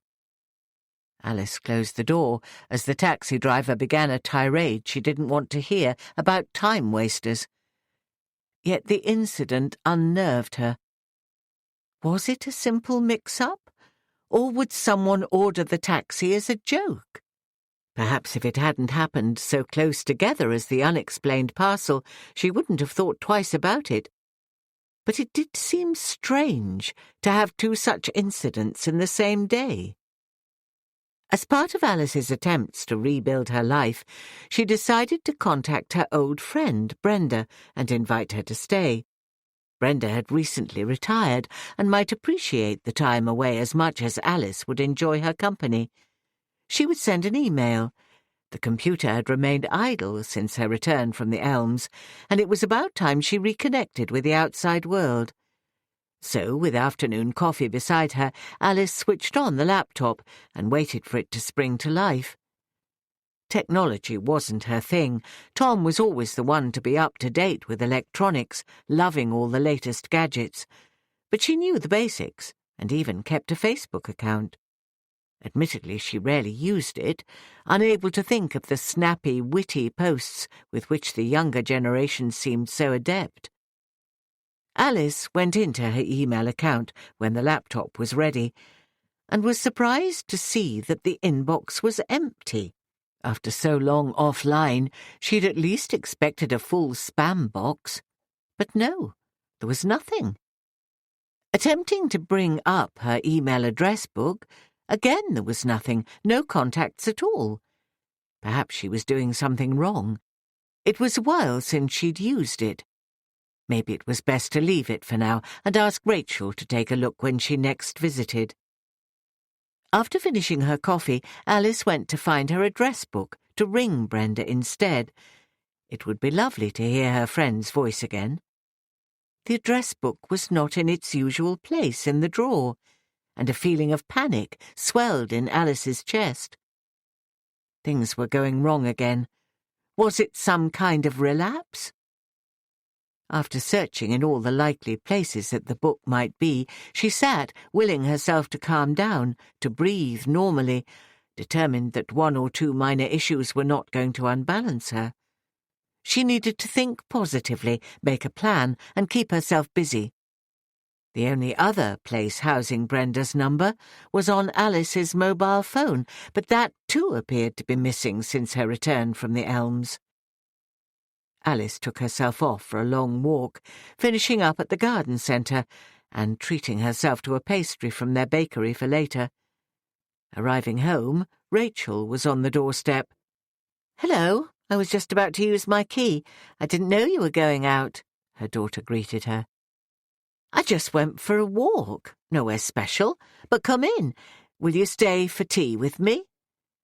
Alice wished she'd brought 2 pastries. "Well, yes.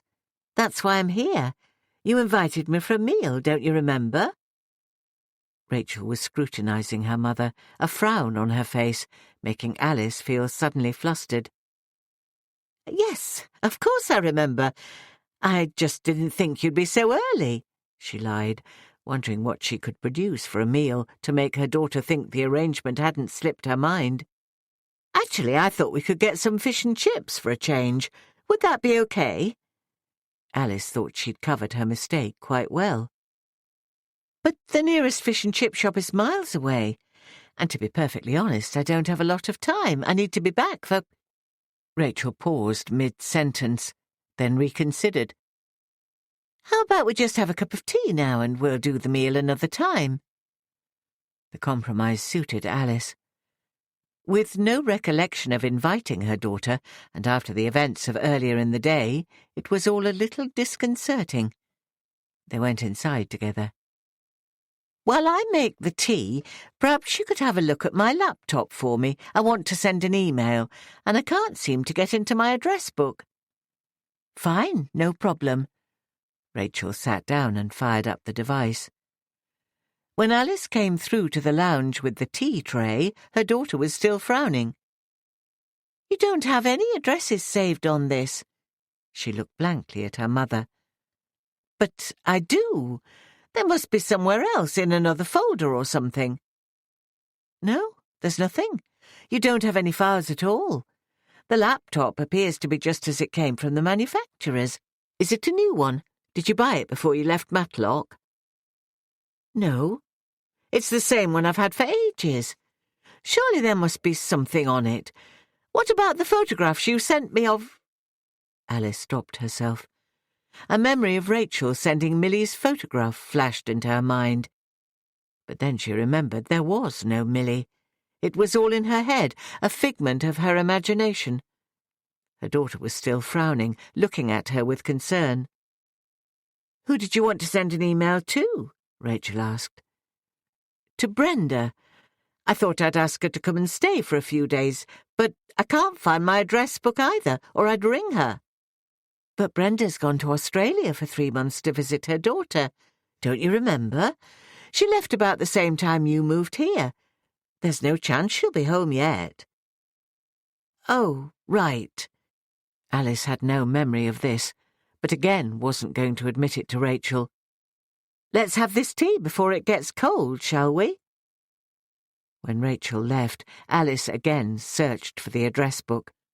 After exhausting every place it could conceivably be, she decided it must have gone missing during the move. These things happen. As for the laptop, there was little to be done for now, although she did seem to remember once hearing that nothing is ever really lost on a computer. Perhaps one of those repair shops would look at it for her, to see if they could find her missing photographs and emails. Maybe they'd been deleted by accident. But there was no hurry if Brenda was in Australia. If her relationship with Rachel was closer, she might have asked her daughter to recommend a repair shop. But Alice was only just beginning to admit to being a little afraid of her. Perhaps it had always been that way. Looking back, most of her parenting of Rachel comprised of trying to please the child, to make her happy. Surely this wasn't how it should be. Chapter 25. The parcels continued to arrive over the next 2 weeks, at least one a day, sometimes 2. Alice was startled every time the doorbell rang, correctly anticipating yet another unwanted delivery. The items were mainly from television shopping channels. However, some of the larger items came from local stores and ranged from a vacuum cleaner to perfume, jewellery, and everything in between. She decided to return them immediately, driving into Penrith and using different post offices to save the embarrassment of returning parcels daily. However, the most frightening incident was when Alice's bank statement arrived, and every single item received was on the list of transactions paid for with her debit card. After the initial shock, it occurred to her that someone must have stolen her card, but a hurried search through her purse revealed that that wasn't the case. Her second, more rational thought was that if someone had stolen her card, or even knew the details, why would they send the items to her? A scammer or a thief wouldn't do that. So far, Alice had kept these deliveries a secret from Rachel, but eventually, shaken by the fact that the parcels were paid for from her account, she decided to ask for her daughter's advice. Rachel studied her mother's bank statement. "But why have you bought all of this?" Her voice barely hid the anger. "That's the point. I didn't buy them, and I've no idea how this is happening." Alice felt a mixture of shame and embarrassment. If she'd expected sympathy and understanding, she was sadly disappointed. Rachel was furious. "They've been purchased on your debit card. You must have ordered them." "Honestly, Rachel, I haven't." "I think you probably have, but then forgotten about it." "You still think I'm mad, don't you?" Alice was close to tears. "No, Mum, it's an illness." She lowered her voice. "I know you can't help it, but this is serious. You're vulnerable and can be taken advantage of here on your own. I think we should look at taking measures to protect you." "What kind of measures?" "Maybe it's time to consider making a power of attorney order so I can help you with your finances. We could see a solicitor who'll explain it all to you." Rachel was so calm and businesslike now that her attitude provoked sudden anger in Alice, and frustrated tears spilt over. I don't need it explaining to me, Rachel. I know what power of attorney is, and I'm far from wishing to take such a step yet. Even to herself she sounded irrational when she intended to be firm with her daughter while matching her coolness. I can see you're not in the mood to talk about this now, but perhaps you should think about it, and we'll discuss it another time. For now, do you want me to go to the bank and put a stop on your debit card? No, I can do that for myself. I don't know what's going on here, but I'm certain that I didn't order any of these goods, and I'm quite capable of sending them back, thank you, Rachel. Her daughter let the matter drop and left soon afterwards. As Alice reflected on their conversation, a cold fear washed over her. Was this what the future looked like? Was she to be forced into giving Rachel control of her life and all her decisions? It was a scenario that sent a chill down her spine. There was no comfort in knowing that her daughter was the only person left to care for her in the future. As Alice battled with these thoughts, the doorbell rang. A smiling pizza delivery man greeted her, holding out a large box and expecting payment. It was all too much for her. She shouted at the man, "I don't even like pizza!" and slammed the door in his face. With no one else to turn to for advice, Alice rang Sarah. With a wise head on her shoulders, her new friend would understand and perhaps be able to help her decide what to do.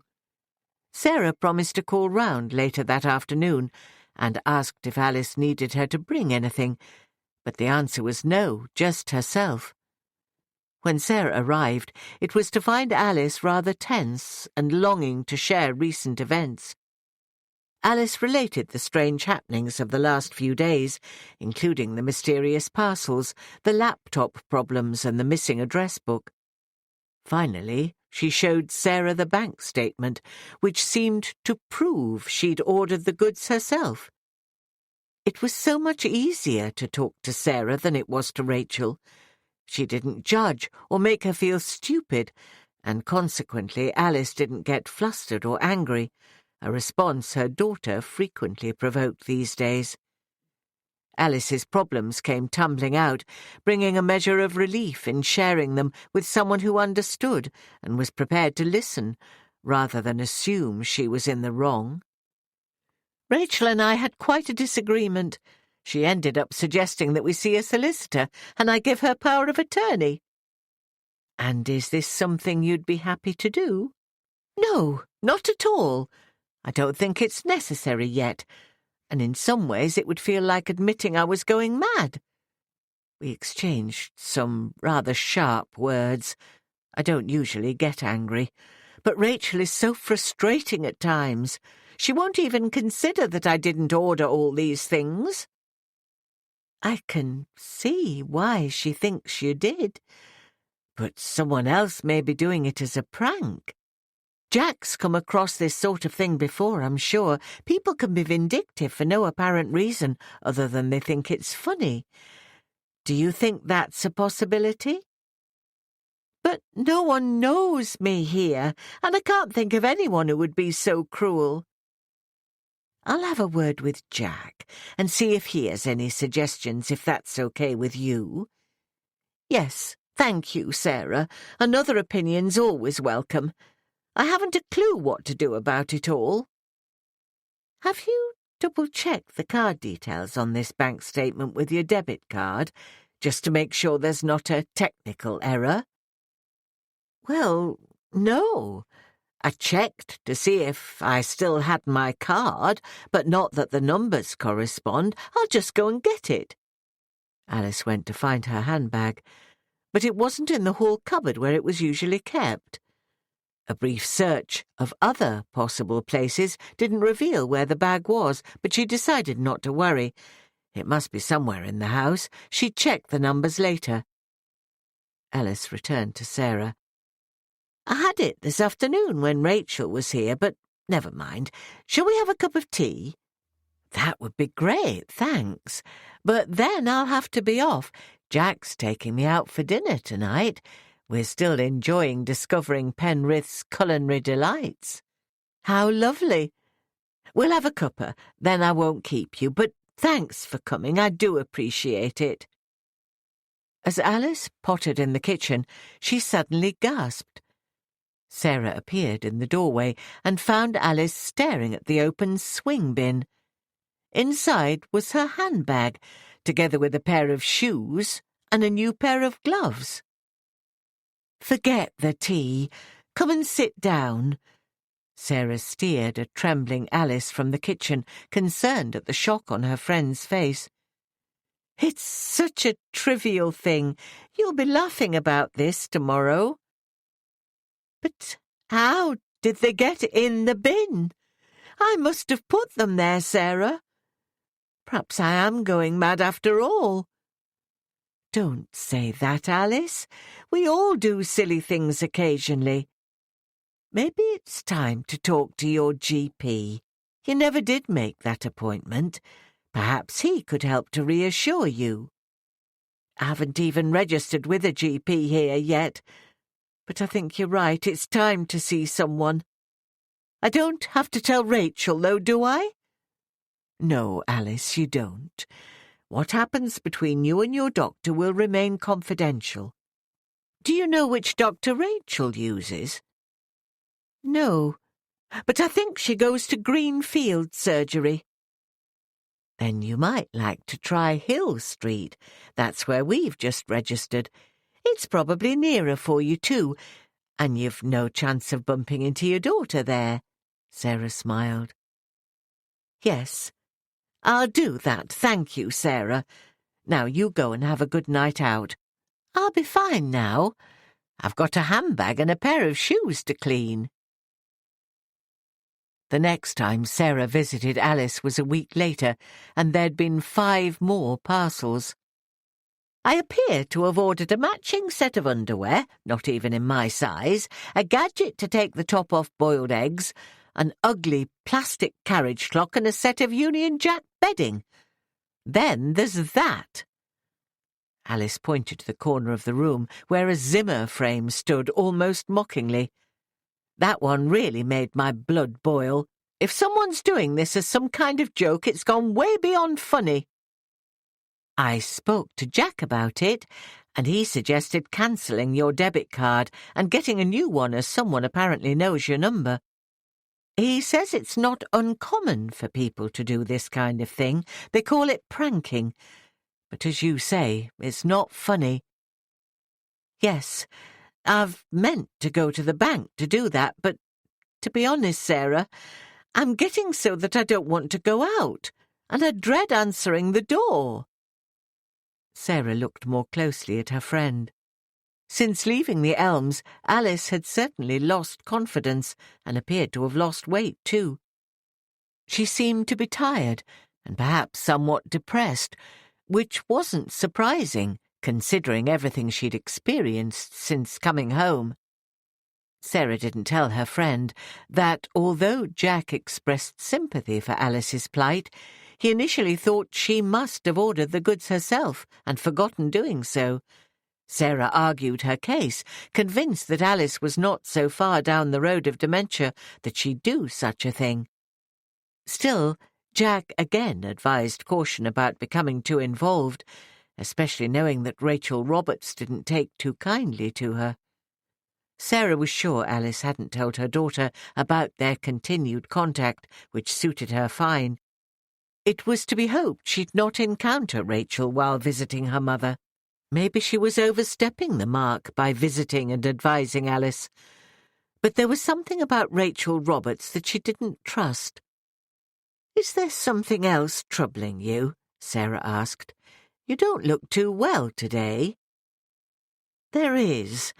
It's to do with Millie, and I know she's just a figment of my imagination, but I keep having dreams about her.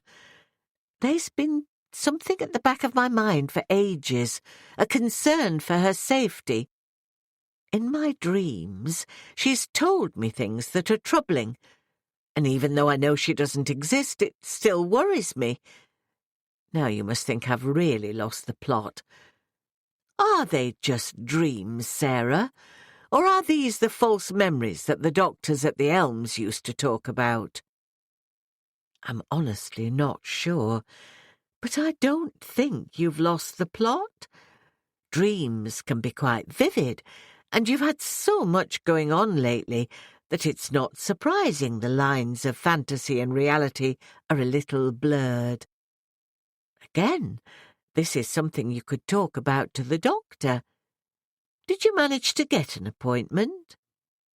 Sarah felt ill-equipped to comment on Alice's mental state, and this lady had become a friend, not a case study.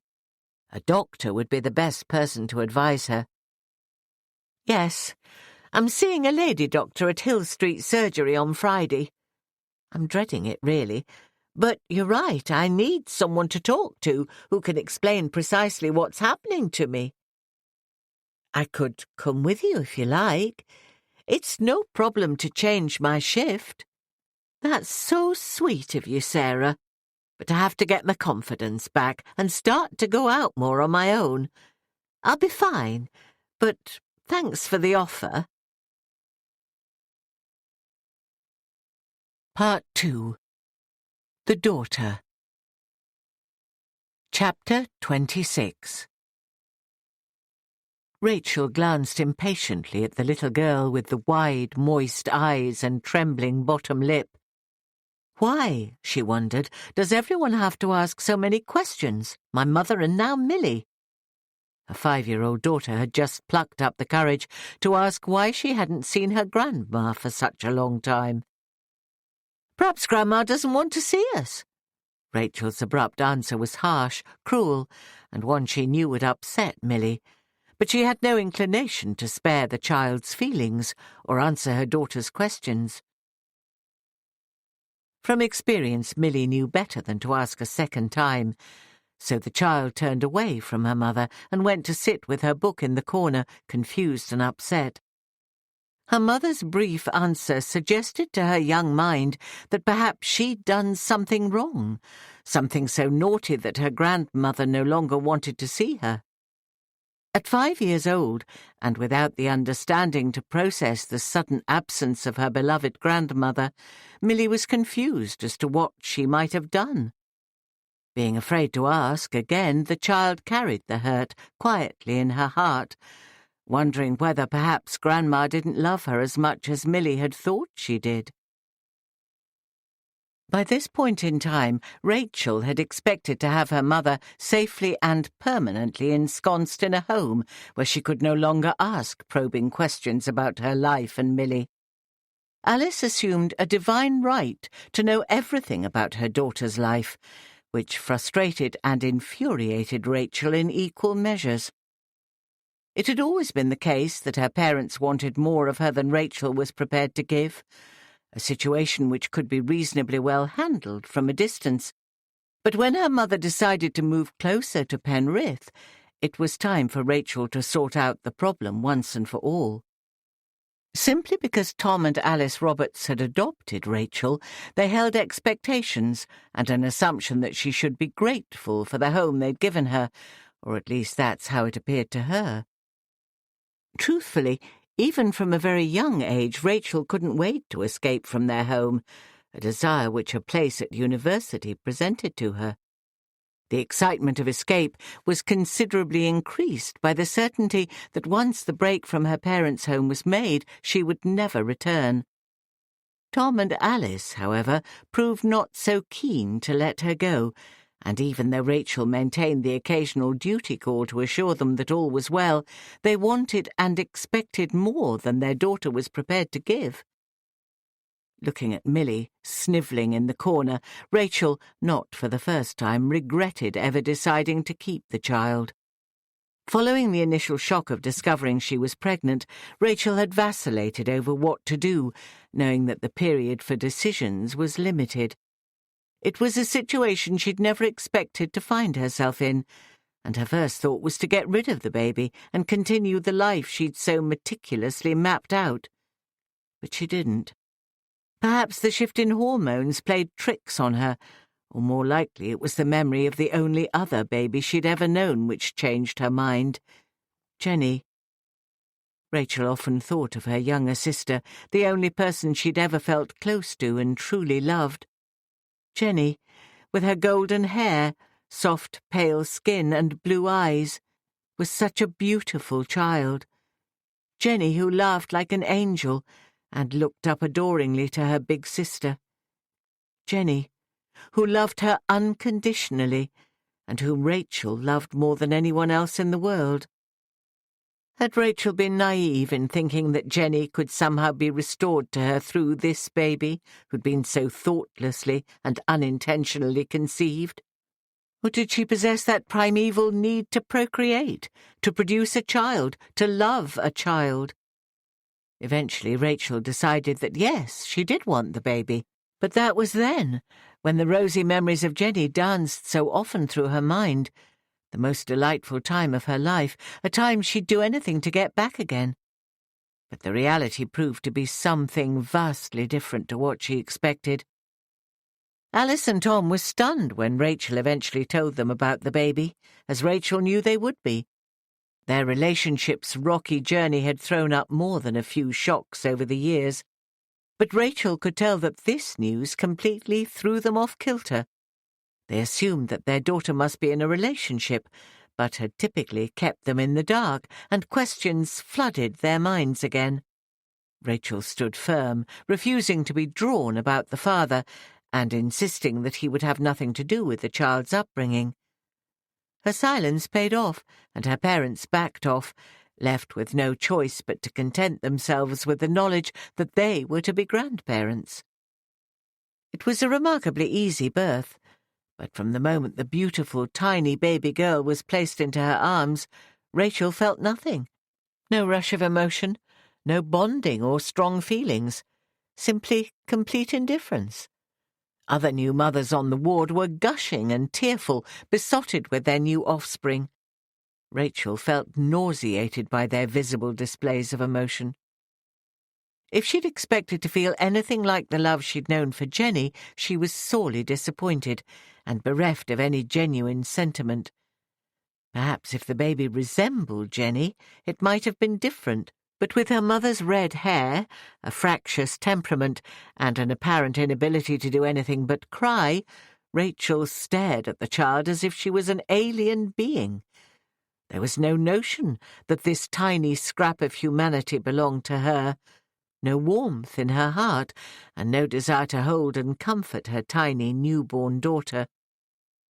Rachel was instantly aware that the decision to keep this baby was a huge mistake, especially when she sensed the hope blossoming in Alice's heart, and knew that her mother viewed the baby as the key to building a closer relationship between them. Both Alice and Tom made it clear that they would provide as much help and support as she wanted, a thought which appalled Rachel. Their involvement, however, was to be denied when, only months after Millie's birth, Rachel finally attained the prize for which she'd worked so hard, and became the owner of a dispensing pharmacy in Penrith. Leaving Millie with a childminder each working day, Rachel experienced only relief at offloading the crying infant, and showed very little interest in how the woman cared for her child. Work was Rachel's escape. Her enjoyment was in the mental challenge, the precision of dispensing, and the need to concentrate on avoiding mistakes. This was her domain, where she was in charge and everything was orderly. Customers were tolerated, but Rachel generally left dealing with them to the counter staff, and the financial rewards quickly increased. Rachel had achieved her goal of being her own boss, no longer answerable to anyone. She could finally be her own woman. Millie's childminder was adequate, and her fees reasonable. Rachel was satisfied with the arrangement, and took up no references, nor asked any pertinent questions before leaving her daughter in the care of a woman who was virtually a stranger. As time passed, and Millie appeared quiet and withdrawn when her mother picked her up, Rachel hardly noticed. It suited her not to have to cope with a noisy child, and besides, she'd been the same herself at that age. Millie's introverted ways seemed perfectly normal to her mother. To Rachel's chagrin, even after she was settled and enjoying her pharmacy's new challenge, Alice continued to ask questions, and within a few years of Rachel's move followed her to Penrith. It was simple enough to keep her parents out of her hair when they lived at a distance, but the move made it so much more complex, so much so that Rachel felt compelled to put an end to the problem of her mother's interference. She devised a plan, one she thought to be foolproof, but now her well-thought-out scheme was beginning to unravel. Why was her life so complicated? Chapter 27. Rachel's years at university were relatively good ones, second only to those brief childhood years with Jenny, the only time in her life when she'd been truly happy. Getting away from home and her overbearing parents was a relief, and Rachel felt she could finally be herself without constant interference. 4 years of studies on which she'd thrived resulted in an excellent degree for her trouble and presented several career opportunities for the future. Initially, medical research appealed to Rachel. The continual study and academic challenge would suit her drive, but the road to the top was lengthy and tedious, and working as a team member didn't suit her personality. Rachel's need to be in charge led to a change of her previous ambitions, and the idea of owning a pharmacy became the ultimate goal. However, working with other pharmacists to learn the ropes was expected, so Rachel acted as an assistant in an established pharmacy for 4 years, a place from which she couldn't wait to escape. At 26, Rachel was frustrated, both in her career and the relationship with her parents. Her plans didn't move on as quickly as she wished. The one thing that was not a viable option after university, and Rachel determined never to do, was to return to Matlock. However, the position she'd secured in Chesterfield proved geographically still too close to her parents for her liking. Despite the proximity, Rachel ensured there was always an excuse not to visit her parents. After work, Rachel rarely went out on an evening, content to stay in her own space with her books and plans for the future. Living frugally and saving every spare penny she earned brought her dreams closer, and seeking a pharmacy of her own as far away from Matlock as possible occupied much of her spare time. Although Rachel didn't generally enjoy the company of other human beings, even she had needs, and occasionally ventured out to satisfy them. The bar in Chesterfield wasn't the usual sort of place she frequented, but her visit was for a purpose, and that was to find a man, not for a relationship, that was always made clear, but simply to fulfill her primal need for sex. Rachel rarely experienced trouble in picking up a man, and her requirements were purely physical. If there was no relationship to follow, intelligence didn't come into the equation. A good-looking, presentable man with a clean, toned body was the only stipulation. Rachel spotted him at the bar the moment she entered. He was tall, and being tall herself, this was an attribute she appreciated. Broad, muscular shoulders and a pleasing face interested her as she approached him with the confidence of a woman aware of her own physical attractions. It wouldn't take long for her to assess whether he would fit the bill. At a guess, the man was around 8 or 9 years older than her, and it took only a few minutes for Rachel to decide that he was suitable. Strangely, his eyes drew her, steel blue, with a haunted look, intriguing and mysterious. As he appeared to be the strong, silent type, all the better. Rachel turned on the charm so rarely displayed, and the evening was decided. Reluctantly, she took him back to her flat. It was safer than going anywhere he might suggest, and she balked at paying for a hotel room. Every spare penny was reserved for her future plans.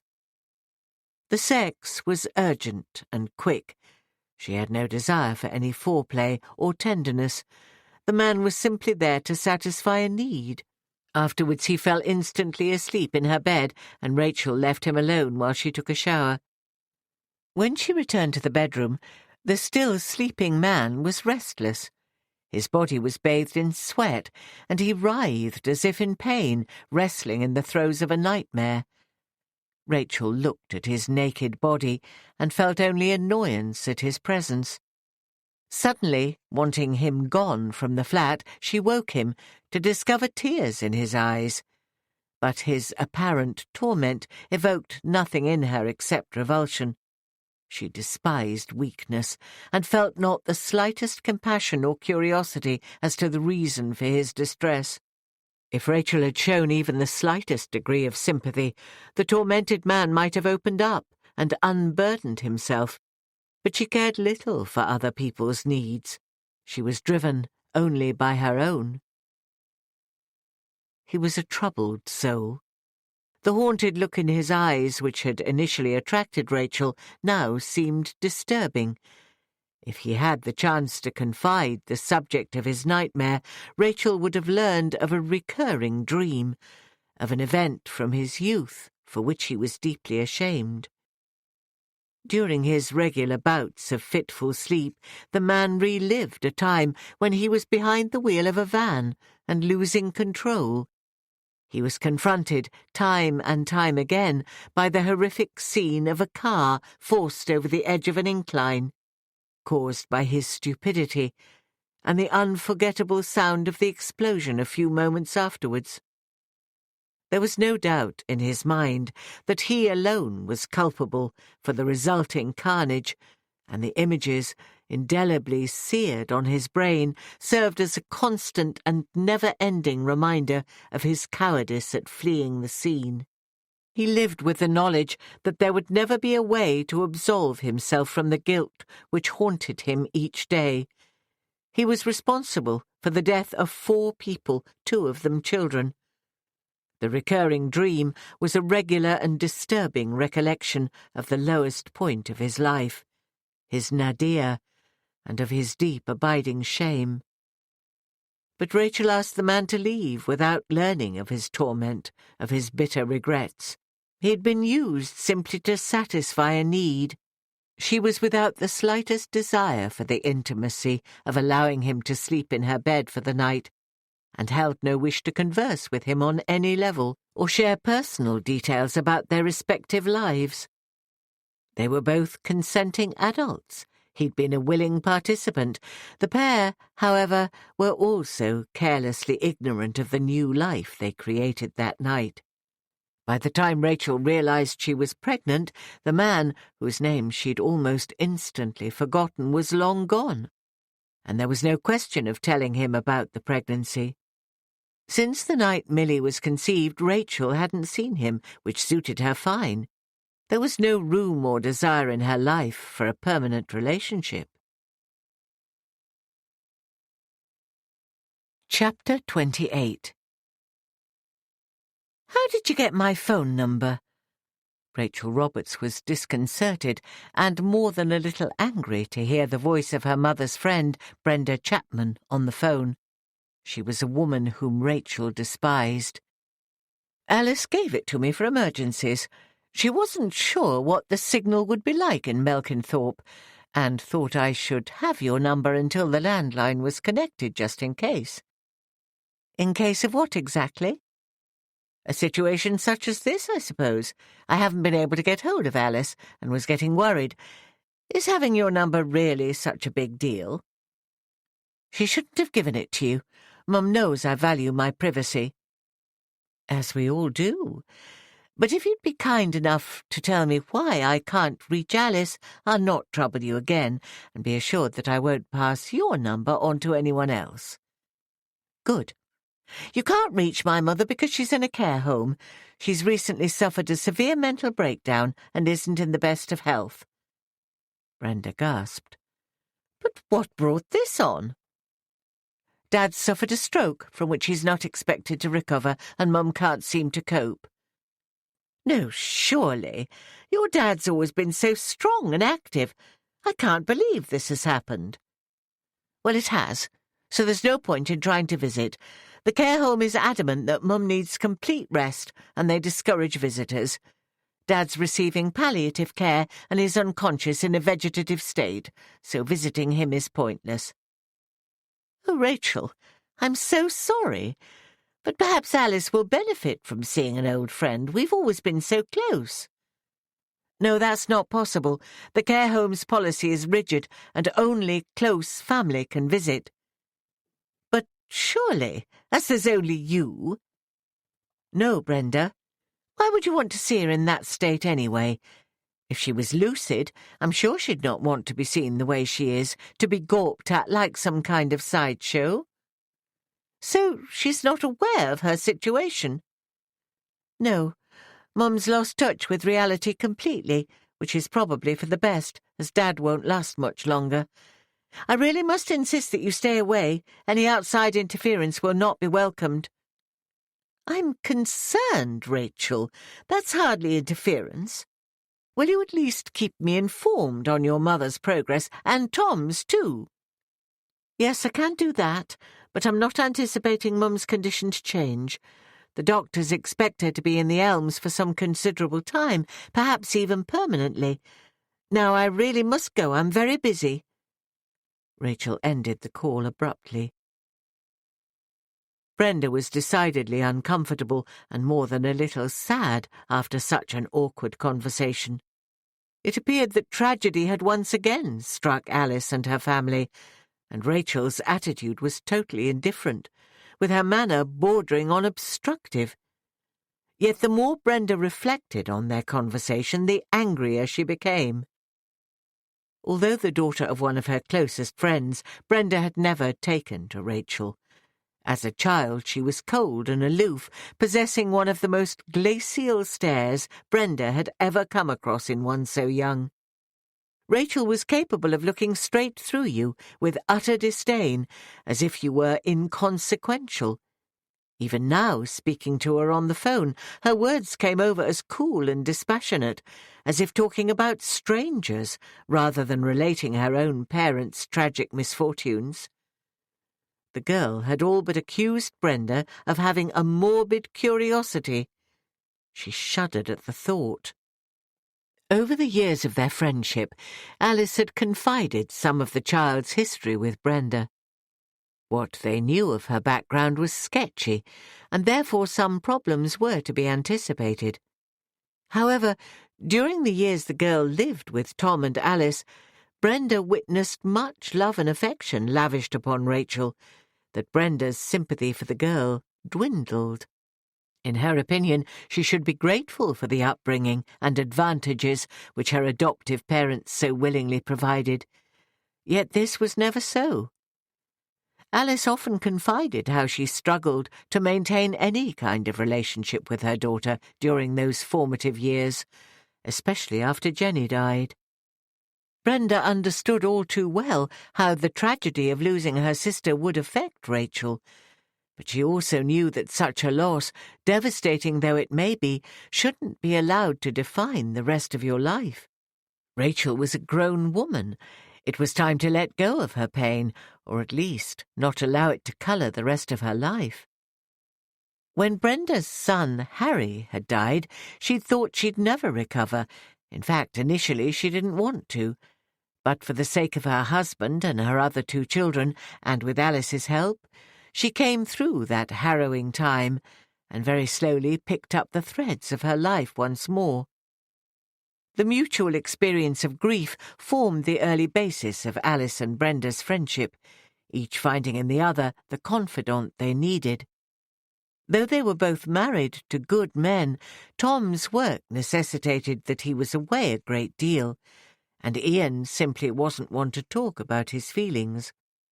Realizing her husband wouldn't cope well with her angst, as well as his own, Brenda largely remained silent about her feelings, battling against the often overwhelming depression, and only ever crying when she was alone.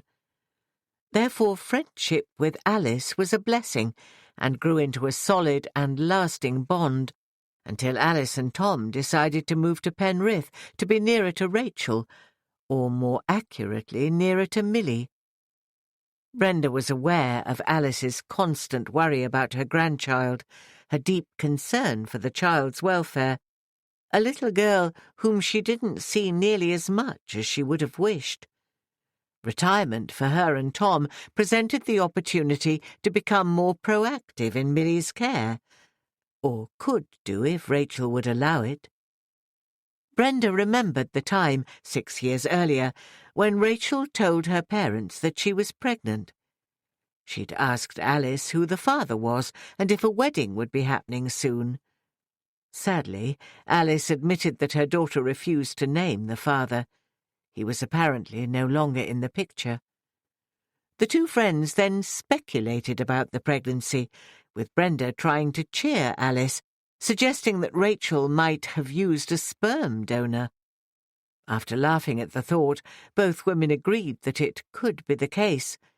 Rachel would most certainly want to be in control, to know the history, intelligence, and physical appearance of any possible donor. Yes, it was feasible, but one thing they were sure about was that Rachel would probably never tell them. Brenda held reservations about the move to Penrith, upon which her friends were determined to embark. It was a huge undertaking, especially knowing that their relationship with their daughter was anything but close. It would surprise her if Rachel would concede and allow them any kind of active role in Millie's life. Still, Alice was determined, apparently unhappy about the childcare arrangements in place for her granddaughter. This latest news devastated Brenda, but she was also experiencing anger on Alice's behalf at the unfairness of life. Surely this family had suffered enough over the years, but also anger towards Rachel. The young woman showed very little compassion for her parents' plight, and her insistence that visitors would be more of a nuisance than a welcome distraction irritated her. Surely Alice at least might benefit from some outside stimulation and a familiar face. Over the next few days, the conversation with Rachel sat heavily on Brenda's heart, and she wavered over what to do. Alice was one of the best friends she'd ever known, and had been so kind to her in her time of need. If there was any way to ease the poor woman's present situation, Brenda wished to do so. Rachel's acceptance of her mother's condition as permanent was also troubling. These events had occurred so rapidly that a definitive diagnosis seemed premature. Yes, Tom's stroke would most certainly have come as a shock, but perhaps Alice's reaction was only temporary.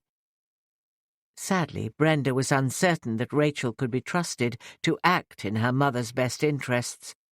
So at the risk of being labelled nosy, she decided to visit Alice at the Elms without telling Rachel.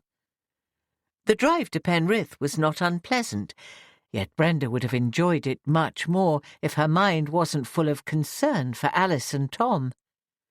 She intended to go directly to the Elms to assess the situation for herself and then contact Rachel to let her know that she was in Penrith and wished to visit Tom. Having travelled so far, she hoped that the care home staff would allow her to visit, at least for a short while.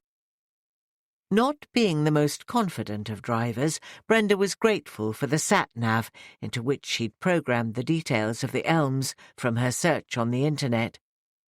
Eventually turning into the small car park, she sighed audibly and gratefully stepped out into the warm sunshine to stretch her stiff limbs. It appeared to be a pleasant enough place. Brenda had expected more visible security from what Rachel implied, but the front door stood open as if in welcome, and a keypad offered a button to press with an intercom for visitors to gain access through an inner door. The door buzzed open without Brenda needing to explain the reasons for her visit, and a pleasant receptionist greeted her inside the hall, asking if she could help. Brenda smiled at the young woman. Hello, I'm here to visit Alice Roberts. Can you tell me which room she's in, please?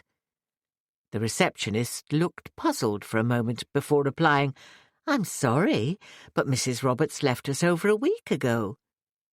Brenda's eyes widened.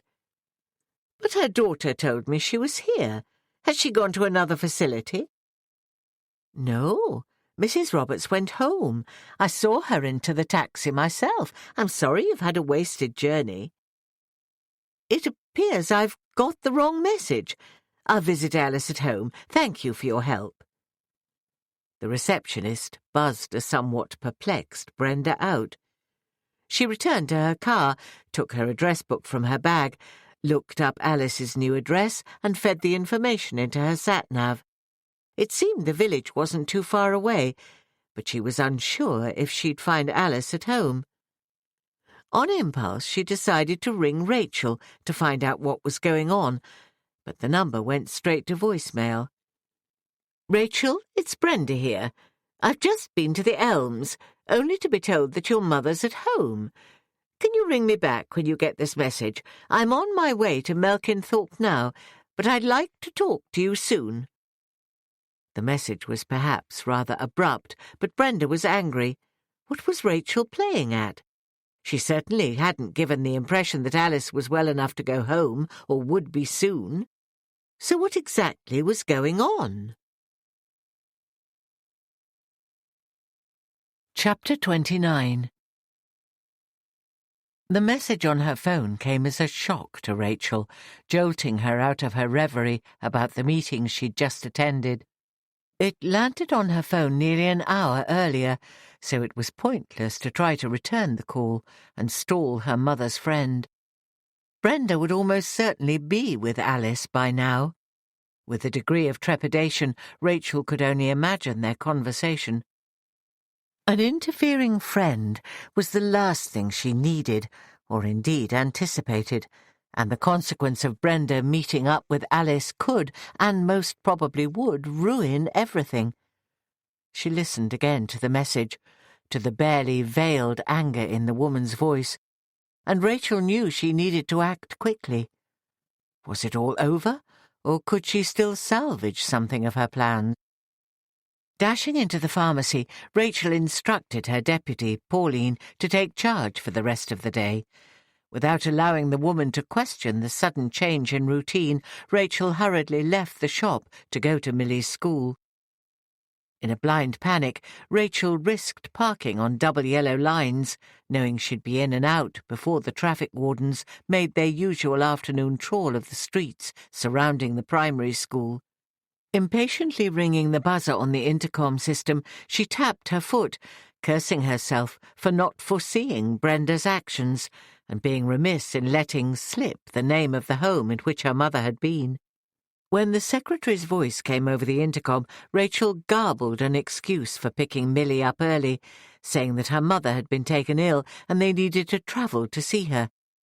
The anxiety in her voice gained her immediate entry, and the secretary led Rachel straight to Millie's classroom, oozing sympathy and attributing the young woman's detached aura to worry. The atmosphere in her daughter's school always brought memories flooding back to Rachel's mind, memories of Jenny and those fleeting years of happiness. Jenny had loved school, with her infectious enthusiasm. Her boundless energy made her a popular child with both teachers and other pupils. But Jenny had belonged only to Rachel. Theirs was a special relationship. At times they needed no words to communicate. The bond between them was so strong and exclusive that even their parents could see that Jenny belonged more to Rachel than she did to them, which was why they had to pay for what they'd done, for taking Jenny away from her. Millie looked up from her work as her teacher called her name, looking both surprised and disturbed at her mother's unexpected presence. It was even more confusing when she heard the secretary tell her mummy that she hoped her mother would soon be better. "Are we going to see Grandma?" Millie asked, hope rising within her chest as Rachel bundled her into the car. "No, Now don't ask questions. We need to get home quickly." Milly was used to not asking questions, and so sat silently in the back of the car, not daring to tell her mother that in the rush she'd forgotten her school bag. Arriving at their home after the short, silent journey, Rachel unlocked the door and headed straight for the kitchen, her daughter trailing meekly behind. "I need you to take some of your special medicine, Milly, and you can have extra today as Mummy has lots of things to do." She opened the cupboard and took out the bottle of liquid that Milly so detested. It tasted awful, and the child knew that it would make her feel quite sick and dizzy. She didn't understand why she was to take extra, but didn't dare to ask another question. The little girl dutifully swallowed the clear, foul-tasting medicine and went to sit on the sofa as she'd been told, pleased to see her doll Dorothy was there waiting for her. Milly grasped the doll close to her chest and tucked her knees up, careful to remove her shoes first. Her mother didn't seem to notice what she was doing. She was busy searching for something and then disappeared upstairs. Within an hour, Rachel managed to pack all the essentials into a large suitcase, which she then dragged downstairs. With everything necessary done, she took a last long look at her home, almost certain she would never see it again. It was comfortable and quiet, and her life was orderly, just how she liked it. Rachel had always been content there. The trappings of her success lay around her: comfortable furnishings, a few original pieces of artwork bought as investments, and the expensive clothes she so enjoyed the feel of next to her skin. Now all she could take with her was the contents of one case. Rachel glanced at her daughter, who had slipped into a deep sleep and felt nothing. No love, compassion, or even pity for the unwanted child. Lifting the slight, limp body, she carried the girl upstairs and laid her on the bed in the little back bedroom, bolting the door on the way out, from habit rather than necessity. To Rachel's mind, it was all her parents' fault. Everything wrong in her life could be traced back to them. They provoked everything she'd been forced to do over these last few weeks. It was only fair they should suffer. They deserved it. It was justice for Jenny. Yet now things were beginning to go wrong. Rachel's well-executed plans were collapsing like a house of cards. Rachel locked the front door and climbed back into her car, setting off in a southerly direction, as yet without a fully formed plan other than to get as far away from Penrith as possible. It was not the way events should have worked out, and she was angry at the unexpected glitches which had occurred, angry with Brenda, her mother, and herself for not anticipating this hitch, just when everything had been running so smoothly. Rachel assumed the most challenging part of her scheme was over. All the effort, time, and planning were about to pay off. But now it looked as if it was all falling to pieces when the whole matter should have been tidily wrapped up. But she would survive. Life had taught her how. With her natural resilience, Rachel was confident she could start over again somewhere else, this time entirely unencumbered by family. Chapter 30. Melkinthorpe appeared to be more of a hamlet than a village to Brenda, but she could certainly see its attraction as she drove past pretty stone-built cottages sprawled along the narrow roads. It was a beautiful area. The gardens were at their brilliant best, too, set off by the afternoon sunshine, and the scent of newly mown grass wafted through the open car window. Her sat-nav guided Brenda to the south of the village, past a sign for Melkinthorpe Hall and a large wooded area, beyond which her device informed her was the River Leith.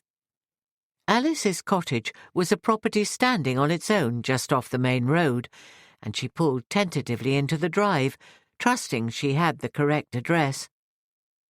The attractive double-fronted cottage reminded Brenda of Alice and Tom's home in Matlock, although much smaller and certainly in a quieter spot.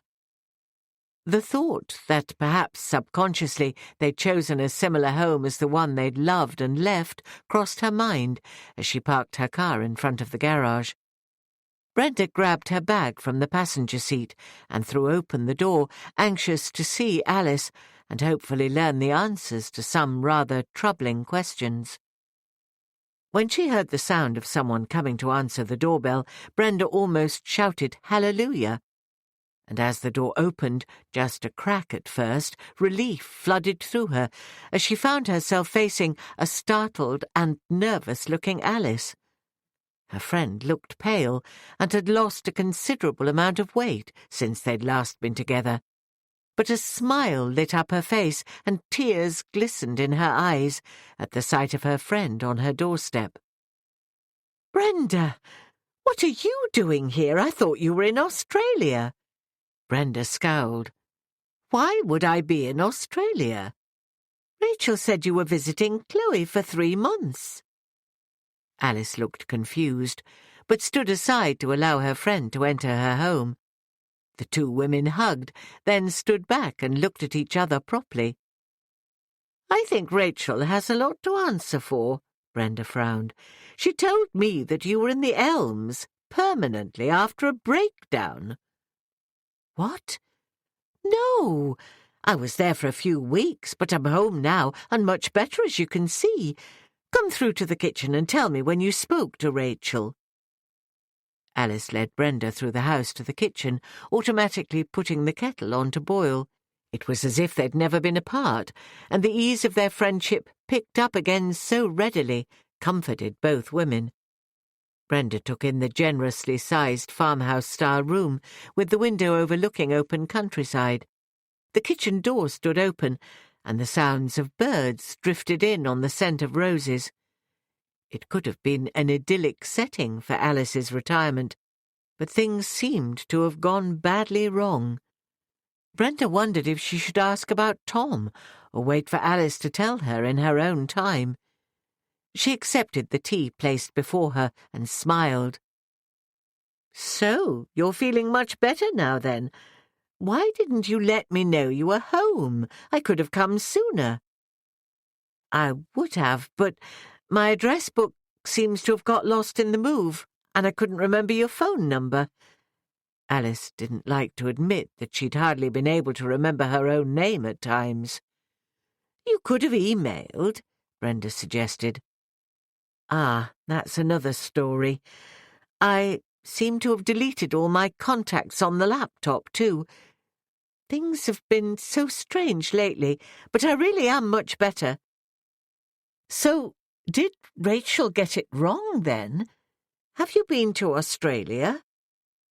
"No, Alice, that was never on the cards. Chloe lives in London, not Australia." Brenda's brow furrowed again. Perhaps her friend was still confused. "I thought so, but I'm sure that's what Rachel told me." "Don't worry about it. I'm here now, and if it's okay with you, I can stay for a few days. I've brought an overnight bag, expecting to stay one night in a hotel somewhere, but now that you're home, we can spend a bit of time together. But I might need to borrow a change of clothes." "That would be lovely. I've missed you so much, and it's quite lonely here at times." "Don't you see much of Rachel, then?" "She rings each morning to check up on me, but quite honestly, we've not seen eye to eye lately, ever since I went into the Elms. She wanted me to stay there, but I'm not as bad as my daughter seems to think I am." "What do you mean by bad, Alice? What exactly has been the problem?" "At first the doctors thought it was a stroke, but it wasn't. Then they thought dementia, which it probably is, but Sarah assures me that there are people much worse than me who can still live independently." "What did Rachel tell you?" "She did mention dementia, but said you'd had a complete breakdown." "Who's Sarah?"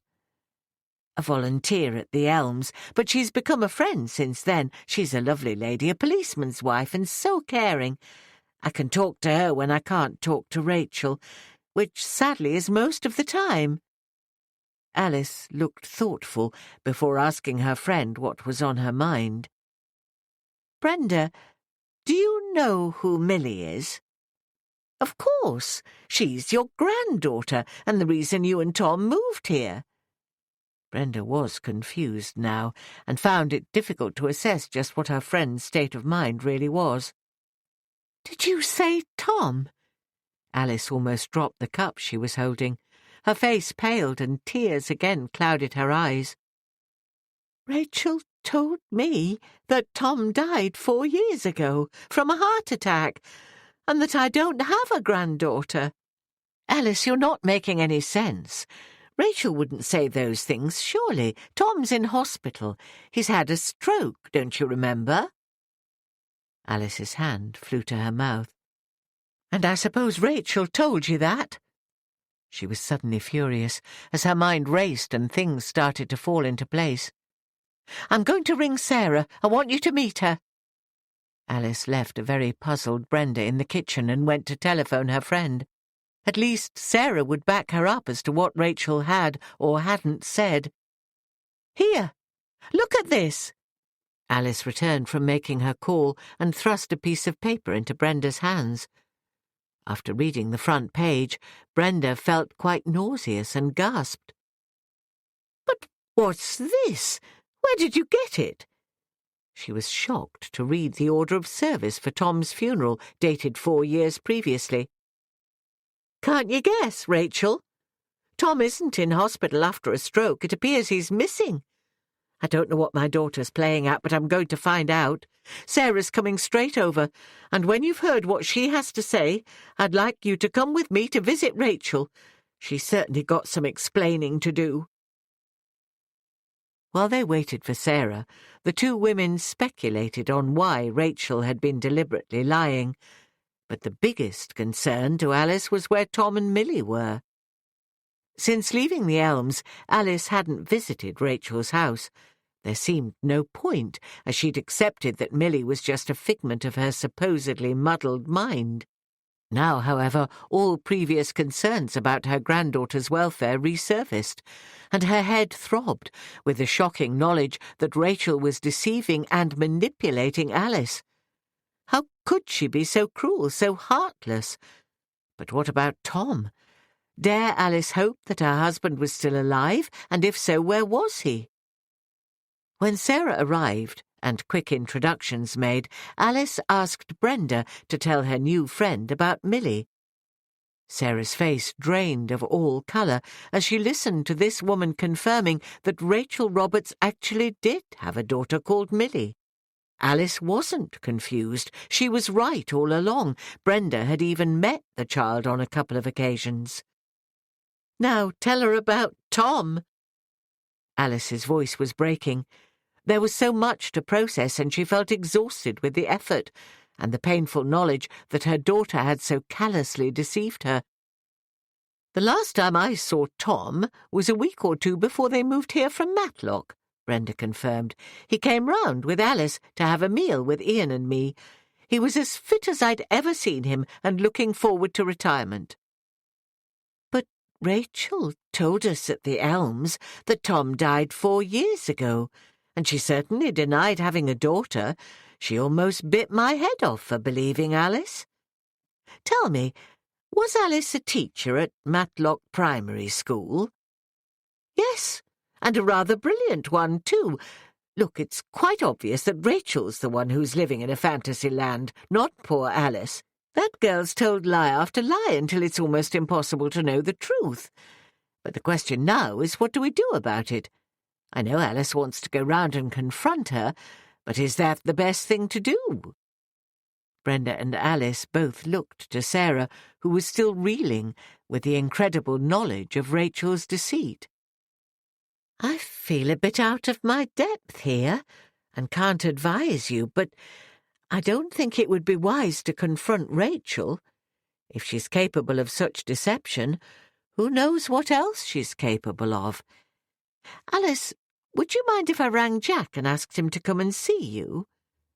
"Not at all. It would be such a relief to hear his advice, Sarah. Do you think Tom might still be alive?" Chapter 31. The wait for Jack Priestley seemed interminable. Alice grew increasingly agitated, picking up the telephone several times to ring her daughter, but being persuaded by her friends to wait until Jack came. She paced the room, wringing her hands, first worrying about Tom and then about Milly. Two questions vied for their unavailable answers in her mind. Why and how? Why had Rachel done this, and then how? Alice hardly dared to hope that Tom could still be alive. She was only just getting used to the idea of his death. But if Tom was alive, where was he, and why hadn't he moved heaven and earth to see her? Part of her didn't dare to hope to see her husband again, yet hope was all Alice had left. She clung to it as if an anchor to ground her, to strengthen her for whatever the truth might be. Some of the strange happenings of the last few weeks suddenly began to fall into place in Alice's mind. "Sarah, do you think Rachel could have been the one sending all those parcels?" "Sadly, yes. I think that's quite likely. Rachel would have access to your debit card, so it wouldn't have taken much effort.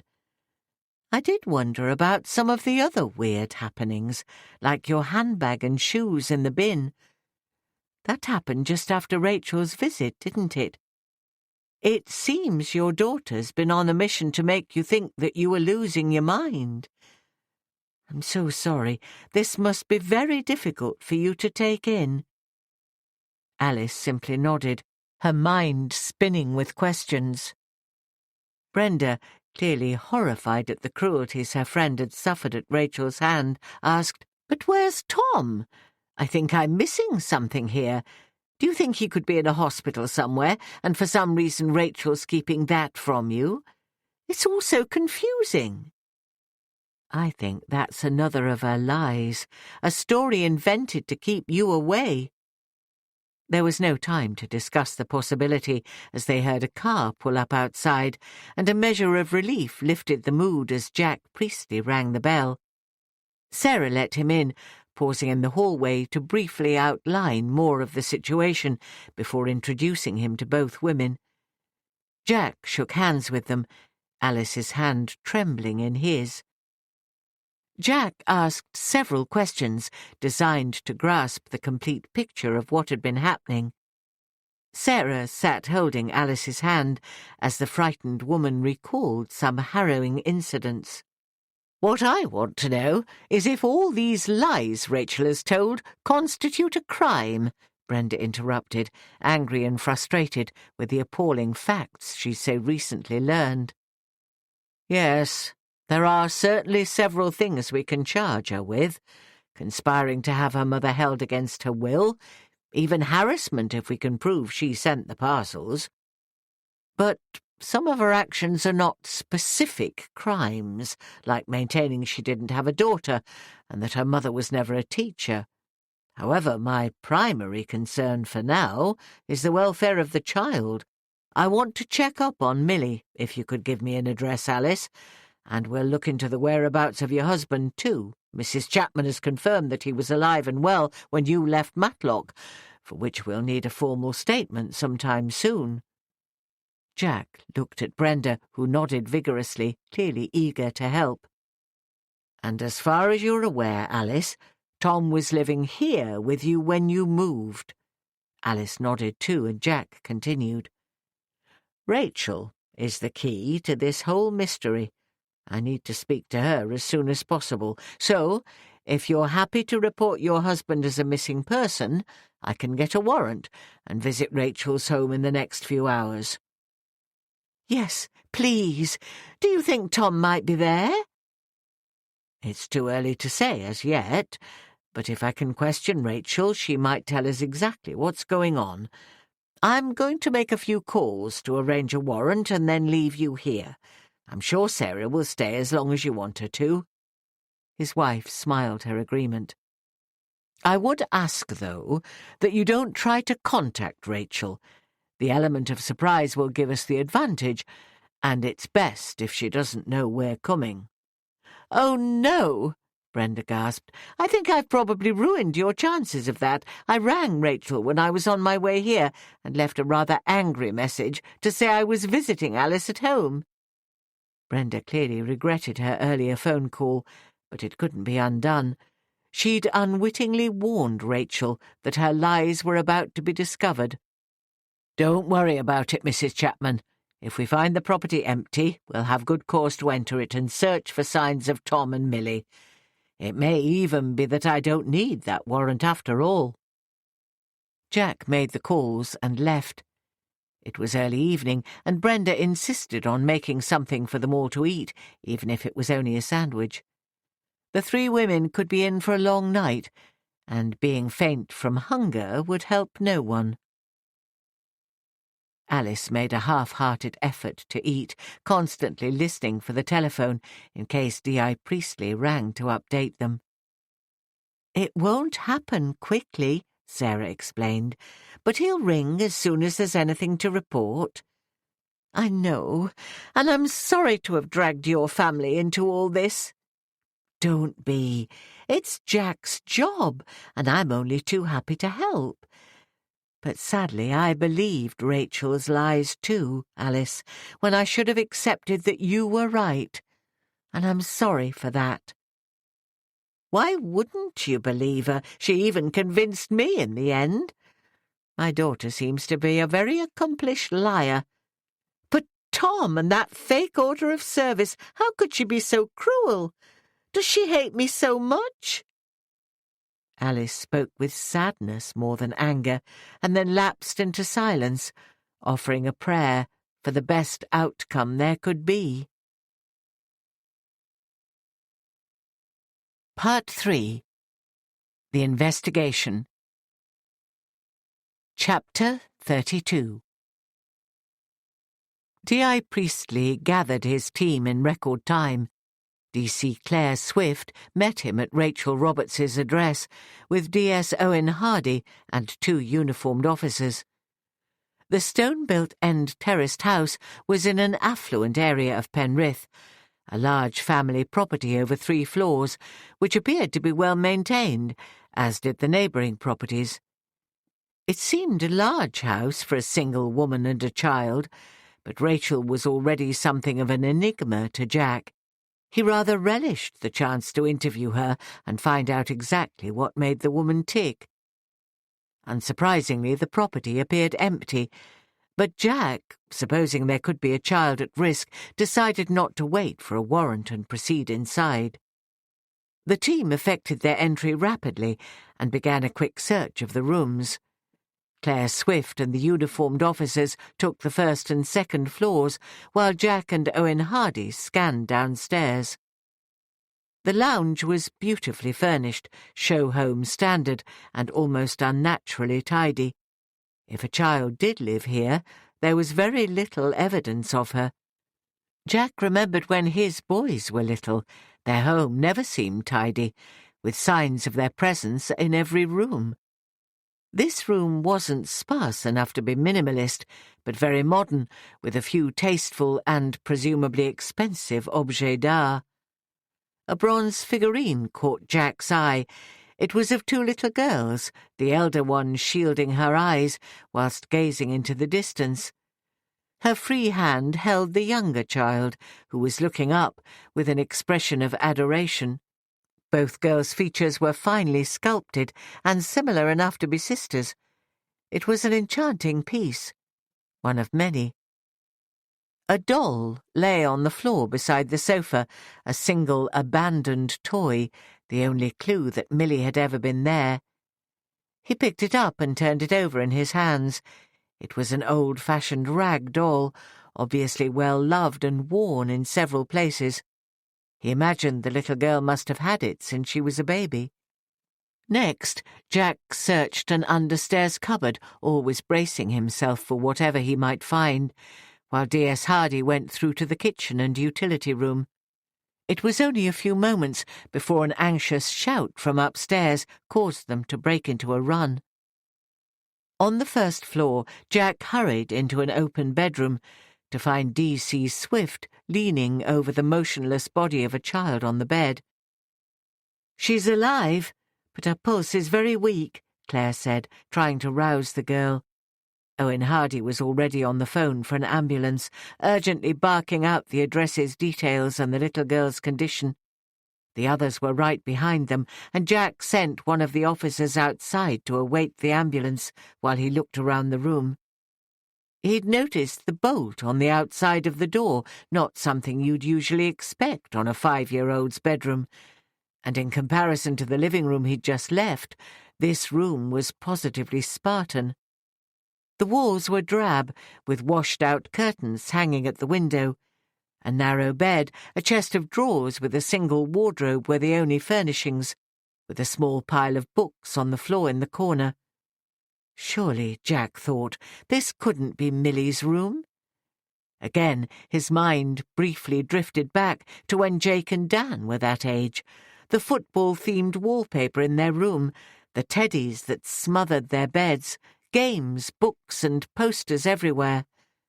This room sent a shiver through him, and he hoped they'd find another proper little girl's bedroom when they resumed their search. "Was this room bolted from the outside, Claire?" Jack asked. "Yes, sir, it was."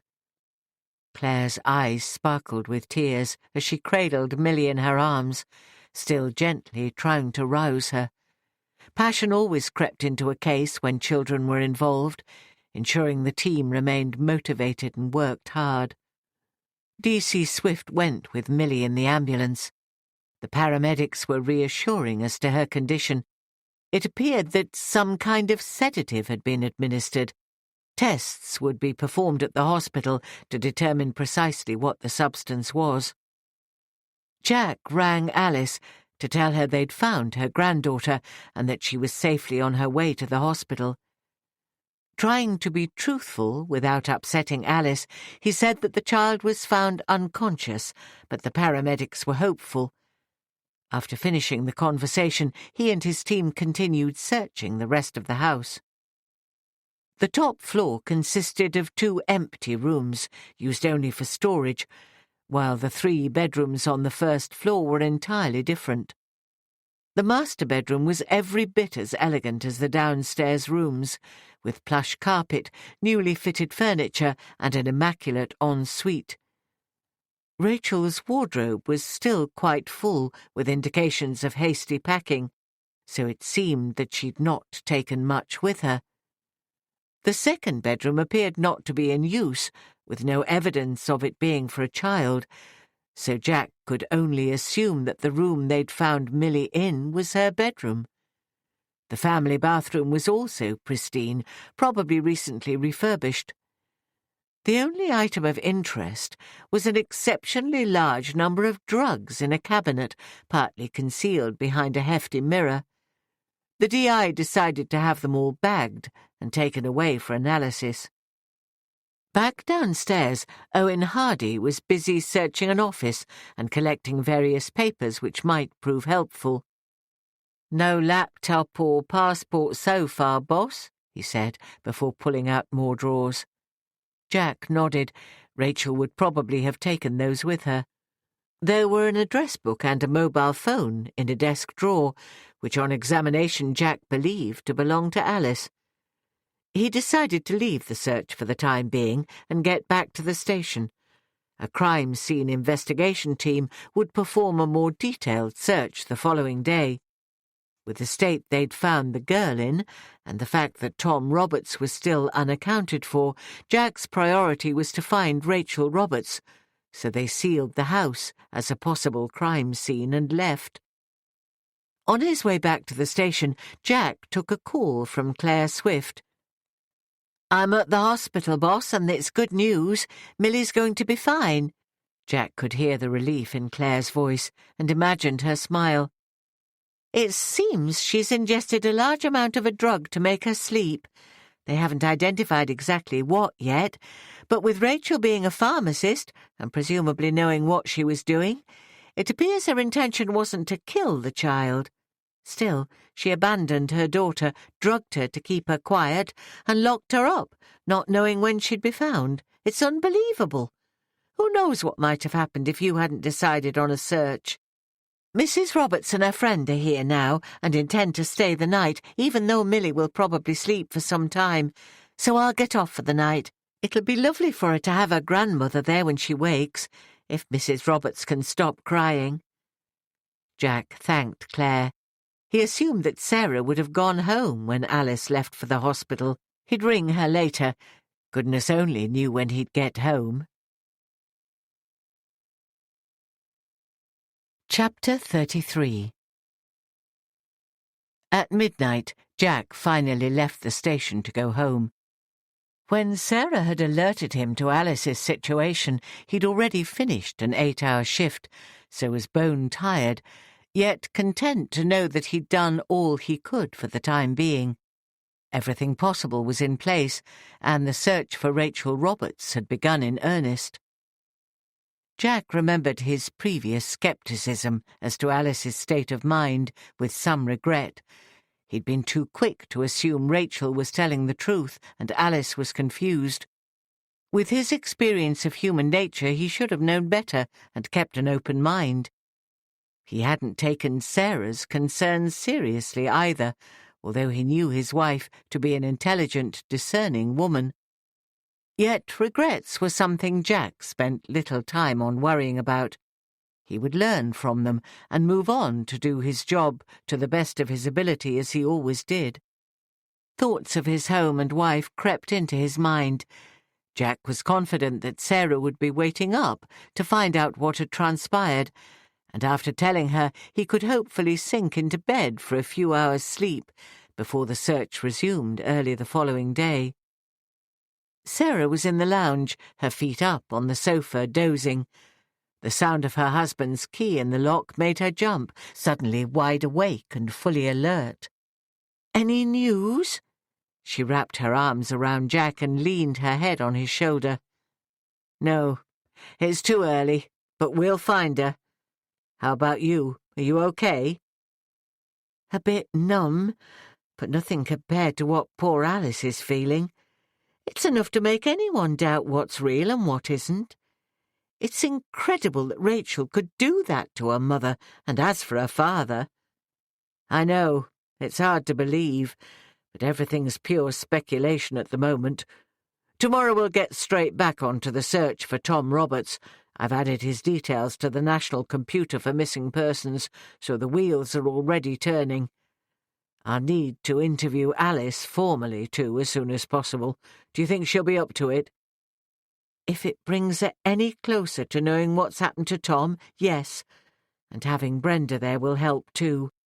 Alice intended to stay at the hospital with Millie overnight if they'd let her. Do you think if Millie's well enough to be discharged, Alice will be able to take her home tomorrow?" "We'll have to get social services involved before anyone can make that decision. It becomes a child protection issue now, but I would imagine there shouldn't be a problem because she's the girl's grandmother. Officially, Detective Superintendent Kerr will be the SIO, but he's happy to let me take charge, at least until we know what kind of case we're looking at." Jack was keen to take this case on board and already felt a strong connection to it through Sarah. "I learned quite a bit more about Alice's background tonight, from her and from Brenda." "Go on, I'm listening."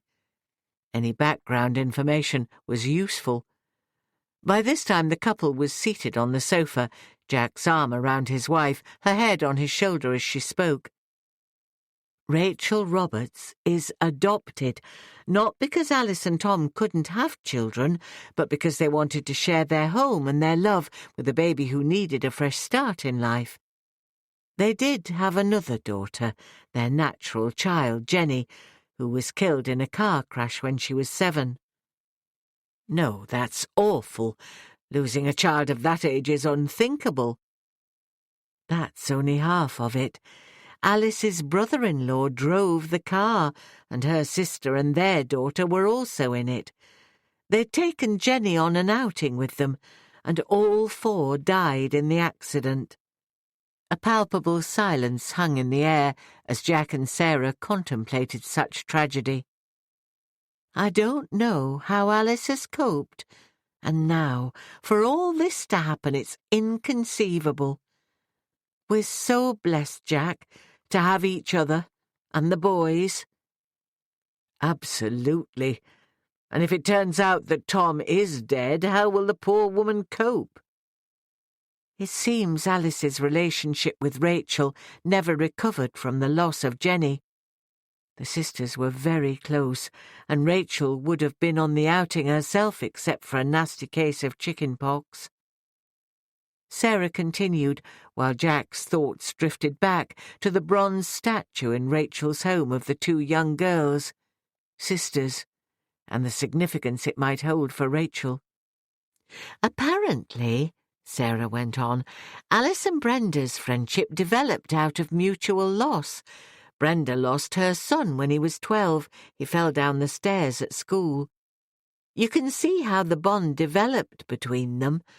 Such heartbreak is unimaginable, isn't it? Sarah paused and silently noted the sadness and empathy in her husband's face. Sarah continued, I'm struggling to understand Rachel. How can she hate her parents so much? And why is she doing this? Do you know, at one point this evening, Alice asked Brenda if they still had Barney, their dog, when they moved to Penrith, and Brenda said yes, they had. We were stunned at the implication. There's been no sign of the dog as well as Tom. If Rachel Roberts has got rid of her mother's pet dog, I think I can agree with Brenda's assessment of her. She described her as an evil bitch. These were not words or sentiments that Sarah would usually express, and Jack was a little taken aback. Still, he was having difficulty subduing the strength of his feelings about this whole situation, and could perfectly well understand his wife's heightened emotions. Tomorrow, the search for Rachel can begin in earnest. I set up an all-ports alert before I left the station and will begin a CCTV search for any sightings of her car from mid to late afternoon today, starting with when she left the school with Millie. As I say, I need to speak to Alice tomorrow, but for now it's been a long day, so I think perhaps it's time for bed. I know she's got Brenda with her, but tell Alice that I'm here for her if she needs anything, will you, Jack? Jack kissed his wife on the forehead and pulled her up from the sofa. They were both tired and emotionally exhausted.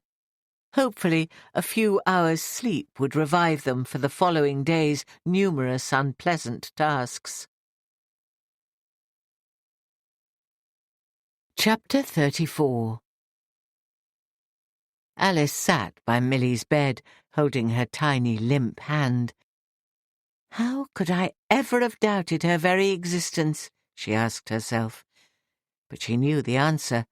The blame for everything which had transpired of late lay solely at Rachel's feet. Sarah had gone home the previous evening when the news that they'd found Millie came through. Brenda initially accompanied Alice to the hospital, but was persuaded to go back to Melkinthorpe to sleep. It had been such a trying day, and the strain was beginning to show on both women. The nurse suggested that Alice might like to go home too, but having found her granddaughter, she couldn't bear to leave her again, and so they brought pillows and endless cups of tea to make her comfortable. A doctor explained that Millie would sleep through the night and probably be quite groggy the next day. They'd taken blood from the sleeping child.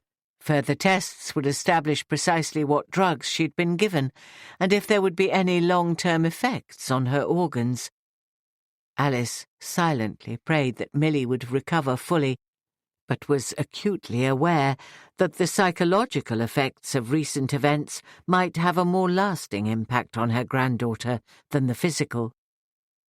Would Millie be surprised to see her when she woke, she wondered. For all Alice knew, Rachel might have told the child that she was dead. She wouldn't put anything past her daughter now. The concerns that she and Tom had felt for Millie's welfare floated into her mind and out again. the reasons they'd moved, the actions she'd been going to take. It was still a bit hazy, yet in there somewhere. And then there was Tom. Alice hardly dared to think about Tom. Where was he? Was he alive? And if so, why had he not come to her? The answer to the question, in itself, almost convinced her that her husband must be dead. But how and when? It was all too dark and painful to contemplate. Alice must have dozed off in the chair and awoke when a nurse came in to take Milly's blood pressure and other vital signs. "The doctor should know the results of the blood samples we took last night when he comes round later," the young nurse told her. "Would you like to freshen up before your granddaughter wakes?" Alice took the opportunity to do so, returning quickly and just in time to see the little girl begin to stir. As Milly opened her eyes, fear and confusion crossed her pale, sad face. But on seeing her grandma, she reached up from the bed and snaked her arms around Alice's neck. Nestling into the warm, thin little body, Alice found it difficult to hold herself together, but she knew that somehow she would find the strength to do whatever was necessary to protect this child in the future. The two clung together in silence for a few moments, until Milly pulled away. "Where's Mummy?" she asked. "She's gone away for a little while, but I'm here to look after you now." It was the best explanation Alice could think of at the time. Milly looked around the unfamiliar room. "Where are we, Grandma?" "We're in the hospital, sweetheart. You were poorly, but the doctor's made you better, and he might even let us go home today." A look of unease flitted across Milly's eyes. "To Mummy's house?" "No, to my house. Would you like that?" Milly smiled, the colour returning to her cheeks. "Will Grandad be there, and Barney?" Alice swallowed hard to keep her tears at bay. "No, my love, it'll just be you and me. We can do anything you want to do, bake cakes, go to the park or read stories, anything." "Shall I get dressed now?" Milly attempted to get out of bed, but her grandmother patiently explained that they needed to see the doctor first. The little girl was about to ask more questions, but became distracted by the breakfast trolley arriving, and she took delight in the novelty of the little cartons of orange juice and being able to choose whatever she wanted to eat. It would no doubt be a long day. Alice had no idea if she'd be allowed to take Milly home after the doctor discharged her. But why not? She was the child's grandmother, and Rachel had abandoned her, hadn't she? Alice was tired after the traumatic events of the previous day. Sleep had been fitful and peppered with dreams and scenarios, which in the light of day she tried hard to shake off. The realization that her daughter was capable of attempting to have her placed in a home, inventing such horrendous lies, and abandoning her own child, was too much to comprehend. And what else had Rachel done? Dispelling such unbearable thoughts, Alice turned her attention back to Milly. The child needed reassurance and love, and her grandmother determined that she would be the one to offer it. Chapter 35. D.C. Claire Swift spent the early part of her morning liaising with social services and replaced the phone after talking to a rather harassed social worker. The woman had visited Milly and her grandmother at the hospital. She informed Claire that they'd decided to release the little girl into her grandmother's care after an initial assessment of the situation. There was no surprise there, Claire thought. They had more cases on their hands than available staffing to cope with them, but she knew they would continue to monitor Milly's welfare and step in if necessary. Claire made her way through to the DI's office to tell him the good news. Claire also had her hands full working on the disclosure of their suspect, digging back as far as possible in an attempt to pick up anything which could be relevant or shed light on the whereabouts of Rachel Roberts. But for now, in preparation to accompany the DI on his interview, she put the disclosure on hold to build up a timeline of the last few weeks' events regarding Alice and her daughter. A hastily set-up incident room in Hunter's Lane had been buzzing all morning, identifying any possible lines of inquiry. Computers and whiteboards were brought in. It was the kind of frenzied activity Penrith Station rarely saw. Paperwork, recovered from Rachel Roberts's house, provided some vital information. They now knew which bank she used, and the details of her credit cards, which had been logged into the system. If she tried to make a withdrawal at any cash machine, it would be flagged up. They'd also contacted her telephone provider, and the number was being monitored. Using triangulation from masts nationwide, if Rachel used her phone, they would again be made aware of her general whereabouts. DS Owen Hardy was tasked with searching the CCTV from around the school and Rachel's house in order to add to the timeline.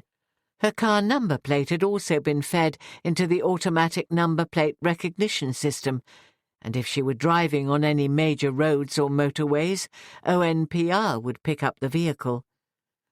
All this technology made life easier in many ways, but there were still many variables to consider. Rachel might decide to abandon her car and hire another.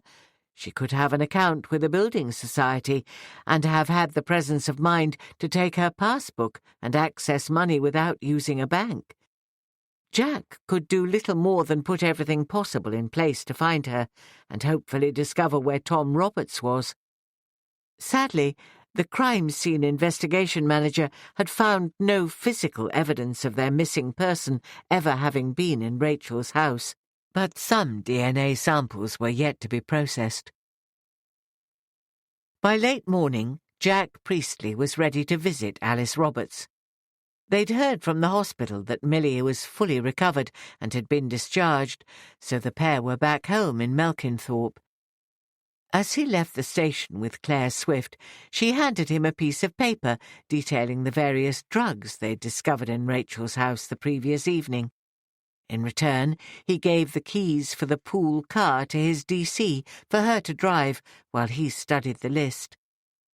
Jack was familiar with a few of the names on the list. Zopiclone had been prescribed to his wife after an illness that left her unable to sleep. He remembered how drowsy it made her feel, and she quickly stopped taking them, unwilling to feel so spaced out all the time. If a small dosage could affect Sarah in such a way, what must it be doing to Millie, if that was the drug Rachel had given her? Another thought occurred to Jack, and he turned to Claire. "Did you ring the hospitals to check on any admissions that could match Tom Roberts?"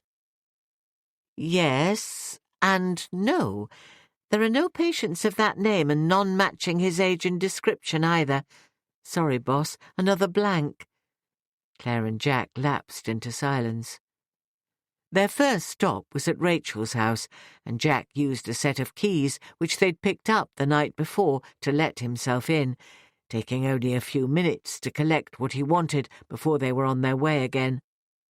A somewhat frazzled-looking Brenda Chapman answered the door and led them through to the kitchen, where Alice could be seen in the garden playing with Millie, their heads close together as they studied something in the flower bed. When they saw their visitors, Alice brought her granddaughter inside. Now that Claire could see her properly, she was struck by what a pretty little girl she was, petite and waif-like, with beautiful red hair and green eyes. But she looked pale and tired, as did her grandmother. Brenda took the child's hand and suggested that they go back outside to pick some daisies. Millie dutifully turned to do as she was told, without speaking a word. "How is she?" Claire asked, when the three of them were alone in the lounge. "Quiet and confused, but she's used to accepting things for what they are and seems quite happy to be here with me." "I'm sure she is," Claire smiled and then looked at her boss to begin his interview. "Alice," Jack began, "I know this is all very difficult for you, and I'm sorry to have to intrude at a time like this, but I'd like you to tell me everything you remember about the last time you saw Tom. Claire will be making a few notes. Is that okay?" "Yes, I'll try, but things are still a bit confused.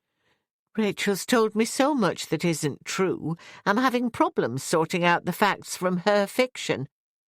Before we start, can you tell me if you've any idea where Tom can be? Rachel did say he was in hospital. Could that be true?" "No. I'm sorry, but we've checked every hospital in the area, and there's no one of Tom's description there."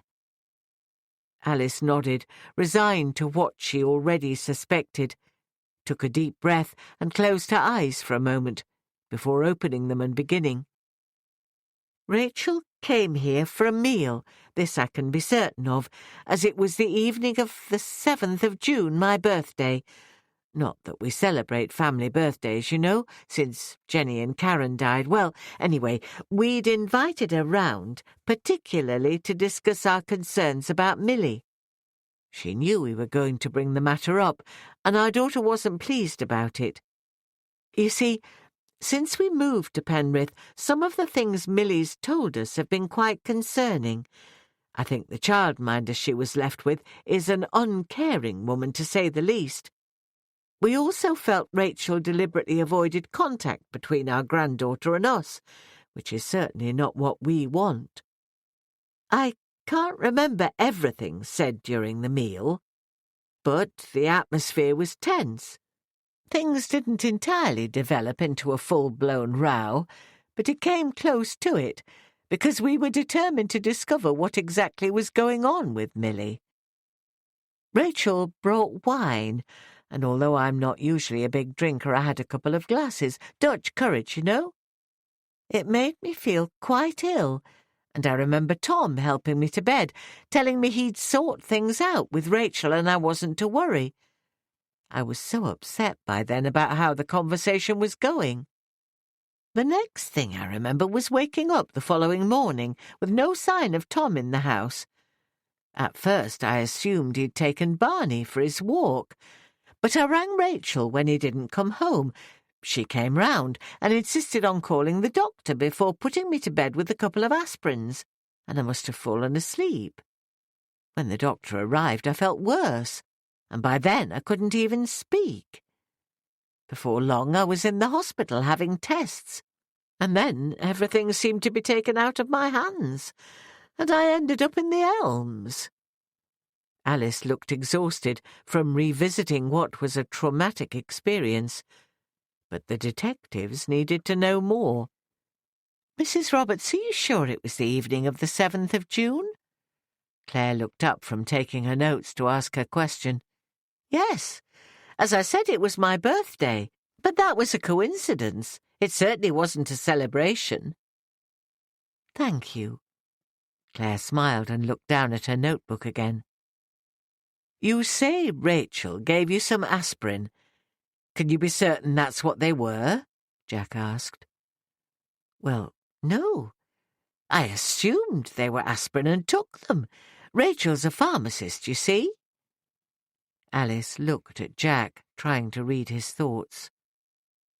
"I've wondered about this since, and I think perhaps my daughter's been giving me something in an attempt to keep me pliant.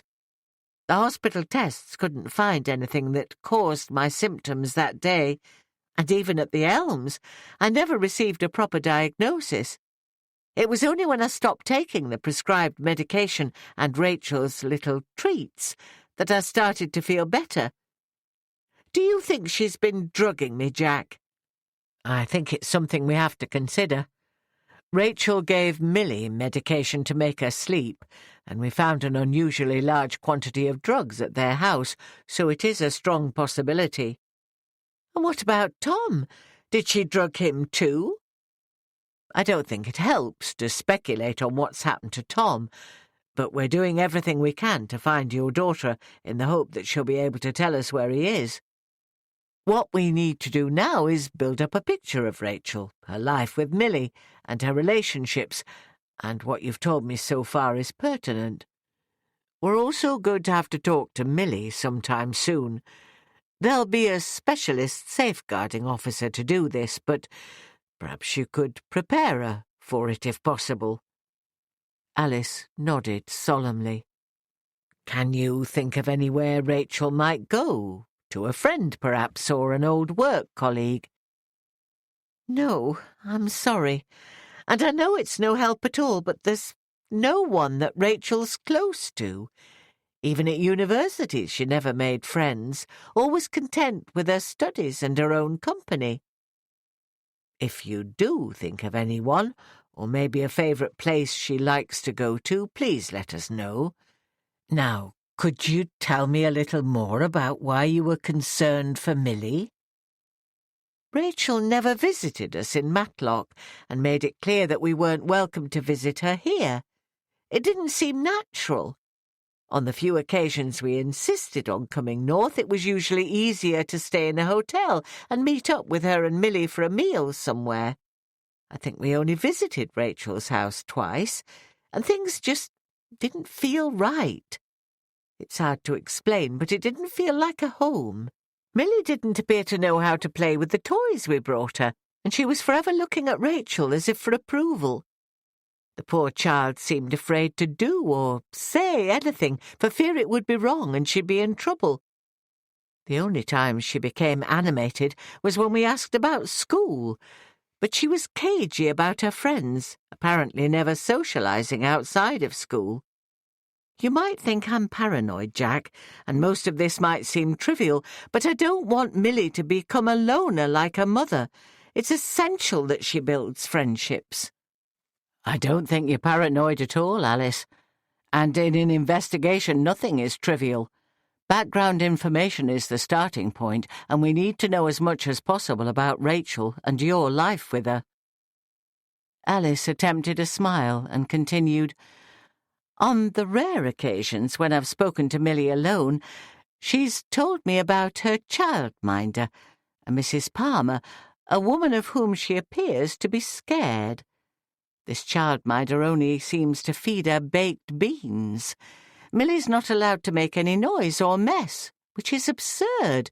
Millie's a good child, and she should be allowed the freedom to play.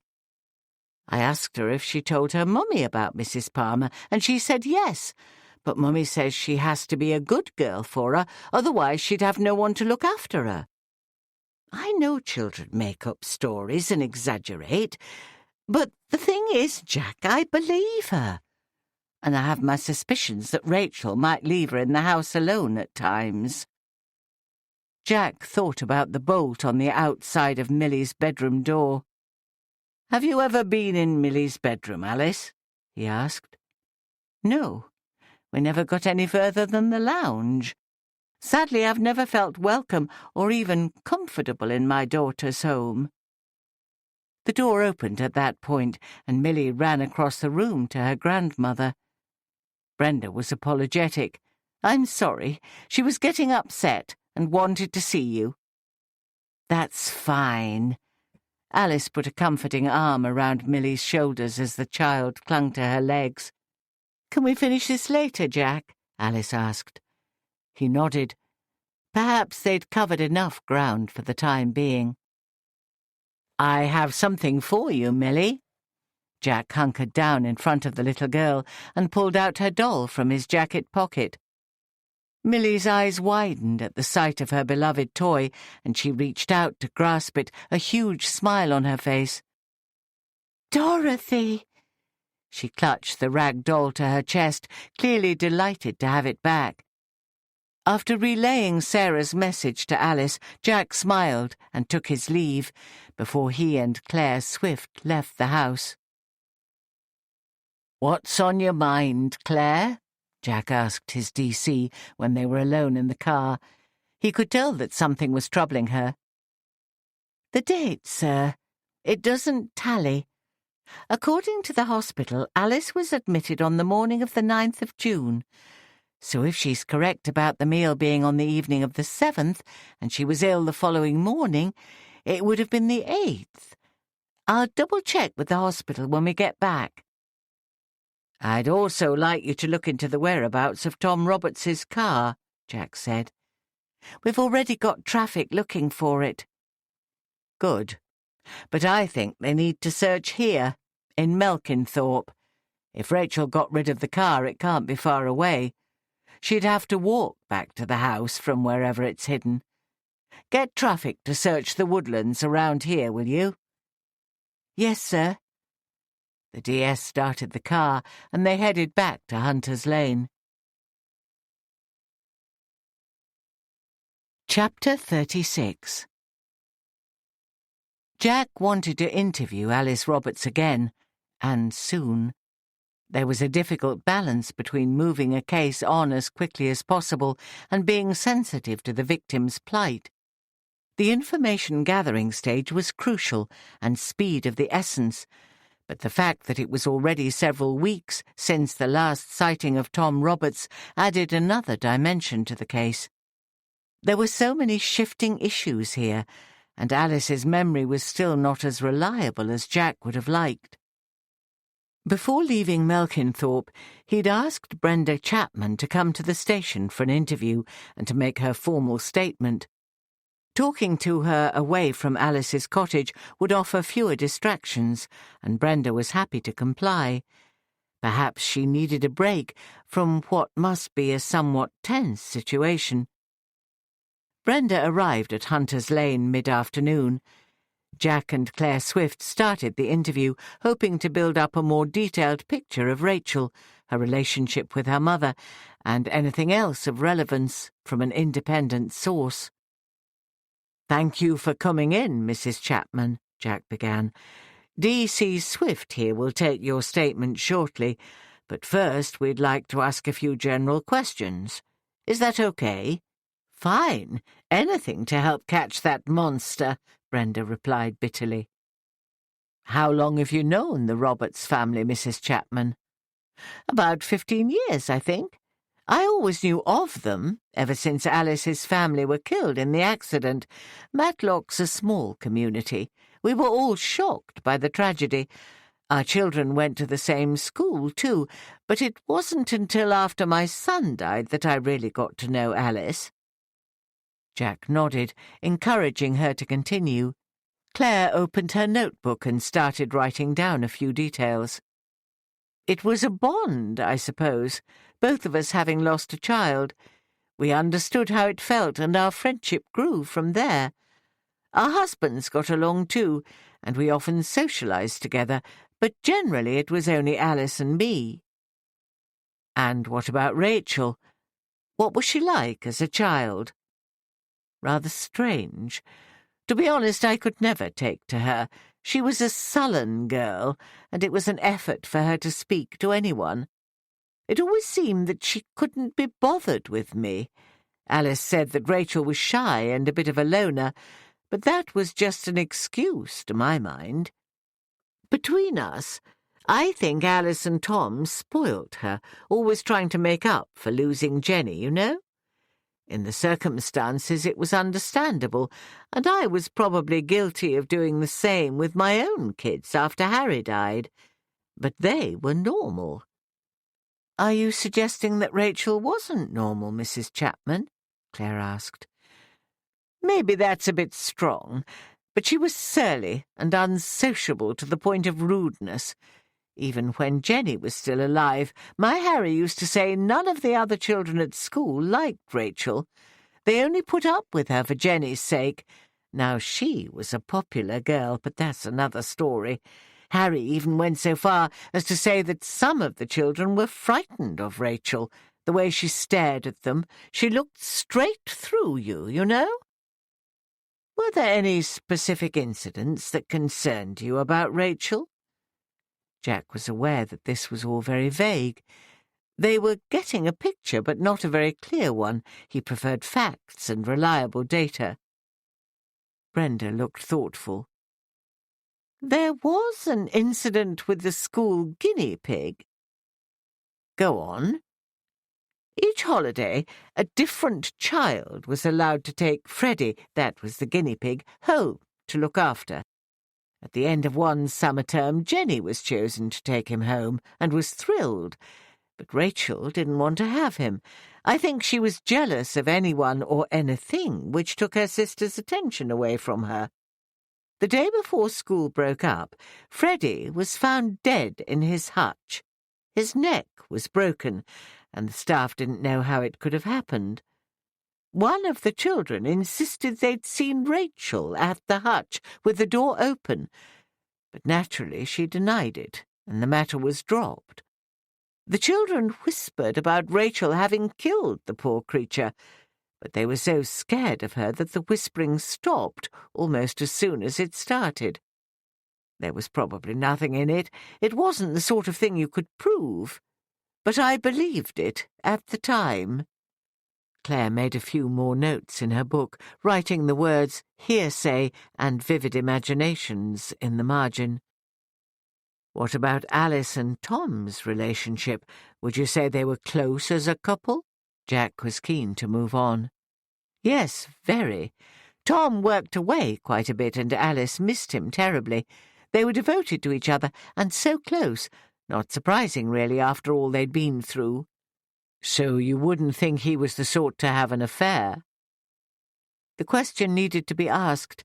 All avenues were to be explored, and Brenda's reaction was exactly as he'd expected. That's ridiculous. Tom loved Alice. It was plain for all to see. He would never look at another woman. They were both so excited to be retiring and able to spend more time together. There's absolutely no way that Tom would leave her for another woman, if that's what you're thinking. I'm sure you're right, but we have to consider every possibility. And can you confirm when the last time you saw Tom Roberts was? It was a short time before they left Matlock. Sometime in May, it would be. I can check the date and get back to you. Thank you. That would be helpful. The interview continued in a similar vein, with the only solid evidence being a positive sighting of Tom Roberts a few weeks earlier, proving that Rachel had lied about his supposed death 4 years before. Other than that, Brenda's statement was mainly hearsay, bordering on small-town gossip. However, a picture of Rachel was emerging, which made Jack think she was capable of far more than the lies and abandonment they'd already discovered. He would continue to probe into the family dynamics during his next visit to Alice. His determination to find Rachel was increasing with every new piece of the puzzle they uncovered. Chapter 37. What makes you happy, Millie? Tricia Banks, the safeguarding officer, smiled at the solemn little girl seated before her in her office. With very little background information, intentionally so, Tricia only knew that her colleagues were desperate to find the girl's mother. It was her job to draw information from Millie about her home life without any preconceived ideas, which may inadvertently cause her to make suggestions or put words into the child's mouth. Using careful, open-ended questions, Tricia hoped to build up a picture of Millie's life with her mother, looking for anything untoward, which could range from neglect to physical, sexual, or emotional abuse. Millie looked at the adult she'd only just met with wide eyes, unsure whether to speak or not, although her grandma had told her she could tell this lady anything she wanted to. "I'll go first, shall I?" Tricia smiled again. "I have a puppy called Rosie, with a very waggy tail and long, soft ears. She makes me happy when she gives me doggy kisses and wants me to play with her." "Grandma has a dog called Barney," Millie whispered. "Really? And when do you see Barney?" "I don't. Grandma says he's gone now, but we might get another dog." "That would be lovely. Dogs make such good pets." What else makes you happy, Millie? I like school and my friend Evie. Wow, you must be a really big girl if you go to school. What's the best thing about school?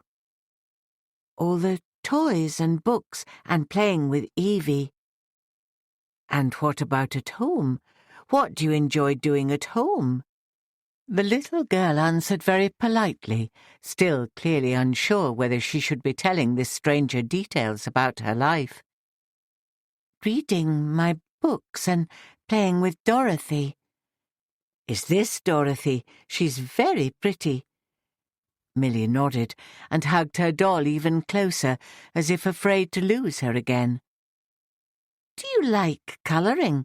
I have some pens and paper over in the play corner. We could draw some pictures if you like. A brief smile crossed the girl's face, and so Tricia moved to the table in the corner and began sorting the pens. Millie followed tentatively. My favourite colour's blue. What's yours?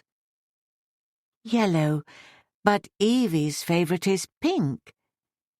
Why don't you draw a picture of Evie so I can see what she looks like?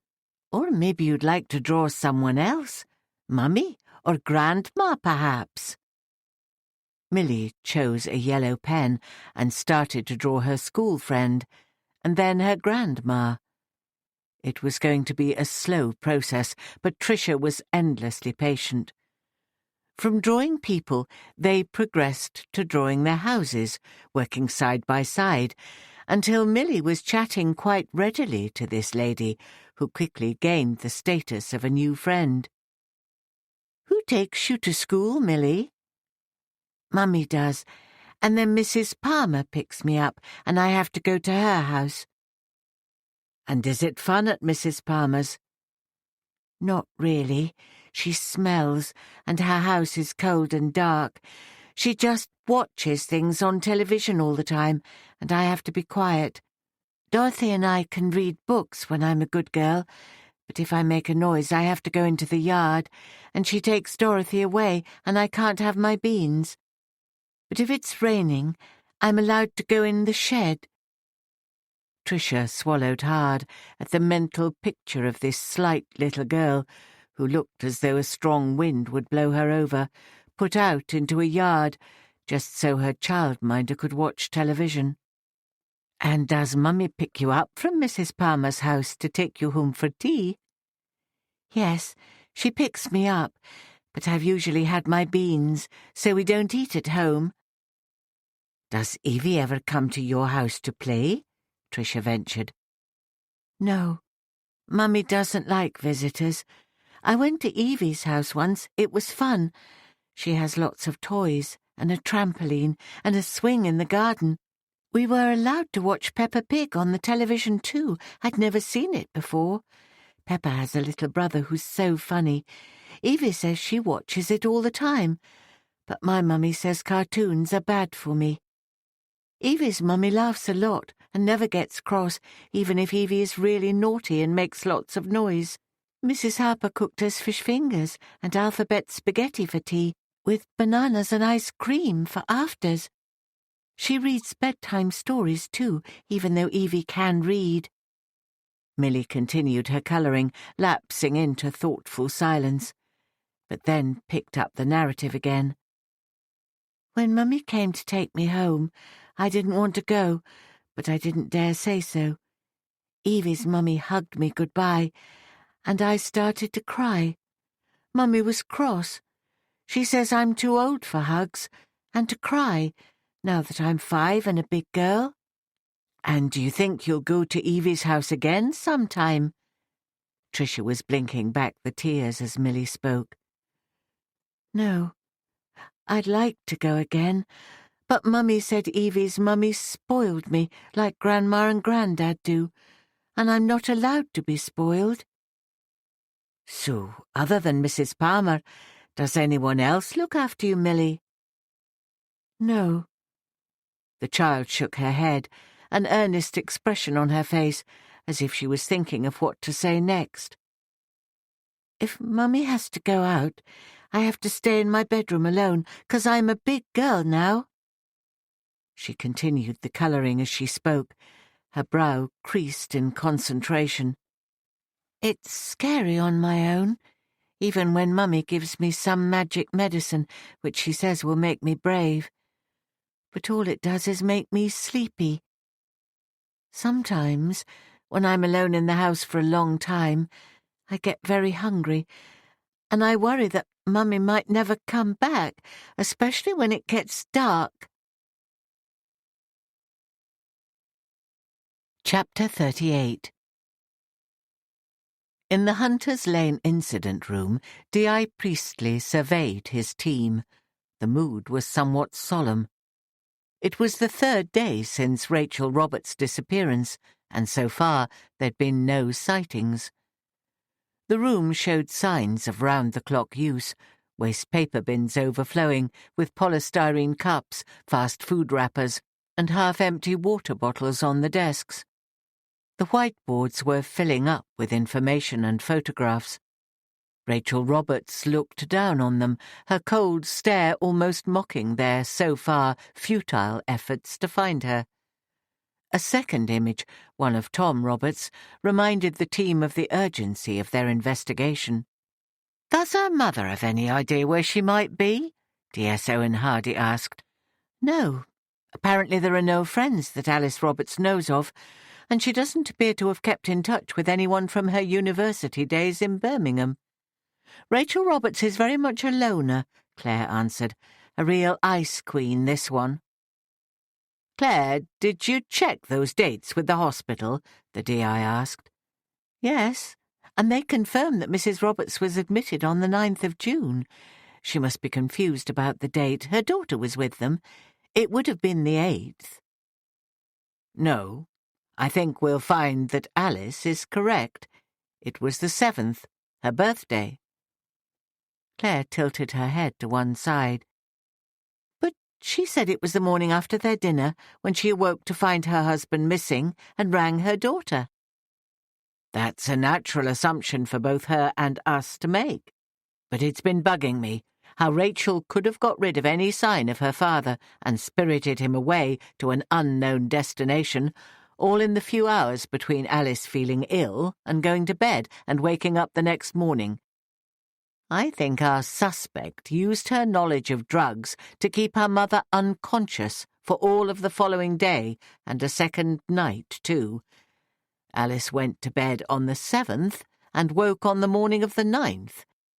If you'd like to check with the staff at the pharmacy, I rather think that Rachel Roberts would have taken a day off work on the 8th. She was busy setting the scene at her parents' home and somehow making her father disappear." There was a moment's silence in the room as Jack's theory sank in. The cold and calculating nature of this woman was quite staggering.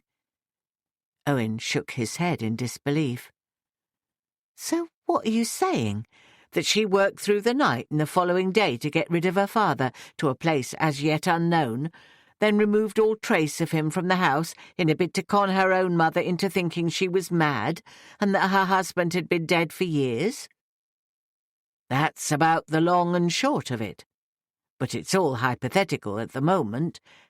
Claire, why don't you make that call to the pharmacy to check whether Rachel was at work on the 8th? That should help us decide if this is a feasible scenario." Claire headed out of the room, already tapping on her phone. "How far have you got with the CCTV, Owen?" Jack asked. "We picked her up leaving the school with Millie and heading in the direction of her home. A couple of hours later, her car was driving south out of town, but nothing further. If she's left the area, she managed to avoid the main roads and motorways, and ANPR hasn't picked up the car since. So either she's not travelling, or she's dumped it and is using a hire car. There's been no activity on her bank cards or any pings on the mobile phone." "Could she still be in the area?" DC Neil Pearson asked. "It's possible. It's not such a big place to hide. If Rachel means to disappear permanently, I guess she'll be out of the area by now." The frustration was evident in Owen's voice. Claire Swift returned to the room, a huge smile on her face. "You were right, boss. Rachel took the day off on the 8th of June. They remember it because it's such an unusual occurrence. She's never off work, but apparently needed to attend to some personal business." Jack nodded.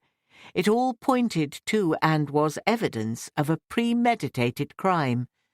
When they eventually found their suspect, she could hardly claim a spur-of-the-moment action.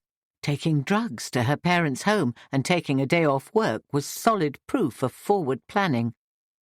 The team was shocked at this woman's callousness, and Jack paused as a hum of whispered comments rippled through the room. "And you were right about Tom Roberts' car, too. Traffic found it in the woods near Melkinthorpe. CSI is going over it now," Claire added, her respect for Jack Priestley growing as the case progressed. "OK, folks. Any other suggestions or ideas?" Jack brought them back to order. "What about the little girl's father? Do we know who he is?" DC Elaine Thompson chipped in. Jack answered, "No. Rachel never disclosed his identity, even to her parents, and he doesn't seem to have featured at all in the child's life. The pharmacy staff seem only to know the professional face of the woman, and she's far from a popular boss, so it was a surprise to them to learn that she even had a child." Claire whistled. "Wow! What kind of mother doesn't talk about her child to her colleagues? It's unbelievable." "And this childminder we heard about, could she know something?" DC Elaine Thompson suggested. Most of the team had watched the tape of Millie's interview and were appalled by what they'd heard.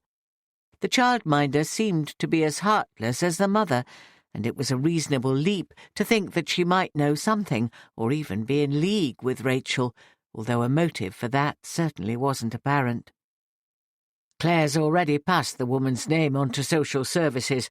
I shouldn't think she's registered, and they'll be keen to talk to her about her child-minding business. As soon as we have an address, that's another avenue we can pursue. Good idea, Elaine." Jack smiled. Elaine flushed at the hint of praise from her boss. Like the rest of the team, she'd warmed to D.I. Priestley. His predecessor had been a far less approachable man who was known to shout at junior officers, mistakenly assuming that a display of anger would spur them on to work harder, more efficiently. However, the opposite was true, and young officers like Elaine hardly dared to voice an opinion when he was in charge. D.I. Priestley was proving to be much more congenial, resulting in drawing more out of his team. "Any other thoughts?" Jack asked. "Only that our Ice Queen is a real bitch." Owen almost spat the words. "How can anyone treat a child in such a way?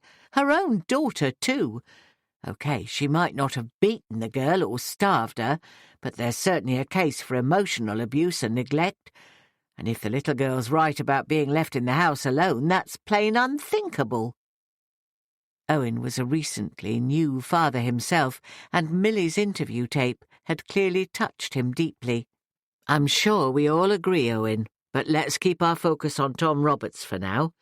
Millie is safe with her grandmother, but as yet Tom's whereabouts are still unknown, so he has to be our priority. We can throw the book at Rachel later, when we find her," Jack reminded them. "What do you think the chances are that he's still alive, boss?" Claire asked. "I'm sure we all have our own opinions on that one, but until we know otherwise, we're looking for a man, not a body." Jack's expression said it all. He was unwilling to speculate, always believing that there was hope. "How's the disclosure coming along, Claire?" "Nothing out of the ordinary to help us, I'm afraid. I checked with the land registry to see if she owned any other properties, but nothing's shown up. I suppose it would have been too easy if she'd owned a holiday cottage and we found her there with our missing person. But then it's possible that she could own something in another name." Claire's comments brought to mind an abduction case Jack had worked on several years ago.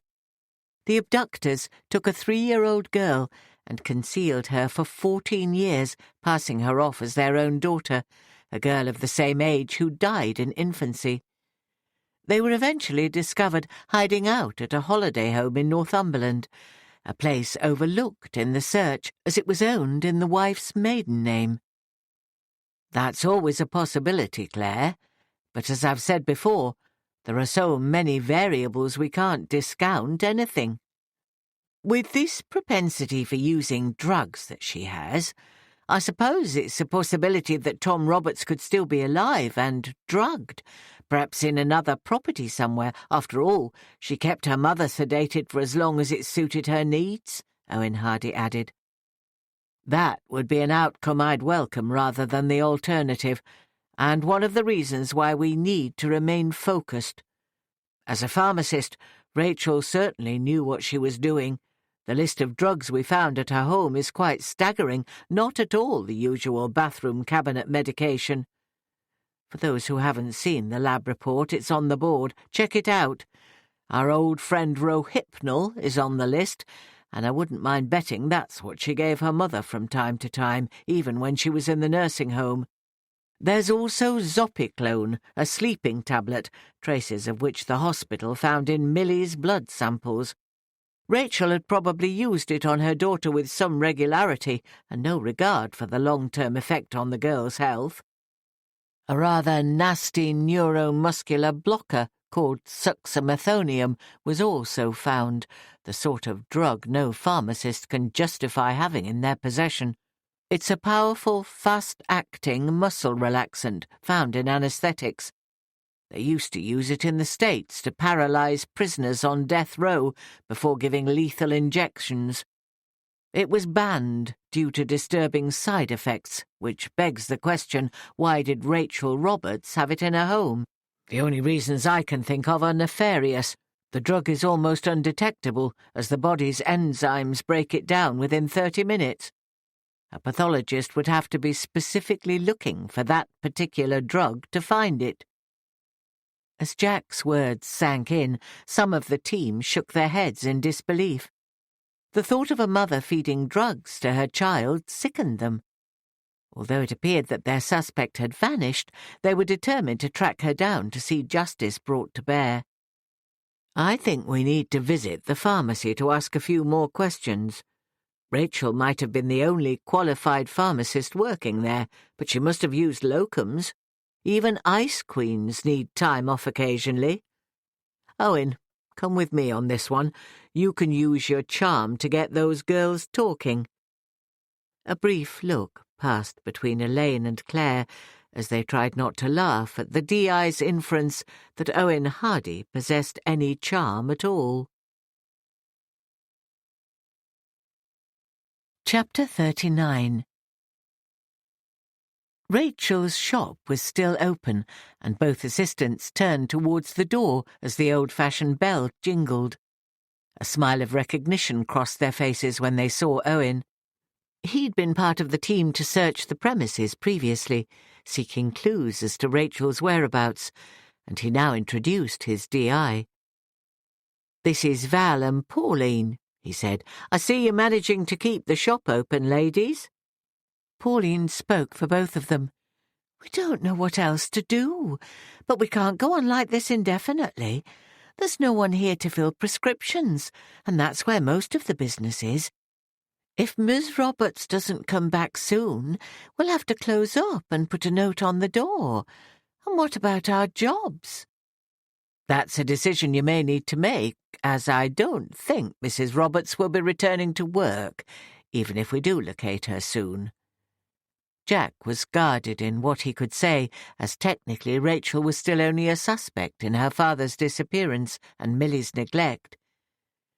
"You mentioned prescriptions, and that's what we'd like to ask you about. Was there another dispensing pharmacist who worked here as well, or perhaps served temporary locum?" Pauline enlightened them. "There was until a few weeks ago. Scott Lambert worked part-time, a day and a half each week, and the occasional Saturday. But he stopped coming out of the blue, like." When we asked about him, Miss Roberts just said he'd resigned. If he'd still been around, I suppose he could have filled in for her now."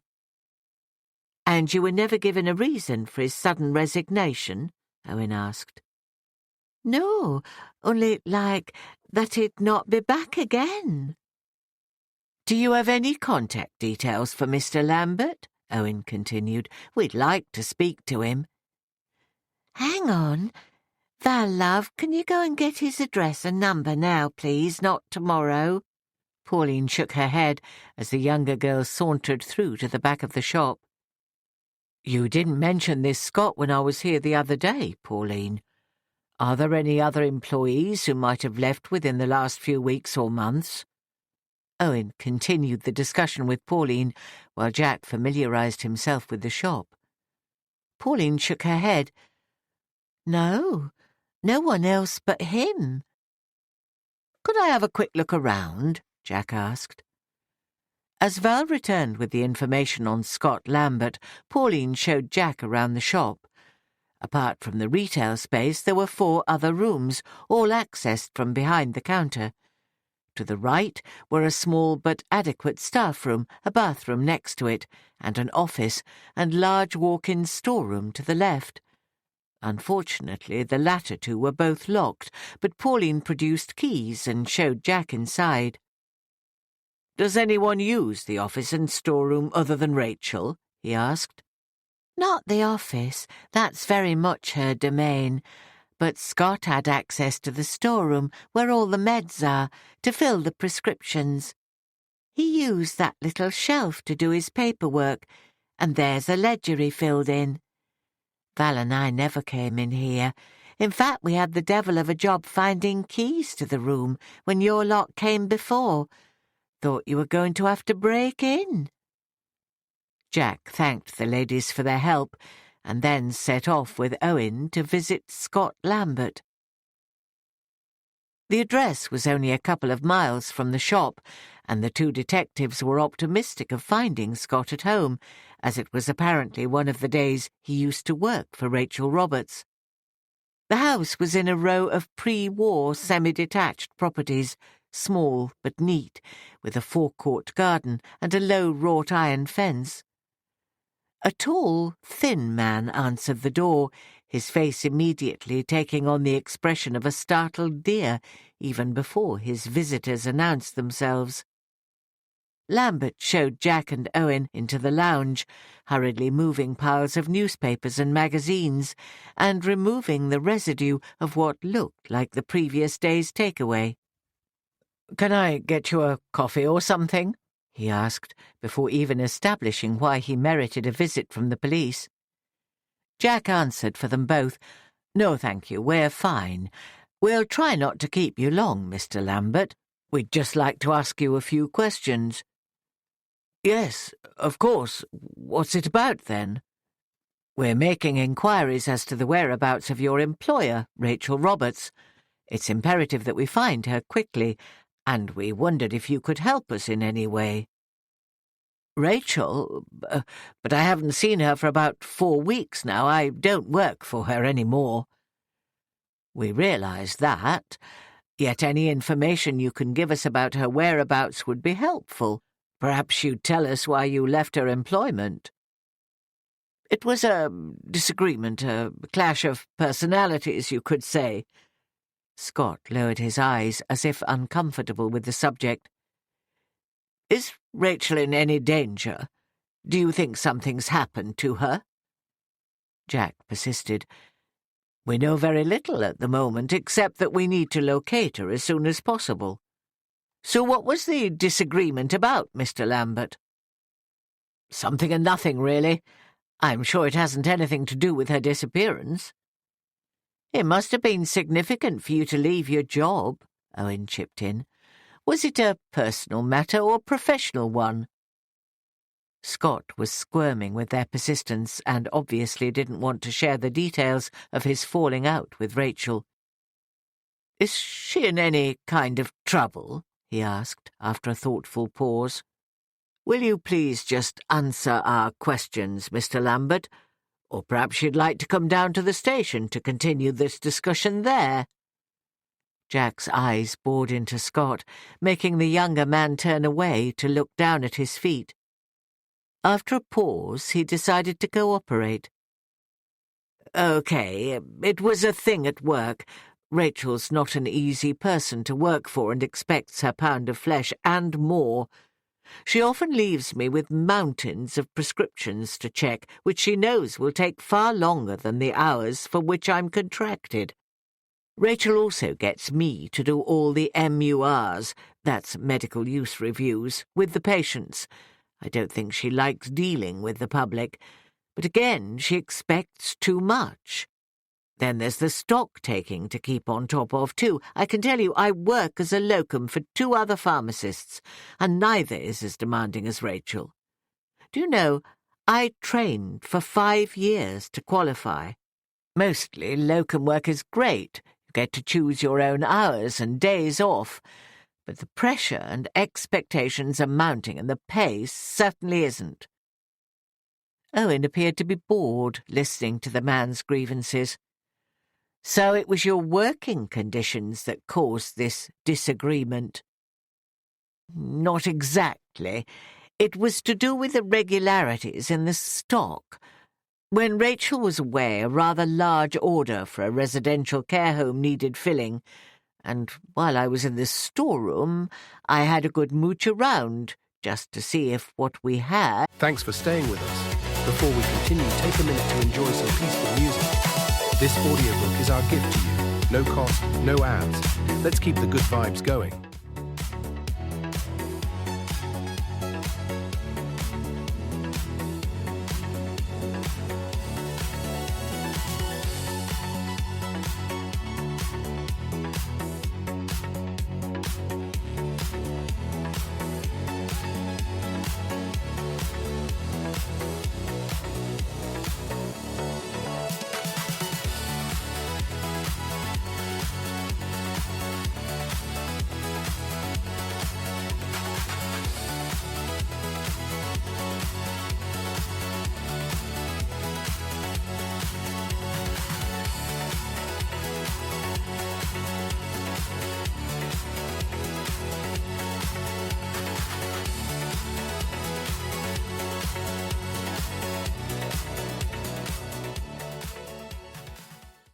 tallied with the ledger. I started by checking the top shelf, where I found several items not on the list. Most of it was stuff we don't have any call for, so I decided to ask Rachel about them when she returned. She called in before I left, and I mentioned it to her, but as the girls were still around, Rachel seemed reluctant to discuss it. Then, out of the blue, she invited me round to dinner at her place later that night, quite a surprise, and rather out of character for her. She was a good-looking woman. I wasn't going to refuse the chance to get to know her better, so I accepted. "And when was this exactly?" Owen asked for clarification. "It'll be 4 weeks gone Friday. I remember the date, as it was my last day of employment with her." Scott became pensive again. Jack encouraged him to continue. "The dinner didn't go well, then?" Scott took a huge breath, letting it out slowly, as if summoning up the courage to carry on. "No, not well at all. When I arrived, Rachel was very polite and offered me a drink. She'd made an effort with her appearance, and I felt pretty buoyed. I never thought that a woman like her would look twice at me, but she was actually flirting. Neither of us seemed to want to bring up the subject of the drugs I'd found, and I wasn't going to be the one to break the mood.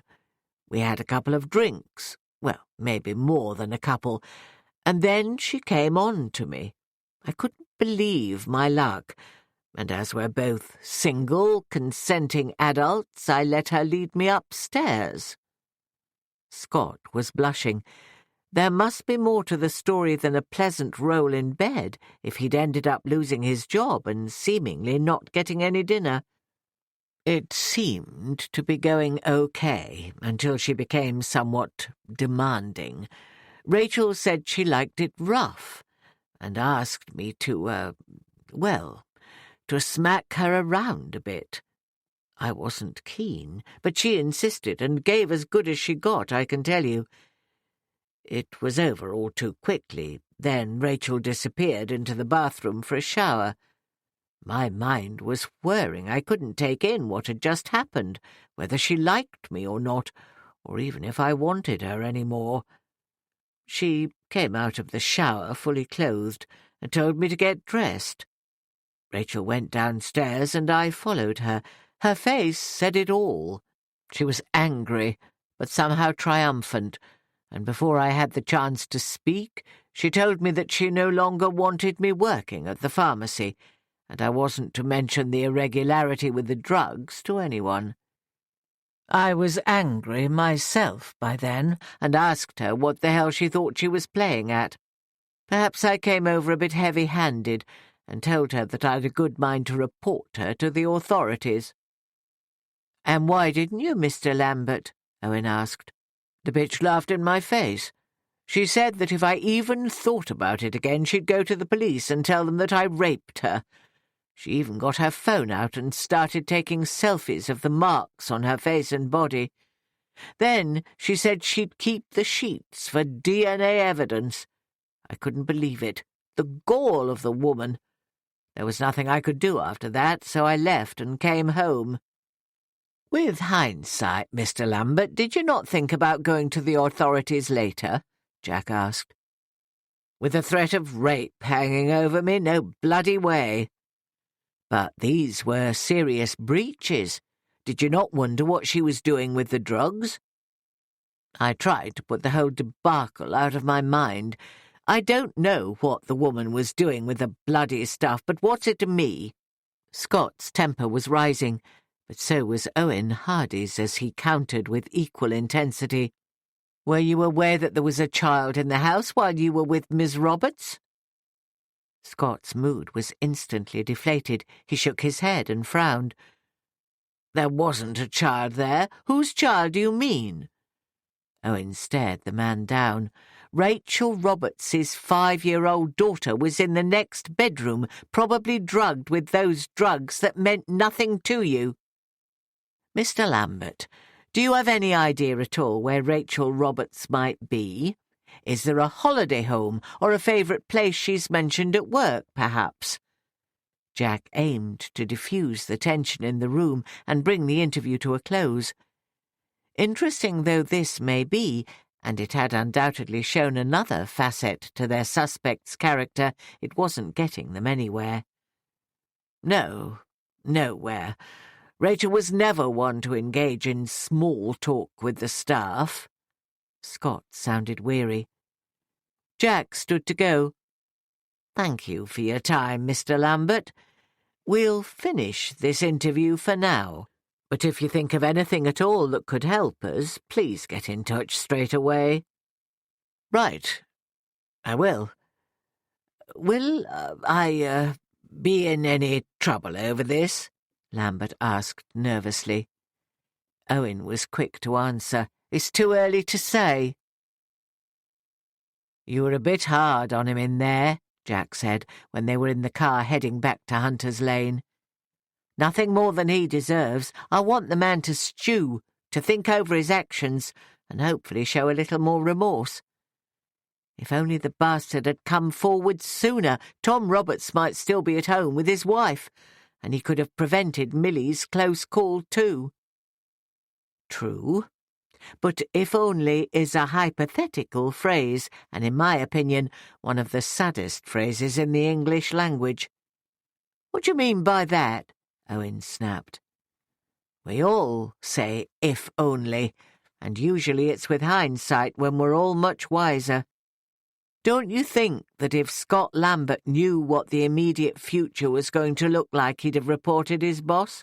And he, too, didn't know that Rachel had a child.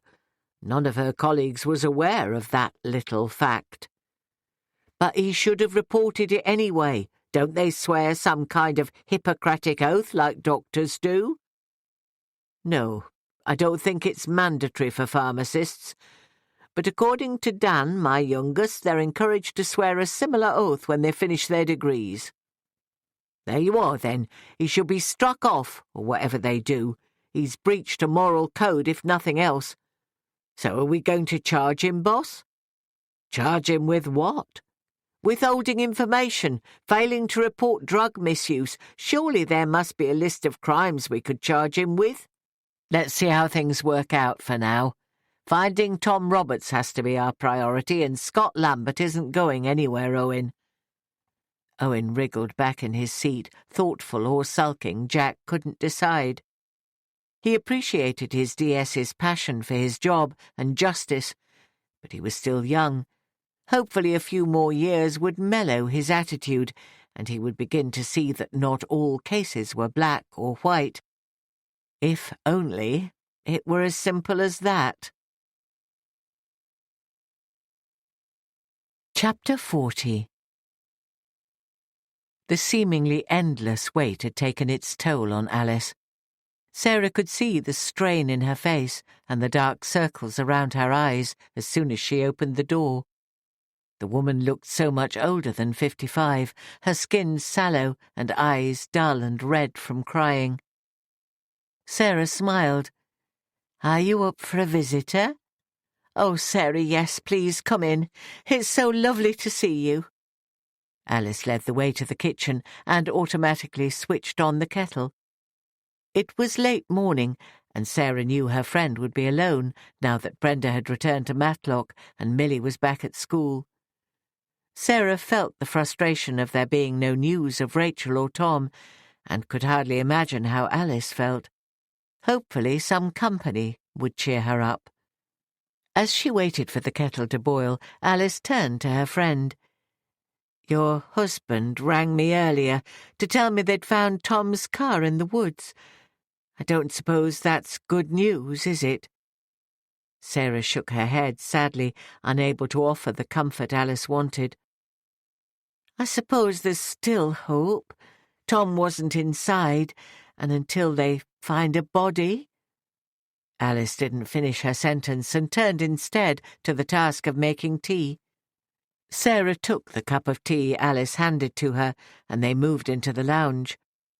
Outside the rain poured down, a summer storm battering the gardens, the rhythm pounding on the French windows, and adding to the room's sombre mood. It was so much easier to be positive when the sun was shining, but the gardens needed rain even if Alice didn't. "How's Millie settling back in at school?" Talking about her granddaughter usually distracted Alice. The little girl was the one bright spot in the woman's life at the moment. "Really well, and so much better than I expected. Her teacher says she's far more relaxed than before, as if a weight's been lifted from her little shoulders. She's entering into activities with much more enthusiasm and happy to be with her friends again, particularly Evie. I'm pleased for her, obviously, but I miss having her here with me. Selfish, I know, but I'll be glad when they break up for the summer soon." "Quite natural, I would say. Still, doing the school run will keep you busy, and I'm sure there'll be plenty of play dates over the holidays." "Yes, there is that to look forward to. I'm relieved that Millie's turning out to be a more confident and sociable child. Each time she laughs, I'm almost startled. Rachel never laughed. It's a sound I could get used to." Alice smiled. "She's not at all like her mother. Strange, isn't it? A bit of a relief, I should imagine." "Yes. I don't know where I went wrong with Rachel. I feel like such a failure as a mother." Alice was verging on tears again. "You're far from a failure. You mustn't even entertain such a thought. You've shown remarkable strength of late, Alice, and you really couldn't have done more for Rachel than you have.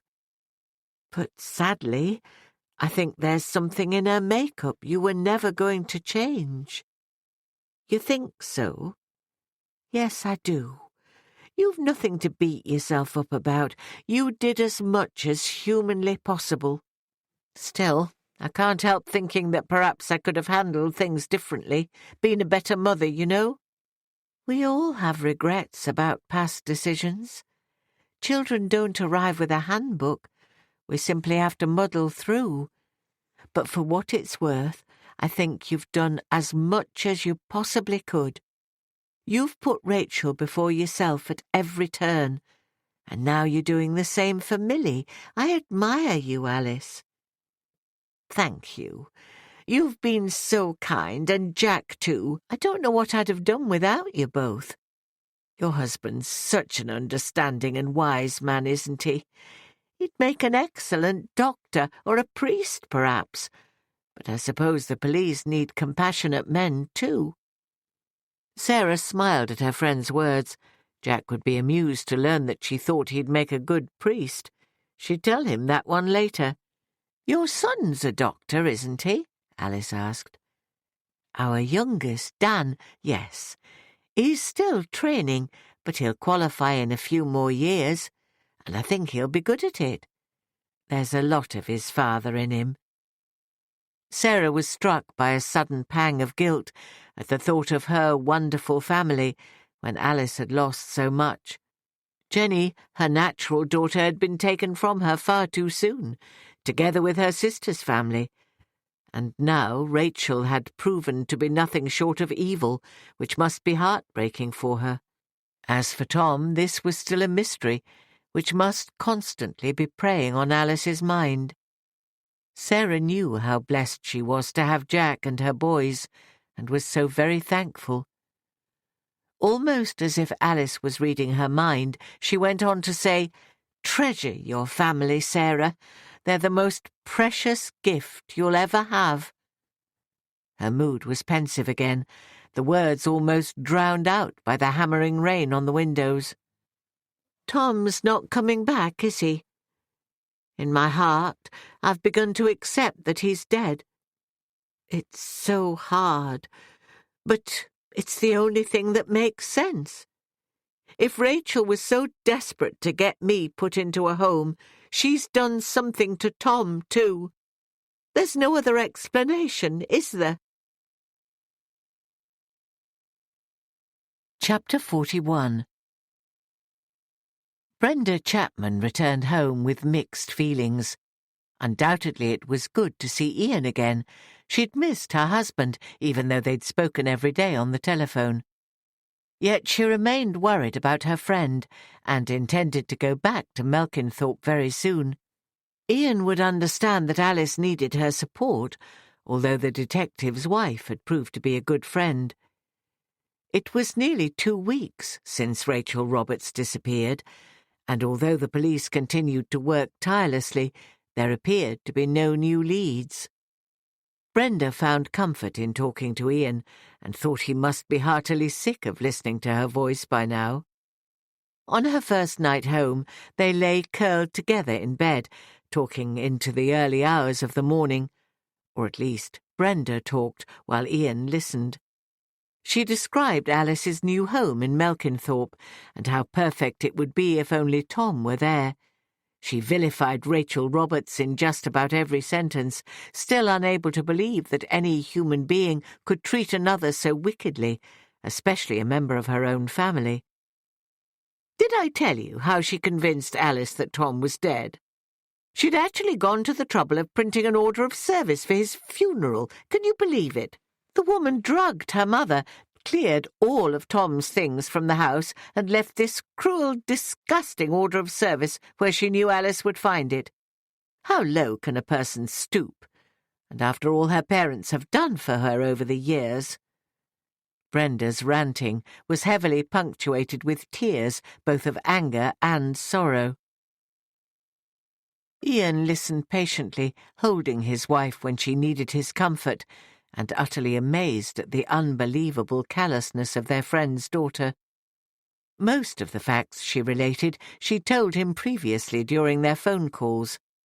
Still, Brenda needed to talk, to get the whole unpleasant incident off her mind, to find release through sharing, Although they both knew that this sorry affair was far from over, there was almost certainly more heartache to come. Brenda was in the habit of visiting their son's grave at least every 2 weeks, and as they lived only a few minutes' walk from Matlock Cemetery, she made the short journey on foot, taking fresh flowers whenever they were in season. On the Saturday morning after arriving home from Melkinthorpe, Brenda set off on her pilgrimage, a bunch of purple and white lisianthus clasped in her hand. The cemetery was a peaceful place, shady in the heat of summer, with the cool greens of the trees casting dimpled shadows across the paths. Brenda found great solace from her visits here. After the disturbing events of the last couple of weeks, the familiar tranquillity was more than welcome, and the peacefulness washed over her. It was rare to meet any other visitors, especially in the quiet of the early morning, her preferred time of day.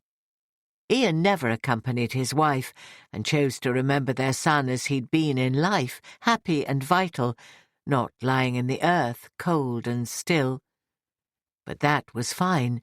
Brenda understood and enjoyed the time alone, and as it was her practice to talk to Harry, she didn't feel self-conscious.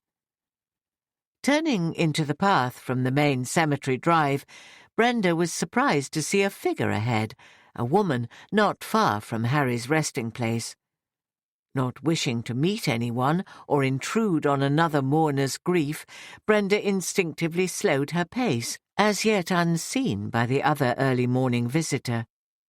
She halted to better study the woman, beginning to think there was something familiar about her. The woman's red hair was lifted by the gentle breeze, and Brenda squinted into the distance, shielding her eyes from the sun to get a better look. A sudden chill ran through Brenda's body as she recognized the woman ahead as Rachel Roberts. Stepping quickly behind a tree, Brenda leaned against the trunk for support, fearing her legs would crumple beneath her. Brenda's heart was beating so rapidly that she felt sure it could be heard outside of her body. The flowers were dropped, forgotten, as she pulled her phone from her pocket and tapped in her husband's number with trembling fingers. "Ian, Rachel's here in the cemetery." Her mind wasn't functioning correctly. Perhaps she should have rung the police, not her husband. "Are you sure it's her?" he asked. "Yes, I'm bloody sure. Ring the police. I'm going to watch her and follow if she tries to leave. And Ian, hurry. I don't want her to get away." "No, don't. She's dangerous. Wait for—" Ian's fear for his wife was evident in his voice. But without letting him finish, Brenda ended the call and looked again at the woman up ahead. Yes, there was no doubt in her mind who it was. Her legs still felt like jelly. If Rachel decided to move, what would she do? Following her could be risky. The woman was a psychopath who'd probably murdered her own father. But why was she here, in the cemetery? Staying hidden behind the tree and pressed against the rough bark of the trunk, Brenda allowed herself to sneak regular looks ahead and watched as Rachel appeared to be walking around in circles. Of course, it suddenly dawned on her Jenny's grave was there too, not far from Harry's. She'd come here once with Alice, and they'd visited both sites, their shared grief bringing them closer together, two bereaved mothers. Glancing at her watch, Brenda wondered how long it would take the police to get there. She should have told Ian to tell them to hurry, that Penrith police wanted Rachel in connection with a disappearance. Would he think to tell them how urgent it was, or should she ring them herself? As she deliberated, Rachel moved. Brenda's heart felt as if it would burst, but rising anger and a desperate longing for justice supplanted her fear. There was no way she was letting her get away. The woman had much explaining to do. Fortunately, Rachel walked further into the cemetery rather than back towards the entrance, so following at a distance was still possible. Brenda dashed from one tree to the next on shaking legs, keeping her quarry in sight and willing the police to arrive quickly. Rachel paused to look down, causing Brenda to almost burst with indignation. The woman was standing by Harry's grave. What was she doing there? Without thinking, Brenda allowed her anger to propel her out from behind the tree towards the younger woman, who was running her hand across the top of Harry's gravestone. "How dare you go near my son?" The angry shout shattered the morning silence, and a small cloud of blackbirds rose squawking from the trees. Rachel looked up, momentarily startled. "Get away from there! You're not fit to be on hallowed ground." All fear dissipated, and Brenda was emboldened by her sense of outrage, not thinking of her safety, or that her outburst could prompt Rachel's escape. The latter watched Brenda's approach, and a smile crossed her face as she tilted her head upwards, adopting an arrogant stance. When the women were close enough to touch, one was filled with anger, and the other simply laughed in her face. "You're wrong. I have every right to be here. After all, I put him there." Rachel spoke the words calmly, the sardonic smile still in place.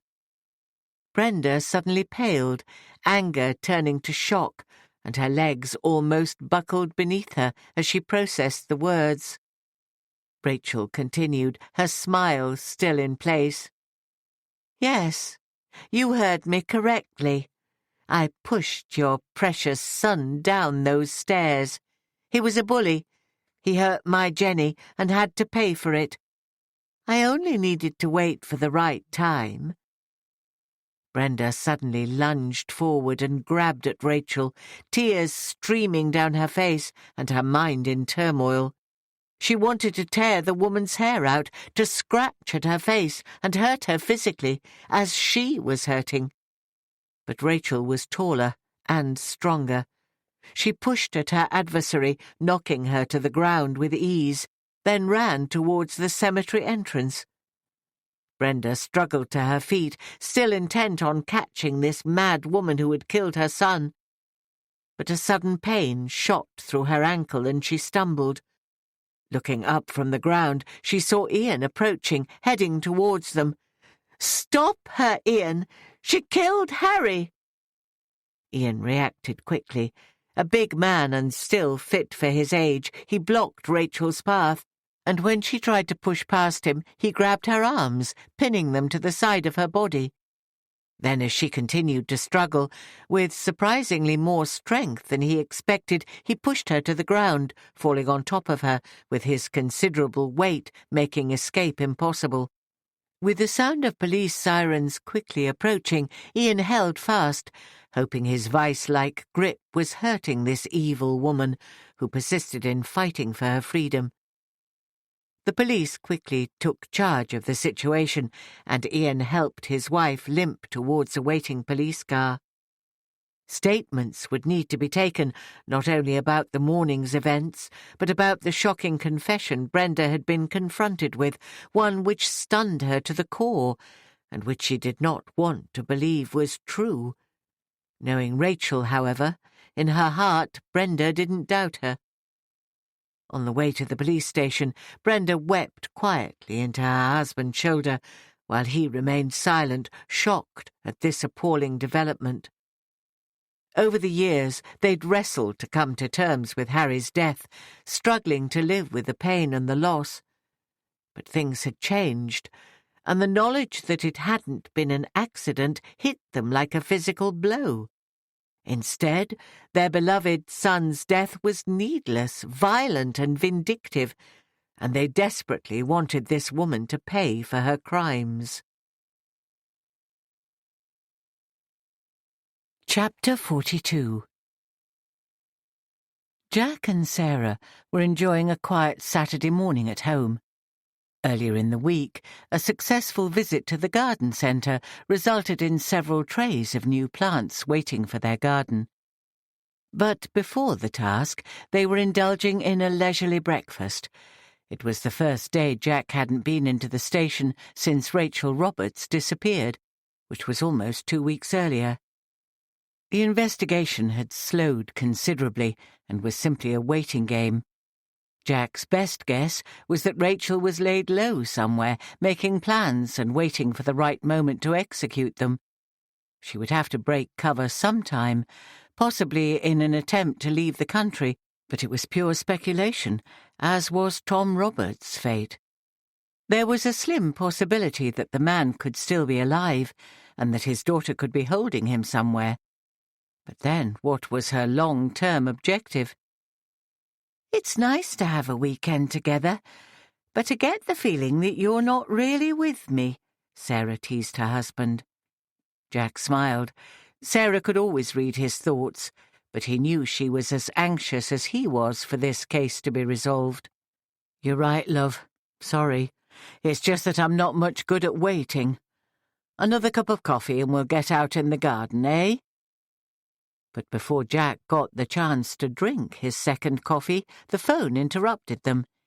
He answered, and his expression told Sarah that she'd probably be gardening alone. Jack put his phone away and hugged his wife. "Sorry, love, but I'm going to Matlock. The Derbyshire police have arrested Rachel Roberts." "Matlock? Why would she be there? Are they sure it's the right woman?" "Absolutely. They received a tip-off and found her in the cemetery, held by a couple who claimed she'd murdered their son. I need to get down there." Jack was already tapping in the number for DSO in Hardy, knowing this news would interrupt his weekend too, yet certainly not spoil it. "Who's she supposed to have murdered? I'm lost here, Jack." "It's just a hunch, but I wouldn't be surprised if the couple is Brenda Chapman and her husband." Within 5 minutes, Jack was out of the house and on his way to pick up his sergeant, leaving Sarah with her mouth open in astonishment. Owen jumped into the car, eager for news. "So what's happening, boss? What's this new development?" "It seems that Matlock police have found Rachel Roberts. She was recognised in a cemetery. A couple rang them, and they arrived to find a bloke almost sitting on top of her, holding her down. They were insistent that she'd murdered their son, too. I haven't quite figured it all out, but I suspect the couple is Brenda Chapman and her husband." "Did you know their son was murdered?" "No. Alice told Sarah that their friendship was formed after Brenda's son died in an accident at school. It wasn't investigated as a suspicious death, but it seems there's cause to wonder." "Bloody hell! What's happened to make them think Roberts killed him?" Jack entered the motorway and put his foot down on the accelerator. "That's what we're on our way to find out." After nearly 3 hours of driving, they pulled up at the police station in Bank Road. It was approaching 1 p.m. Their suspect's arrest must have happened very early in the morning, for which Jack was grateful.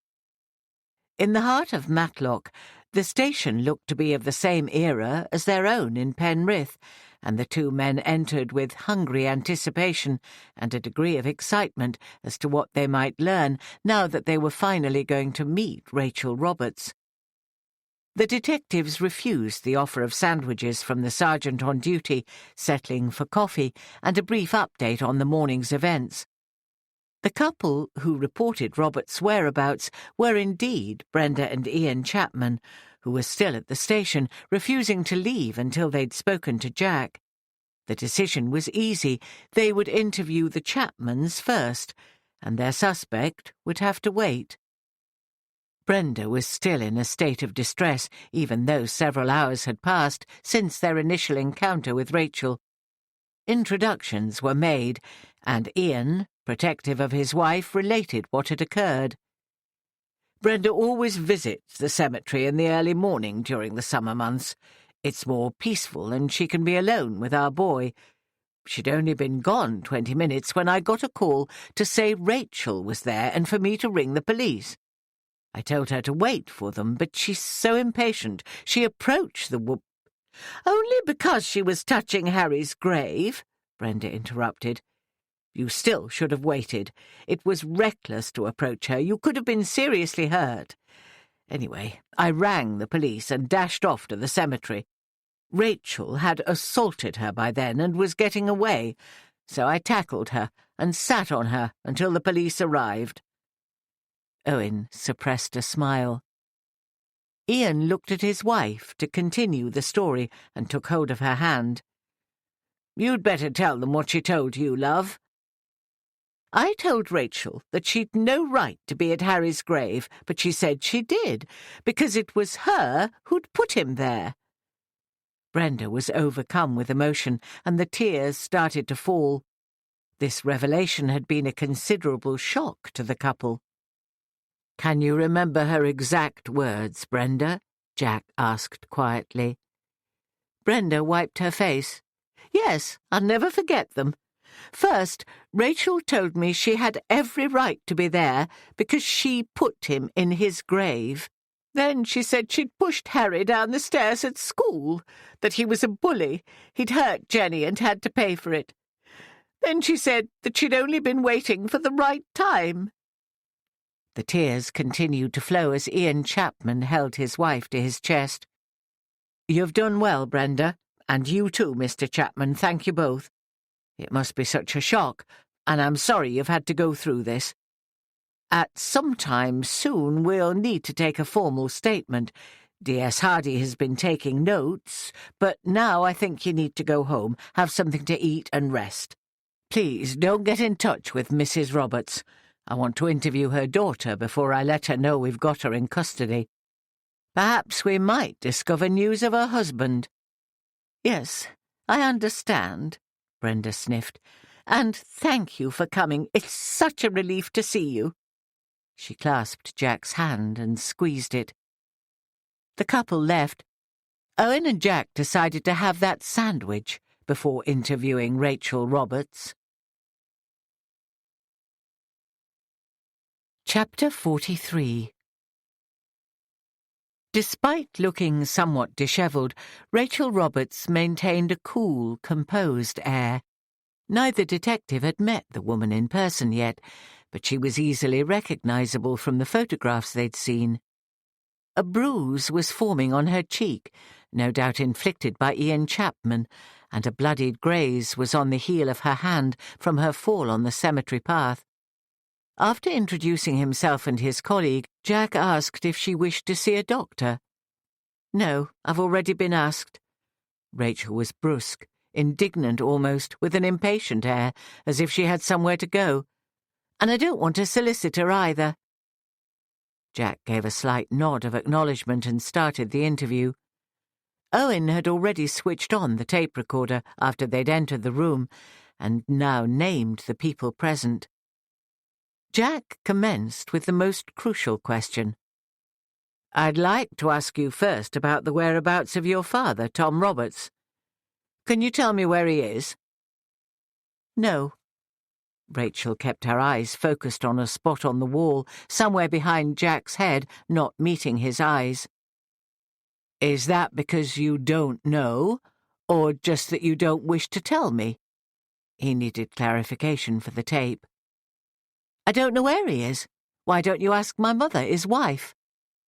"Alice thinks you were the last person to see him, which would be after you drugged her and tried to have her locked away as demented." "She is demented. You can't believe anything she says." The look in Rachel's eyes suggested that she was toying with Jack.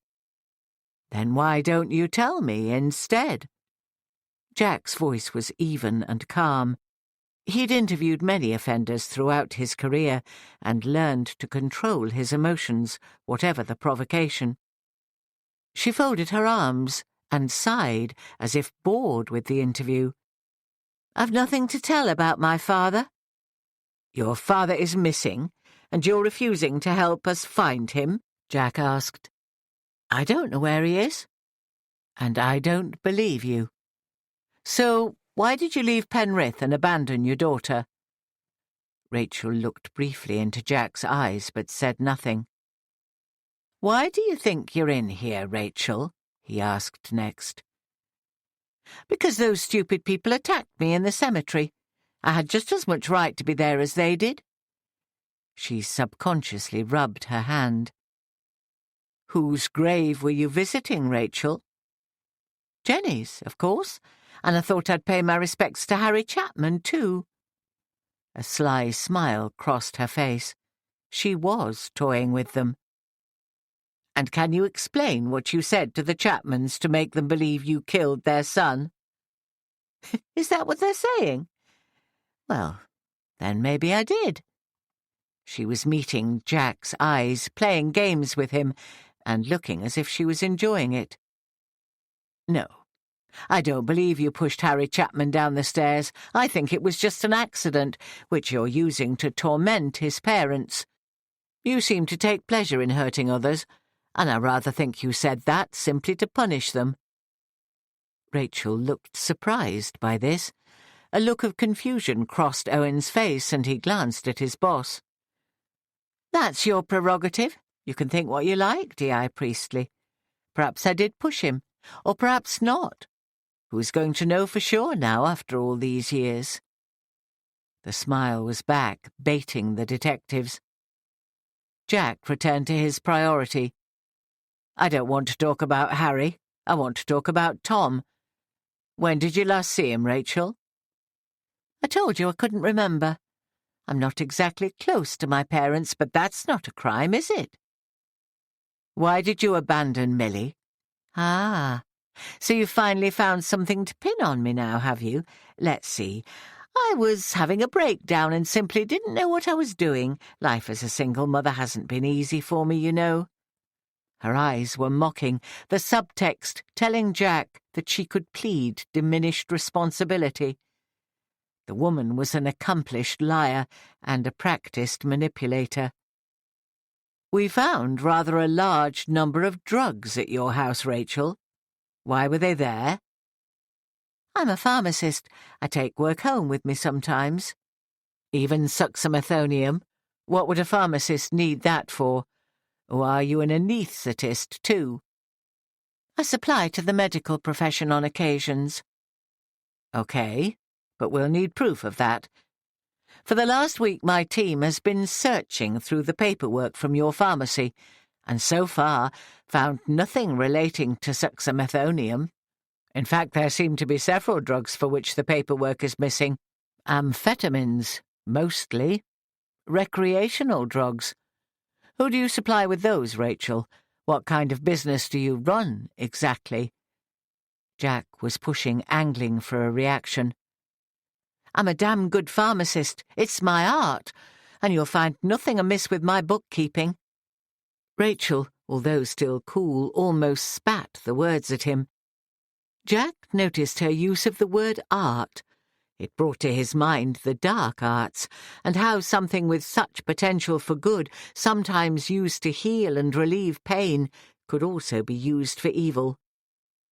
"We'll take a break now. I'll have some coffee sent in and we'll continue shortly." Jack stood to go, and Owen switched off the tape recorder and followed. "I think it's time to let Alice know that we found her daughter, but I want someone with her first," Jack told his sergeant when they'd left the interview room. "I'm going to ring my wife and ask her to go to Melkinthorpe, and I'll break the news once Sarah's there. Alice shouldn't be alone. It seems unlikely that we're going to find out much about Tom's plight today. Rachel seems intent on being evasive."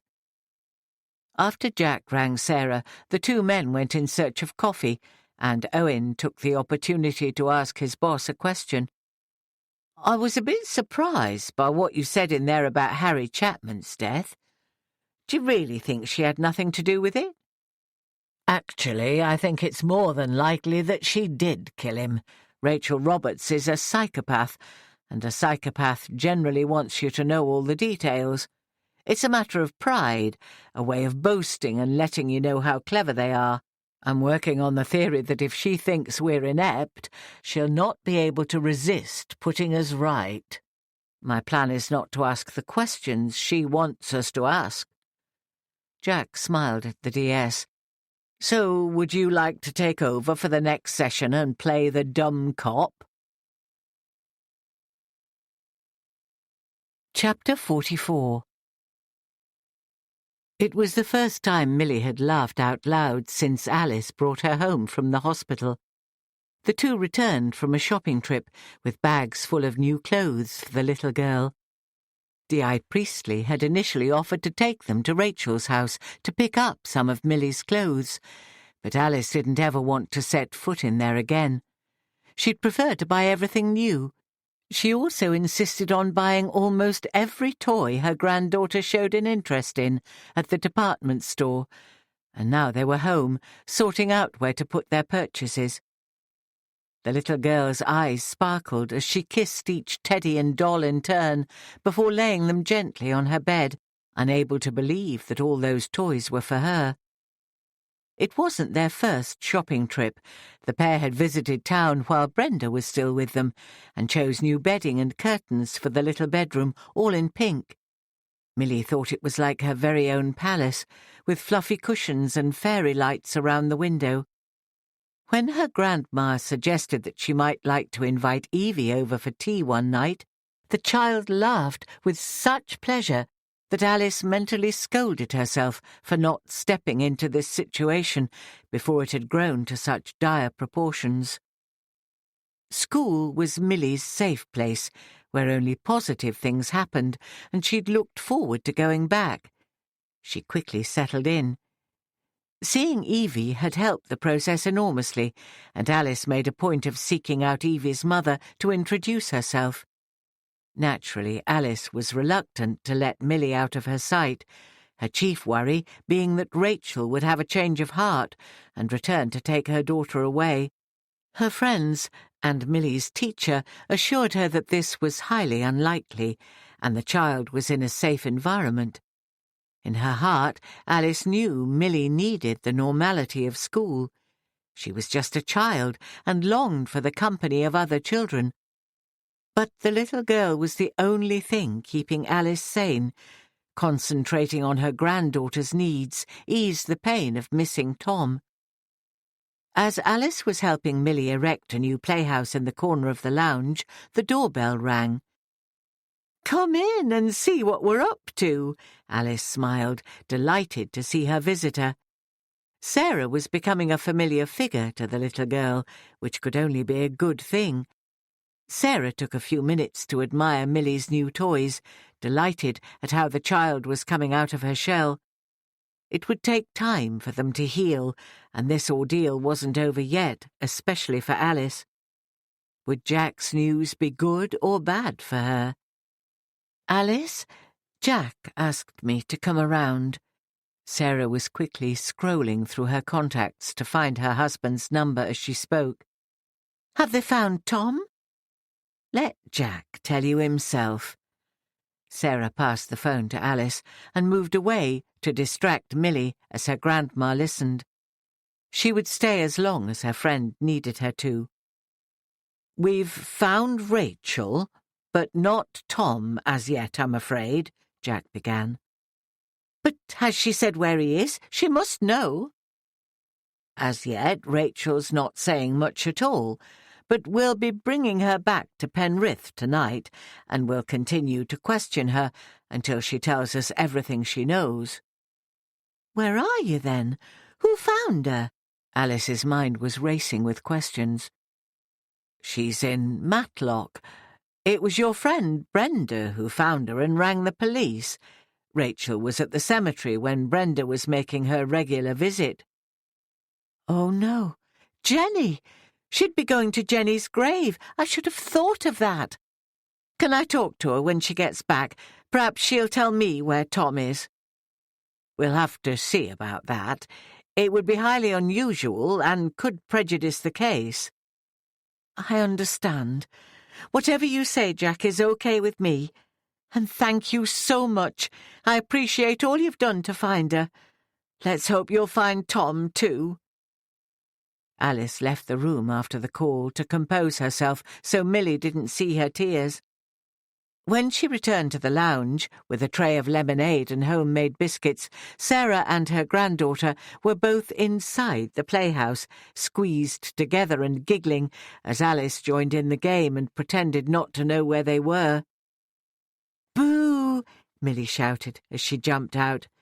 Her grandma feigned shock and swept the little girl into her arms.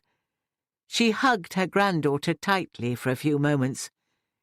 "It will be all right. I'll make it all right. For Millie," she silently promised. Chapter 45. Owen led the second half of the interview with their suspect, without the same kind of responses his boss received, even though the younger detective attempted to emulate Jack's questioning by switching to different topics to confuse her. Rachel appeared only to want to speak to the man in charge. That was often the case. Ms. Roberts was determined to make life difficult for the detectives. The journey back to Penrith mainly passed in silence. An awkward trio, forced to spend time together, confined in a car for almost 3 hours. Rachel sat in the back seat, her hands cuffed and her eyes closed for most of the journey.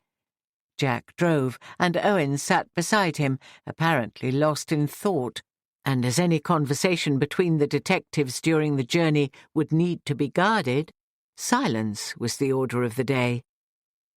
It was a relief to arrive at Hunter's Lane and to book their prisoner in for the night, after which a weary Jack told his DS to go home and get some rest, advice he intended to take himself.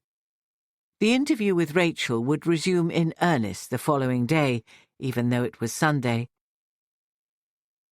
"And I thought weekend working was a thing of the past," Sarah joked when her husband arrived home.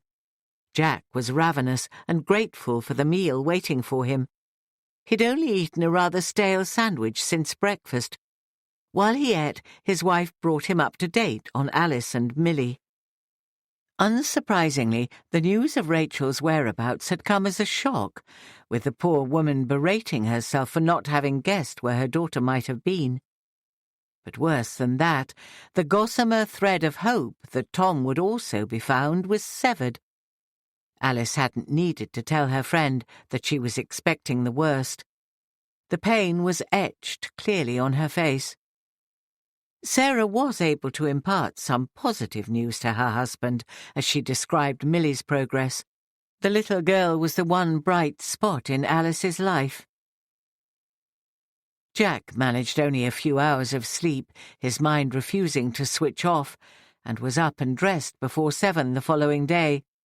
After breakfast, which Sarah insisted he eat, the DI left for the police station, eagerly anticipating the day ahead. DS Owen Hardy didn't sleep much either, although he was less confident about prizing information from Roberts than his boss was. When Jack arrived, Owen was in the incident room, updating DC's Claire Swift and Elaine Thompson, both of whom had come into work, even though they were not officially on duty. Jack smiled at the eager core of his team, grateful for their presence. "News travels fast." "Owen rang me last night, sir. Good news in some respect, but not the best," Claire replied. "No. I honestly don't know what Rachel thinks she's achieving by not telling us her father's whereabouts. Perhaps it's a control thing. She seems to like to play games, doesn't she, Owen?" Jack grinned at the DS. "Aye, she does that. I've never claimed to understand women, but this one's in a different league completely." Elaine chipped in. "We do have some good news from Matlock, sir. They've found Ms. Roberts' car overnight, and they'll be towing it up first thing tomorrow." "Can't someone from their CSI team look at it today? If there's any evidence of Tom Roberts being in that vehicle, we need to know now. Would you get on to that, please, Elaine? Try a bit of sweet talking." Jack didn't want to waste any time, Sunday or not. "Yes, sir." The young officer moved towards the desk. "And Elaine, thanks for coming in. You too, Claire. I know how precious weekends off are." Both women nodded, appreciating their boss's words. "So, Owen, shall we see if our guest has had a comfortable night?" "Good morning, Rachel. Can we get you a coffee?" Jack spoke pleasantly, noting the tiredness in their suspect's face. "No, thank you." Owen did the honours with the tape recorder, and the men sat opposite Rachel Roberts. The interview room they occupied was even smaller than the one at Matlock, and windowless. The hum of a faulty fluorescent tube filled the initial silence, and the air already felt stale, even so early in the day. Jack had requested this room specifically. Jack jumped straight to the point. "Did you kill your father?" "No," Rachel sighed, apparently bored already. "Did you regularly drug your daughter to keep her biddable?" Rachel smiled. "You can't prove that." "The hospital found traces of zopiclone in her blood." Jack turned to Owen. "D.S. Hardy, remind me to add assault by administering a drug to a minor to the charges against Ms. Roberts." Rachel sighed again, her demeanour unchanged. "What did you do on the day of the 8th of June?" "You tell me," she challenged. "I think you spent the day setting the scene for your plan. You drugged your mother the evening before and probably administered more medication to keep her under for the following day and night. You also drugged your father and somehow got him into your car. Did you kill him with the suxamethonium, or just keep him under sufficiently to let him suffer? Perhaps you'll fill in the timeline for me later, Rachel, but we know you got rid of Tom Roberts at some point." The rest of the day was spent setting the scene. "First, you removed all signs of your father as if he'd never lived at that house. Not too arduous a task, considering your parents had only recently moved in. You even deleted all evidence of your daughter, who never existed in your little plan. Then you planted a few choice items. If I remember, there was a red coat and the order of service for your father's funeral. Quite inventive. You must have been planning this for a long time, Rachel. Undoubtedly a premeditated crime. And then there was Barney. Poor innocent Barney. Did you poison him with your drugs too?" As Jack spoke, Rachel stared at him with her cold, grey-green eyes, one eyebrow arched as if amused. "What a delightful, whimsical tale, D.I. Priestley. But I'm rather disappointed in you. I expected so much more." She spoke slowly, smiling at him, mocking. "So what if I did spirit my father away? Where is he? If I've got him locked away somewhere, he could be dying while you're keeping me here, wasting precious time." "Why the coat, Rachel? Just to mess with your mother's mind?" Jack was going to lead the interview. He wasn't going to answer her questions. "A charity shop find in just the right size. I couldn't resist, knowing how much my mother dislikes red." Owen Hardy shuffled in his chair as Jack coolly continued. "And the order of service. Did you have to be so cruel?" "A stroke of genius, don't you think, Detective Inspector?" She couldn't resist gloating. "Where's your father, Rachel?" Jack sounded slightly weary. "Oh, D.I. Priestley, what would be the fun in telling you that? Can't you work it out for yourself? You're the detective." "Okay, I'll help you out a little here, just a tiny clue. Tom Roberts is exactly where he deserves to be." Rachel, who'd been leaning forward with her hands on the table, sat back and folded her arms. She was finished talking. Jack decided not to push for more and stood to leave the room without another word. Owen switched off the tape and followed, somewhat perplexed and wondering if he'd missed something. "What kind of clue was that supposed to be?" he asked, catching Jack up. "Probably the only one we're likely to get." "Bloody hell. She's an evil one, all right. The hairs on the back of my neck were tingling in there. I thought she was about to confess." Jack shook his head. "Rachel's finished for now. and feeling smug with herself, so I think the best thing we can do is let her sweat it out for the rest of the day. Get someone to take her back to the cells, keep her guessing. We've got enough to hold her, so we'll use the time to brainstorm what she's told us so far. Chapter 46. The four detectives listened again to the tape of the morning's interview, analysing every word and making notes of anything which stood out. Claire spoke her mind. I can't believe this woman. She's the personification of evil, a real bitch. Can anyone work out what this clue is supposed to be? Try putting yourself in her shoes, Jack suggested. I'd rather not. Metaphorically speaking, he smiled, if you hated your father so much, what would you think a suitable punishment would be? That depends on what she thinks he's done. Owen scratched his head. As far as we know, he didn't abuse her in any way. On the contrary, she appears to have had all the advantages of a good upbringing, university, financial help from her parents. So what the hell did the man do to make her hate him so much? Elaine's small voice broke into the conversation. I think it all goes back to Jenny. In what way? Claire asked. From everything Mrs. Roberts has told us, Rachel idolised Jenny. Yes, there were problems with Rachel before her sister died, but things seemed to escalate after that. I think she blames her parents for Jenny's death. Elaine offered her opinion. I agree. Even Alice has hinted at this, although it's a bitter pill for her to swallow. But why wait until now to get revenge? Jack asked. Could it be the Robertses' move to Penrith?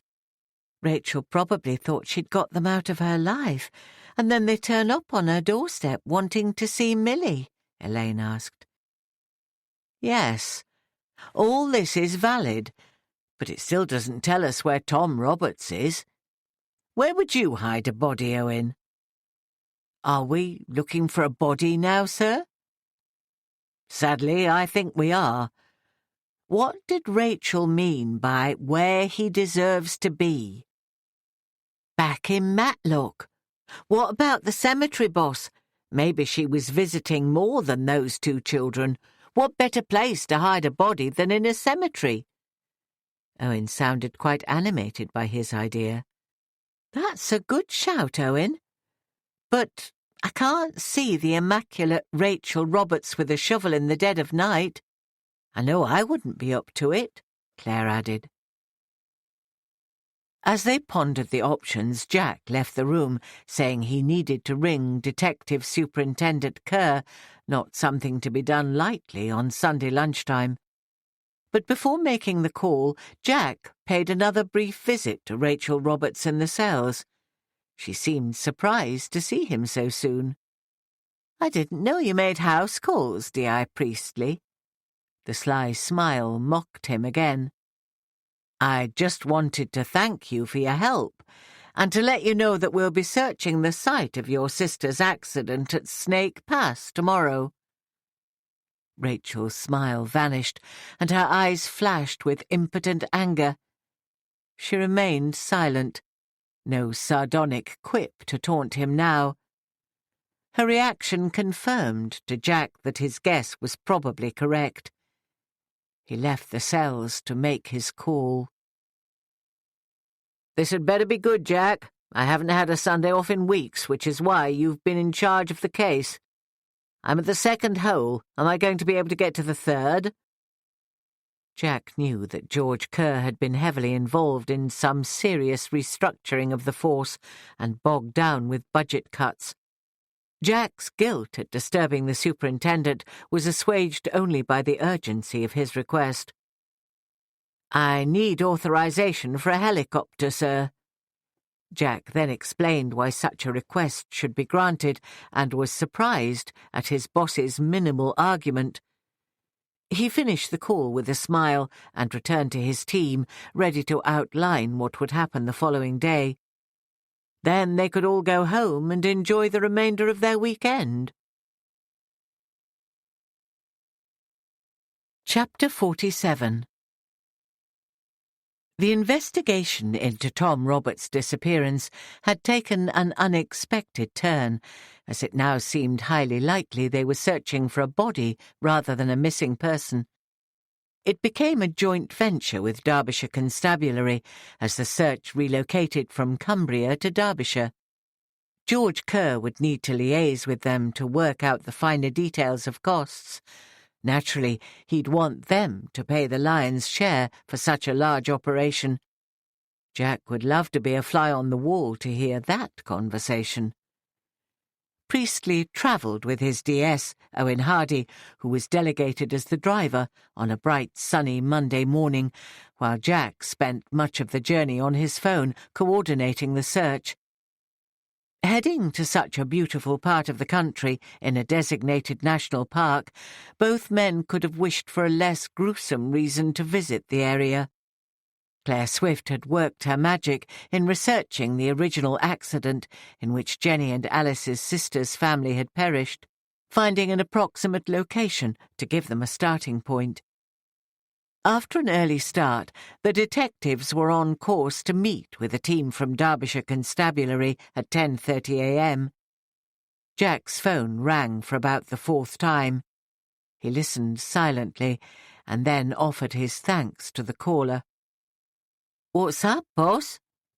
Owen's expression was one of eager puppy-dog curiosity. "The helicopter's identified what could be our body." "Already?" Owen's demeanour became solemn. A respectful silence gave the men time to let the news sink in. The helicopter had started the gruesome search early. Conditions had been perfect, with no visibility problems, and the crew member Jack had spoken to sounded confident in his find. "It could be that our search is drawing to its conclusion, Owen." There was a note of weary disappointment in Jack's voice, as they were confronted with the likelihood that finding Tom Roberts alive was now virtually non-existent. The helicopter was stood down, their work complete. The Discovery was within half a mile of the original accident site. Claire's research had saved valuable time and resources.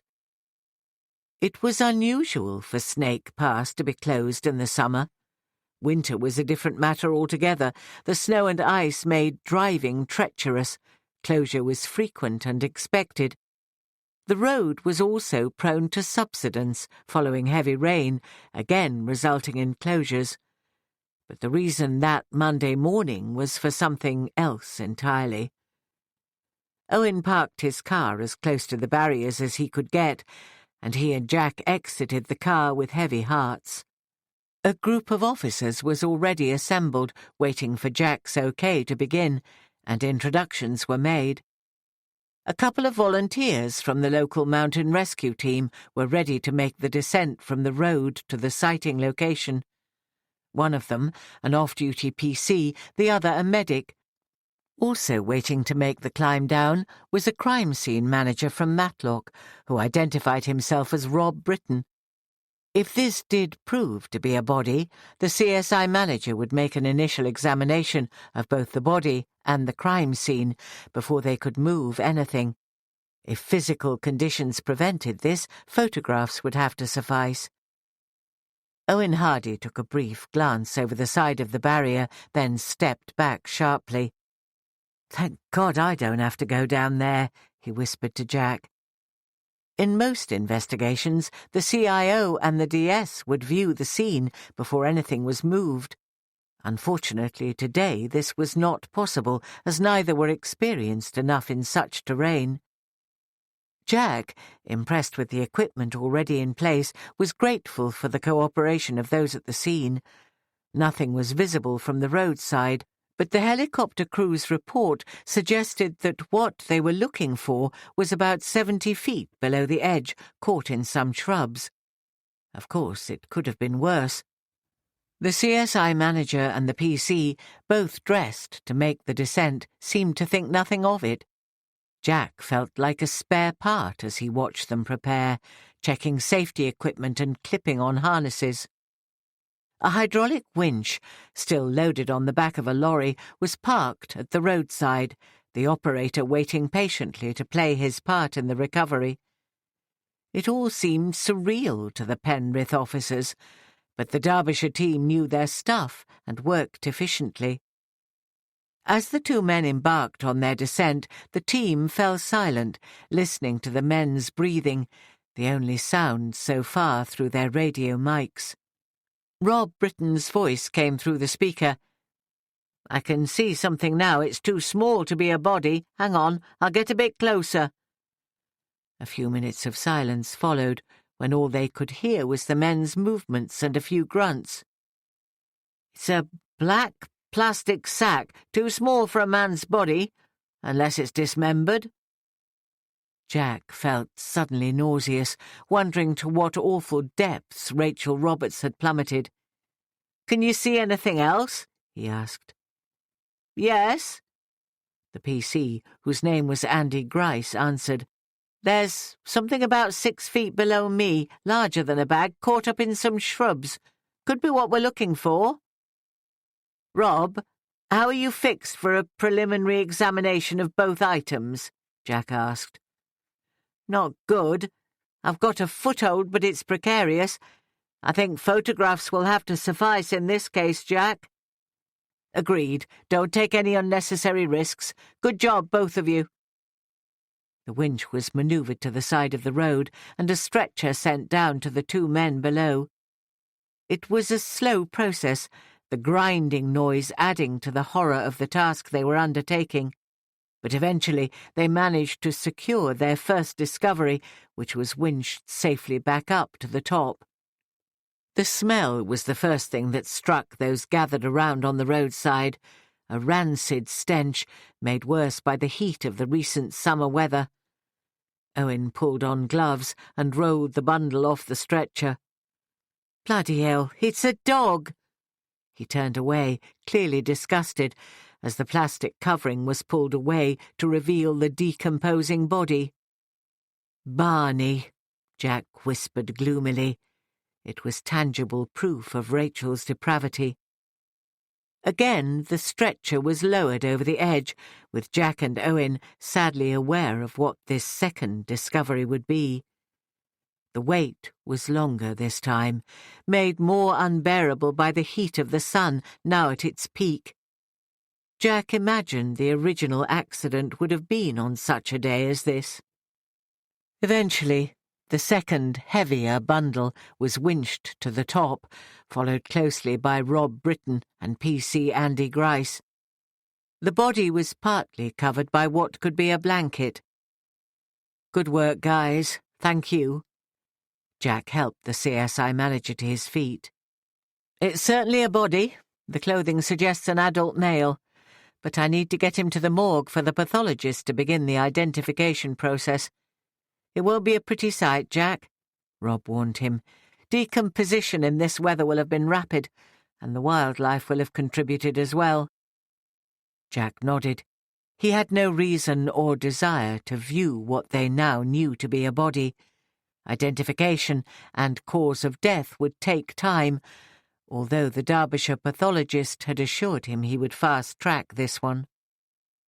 There was little more for Jack and Owen to do. With the benefit of technology, the necessary paperwork could be completed back in Penrith and shared via email with their colleagues in Derbyshire. Having no appetite, even though they hadn't eaten since early morning, the two men set off on the long drive home. Jack again on the phone to update his superintendent and the team at Hunter's Lane. During a silent, reflective moment, Owen wondered aloud, "What I don't understand is why she was so cruel to her daughter. I can understand her hating her parents, but what had the child done to be treated in such a way?" "I'm no psychologist, Owen, but I've wondered about that too." For what it's worth, my opinion is that Rachel was subconsciously punishing Millie for not being Jenny, her sister. Perhaps the thought of a baby elicited hopes of reliving her years with Jenny.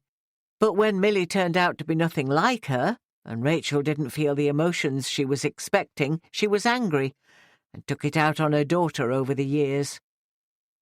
It sounds weird, but I can see what you mean. Nothing would surprise me about Rachel Roberts, and I'll be glad to see her behind bars where she can't ruin any more lives. It had been a difficult day, but worse was to come. Alice Roberts needed to learn of their discovery, a find which would terminate her hopes. Even though it was impossible to identify Tom's body yet, there was little doubt, and the woman had a right to know of their findings. Not for the first time, Jack wondered how much heartache one woman could endure. Chapter 48. Jack asked Owen Hardy to drop him at home and tasked his DS with going to Hunter's Lane and relating the day's events to the rest of the team, who would be keen to hear the details. The day stirred mixed emotions for Jack, and he had no heart for the celebration which the wrapping up of a case generally brought, no matter how subdued they would be. Was it too soon to celebrate? No. Jack thought not, and knew that the team needed to acknowledge the successful conclusion of their investigation to maintain their sanity. There was still so much evidence to gather in order to build a case against Rachel Roberts, and even though she might be evasive and enjoy playing her little games, she would be convicted. Jack did not doubt that. Sarah was at home, waiting to greet him, enveloping his stiff, aching body and drawing him into her embrace. "Come and sit down." She released him from her arms, and they sank gratefully onto the sofa. "Do you want to talk about it?" "Not just now. Perhaps later." Jack would share his thoughts when he'd processed them and was ready, not before. "Will you come with me to see Alice?" Sarah nodded. She was ready to go. Jack went upstairs to freshen up, and then rang Hunter's Lane to ask Claire Swift to meet him in Melkinthorpe. The presence of both women would hopefully make things easier for Alice. Jack filled Sarah in on some of the day's events as they drove the few miles to impart their news. Sparing the unsavoury details, he related what he felt was appropriate, the excellent help from the Derbyshire personnel and the efficiency of the operation, but they were both aware of the devastation their news would bring to Alice. "I suppose they're used to accidents on that road. It's quite notorious," Sarah remarked. She was distressed to learn that they'd also recovered the body of the Roberts' pet dog, further proof of what a despicably cold, unfeeling woman Rachel Roberts was. Claire was waiting for her boss. "Good work today, sir," she greeted him. Jack smiled briefly. Claire continued, "Owen's given us a full update, and by all accounts, the super's cock-a-hoop." "Yes. Well, let's get this done now, shall we? It's been a long day." Alice opened the door to the little delegation on her step. Although they were not unexpected, her face registered fear as she allowed her visitors inside. "Is Millie around? Shall I go and occupy her for a few minutes while Jack has a word?" Sarah asked. "She's upstairs in her bedroom." Alice's face was grim, resigned, and devoid of all hope as she led the others to the lounge. Sarah went upstairs, calling the little girl's name. "Auntie Sarah, come and see my new princess dress." Millie was delighted to see her new friend, and was soon showing off her latest treasures, a full tulle dress and all the accessories to turn her into a real princess. Sarah found it difficult to give the excited little girl her full attention, when a huge part of her mind wondered how Alice was coping with the news. She longed to hug her friend, to tell her that it would be all right in the end. But could she make that promise when Alice had lost her beloved husband, and at the hands of their daughter too? How can anyone come to terms with such an atrocity? "Do you like my tiara?" Milly was asking. "Yes, sweetheart, it's beautiful."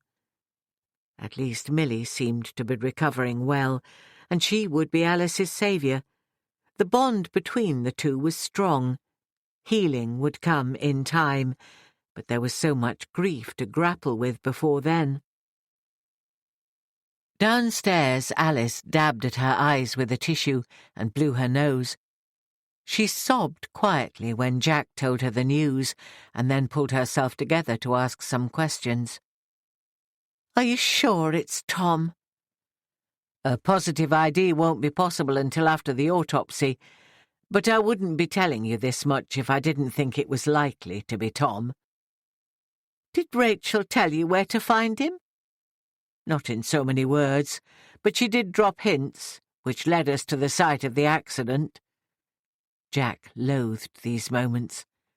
Dealing with other people's grief was always difficult, and over the years he'd found the best way forward was to be as honest and open as possible. As much as he longed to go home, he would stay as long as Alice needed him to. "Can I make you a cup of tea, Mrs. Roberts?" Claire offered. "That would be nice, thank you." Claire went off to familiarise herself with the kitchen. "I think I knew all along that Tom was dead. We were never going to find him alive, were we?" "Where did I go wrong, Jack?" she asked wearily.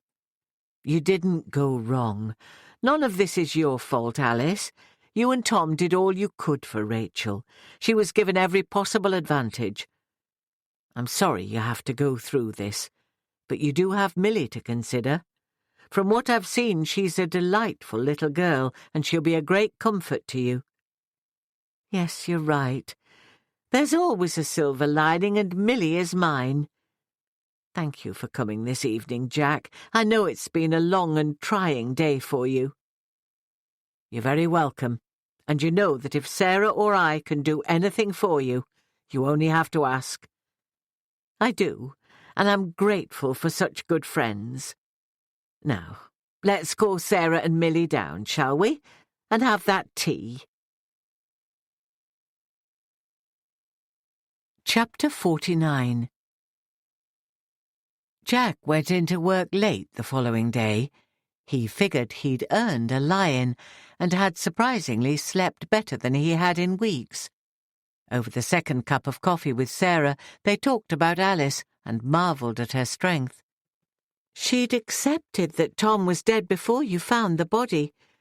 But I suppose there's always that grain of hope, that irrepressible belief that things might work out well in the end," Sarah said. "That's what makes us human. But now I must get off. The boss will be waiting for all the details, and he's not a patient man. I'm only glad we had the right location. I'd never have heard the last of it if the helicopter sighting hadn't paid off." Half an hour later, Jack entered the incident room to a round of applause. He raised his hand to quieten the noise and nodded his thanks to his team. "It's a joint effort. You've all played your part well, and I'm grateful. Now, Sarah's sent this cake to celebrate." He placed a large chocolate cake on the nearest desk, a little reward, although he knew he owed a round of drinks at some point. There were a few questions from his team, and Jack noted the various responses with interest. Elaine Thompson couldn't get over the fact that Rachel had killed the dog, which was unforgivable in her eyes. "I still don't understand why she didn't just kill both her parents outright." Owen struggled to piece together the whys of the case. "She seems to have gone to a lot of trouble to do it this way. All that effort to try to convince everyone that her mother had dementia." "Actually, I think that was her masterstroke," Jack said. "If she'd killed both of her parents outright, there would be awkward questions to answer, funerals to arrange, and inquests into their deaths. Friends might become suspicious, like Brenda Chapman, for instance, and 2 sudden deaths would be difficult to explain." Her parents' move to a new location allowed Rachel to get rid of both of them. By killing her father and claiming he died years ago, no one in Penrith would look into his death, and with her mother locked away in an institution, Rachel could take over her affairs, sell the house, or whatever she intended to do, with no questions asked. Jack spoke sadly. They might guess at why Rachel Roberts had done things in this way, but they would probably never know why she wanted to kill her parents in the first place. Jack left a rather pensive team in the incident room and went upstairs to see his boss. "Well done, Jack." Detective Superintendent George Kerr beamed at his DI. "We were never going to find the poor sod alive, but you've wrapped the case up well. It's the best possible outcome." "Thank you, sir. Now we've got a body, I'm going to formally charge Rachel Roberts with murder, so we can continue to hold her." "Good. You're an asset to us here at Penrith, Jack. Good results all round." Jack left the room and asked Claire to have Rachel Roberts sent up to the interview room. 20 minutes later, Jack and Owen Hardy entered the room and switched on the tape. "Did you enjoy your day trip yesterday?" Rachel appeared almost cheery. "It was productive, if not enjoyable." Rachel nodded, the playfulness leaving her eyes as she waited for Jack to continue. "Ms. Roberts, today we're going to formally charge you with the murder of Tom Roberts. I would strongly advise you to have a solicitor present, as is your right. If you don't have one, we can arrange for a duty solicitor to be present during this interview." Jack didn't want any technicalities to ruin the case. There was little doubt that the CPS would have sufficient evidence to build a strong case against this woman, but he was playing it safe. "I don't want a solicitor. I killed my father. He deserved it." Taken by surprise, Jack looked to his DS, and Owen immediately cautioned Rachel Roberts, and then asked her if she understood her rights. "Yes, I do." She seemed impatient to move things along. "Could you repeat what you said before the sergeant cautioned you?" Jack asked. "I said I killed him. My father, I killed him.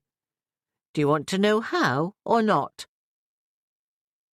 For the next 90 minutes, Rachel Roberts described in detail precisely what she had done on the night of the 7th of June. Much of it was as the team suspected.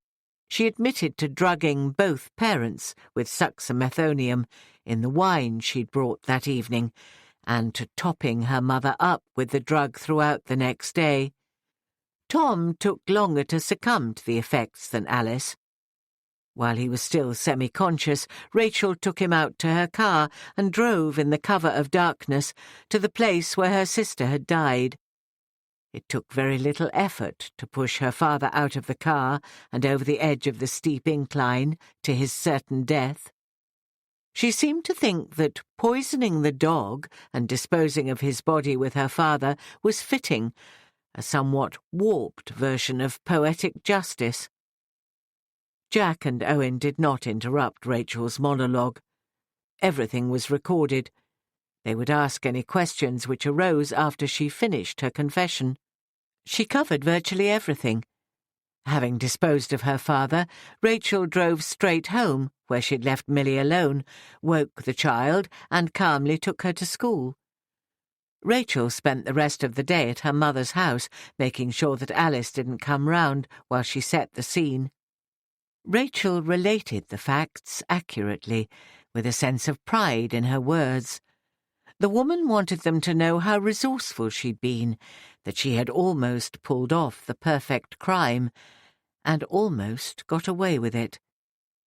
By the end of the interview, the detectives were disgusted rather than impressed. When Rachel finished her confession, neither man asked questions. They'd heard enough. They formally ended the interview, and their prisoner was taken back to the cells. Rachel Roberts would not see much of the outside world for several years to come, a thought Jack found comforting.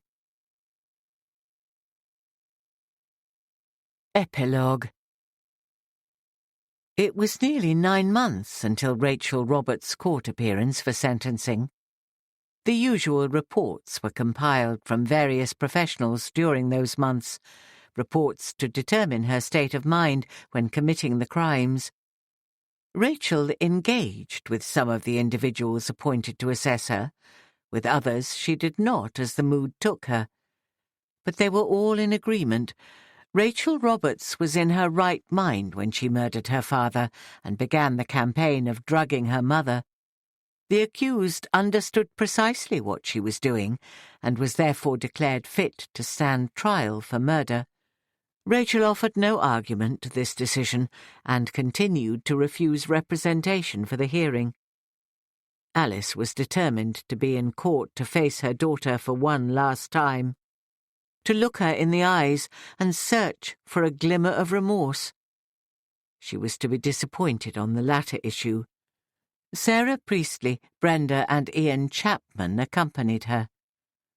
Rachel was led into court wearing a smart grey business suit and looked neither to her right nor left.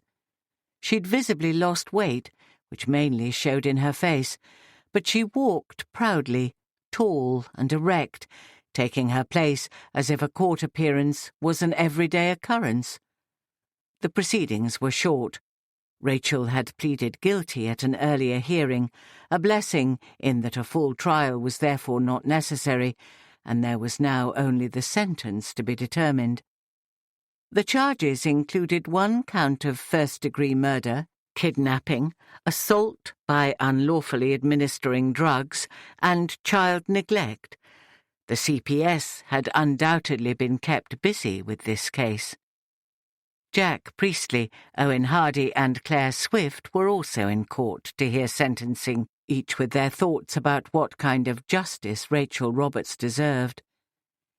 It was as expected, 15 years for murder, plus 4 years for kidnapping, 2 for the charge of abuse, and another 12 months for neglect, all to run concurrently. Rachel would be in prison for a very long time, but for many of the people in that room witnessing justice, it was simply not enough. They too were serving a life sentence, from which they would never be released. Rachel stubbornly refused to plead either way to the charge of the murder of Harry Chapman, prolonging his parents' agony with another of her little games.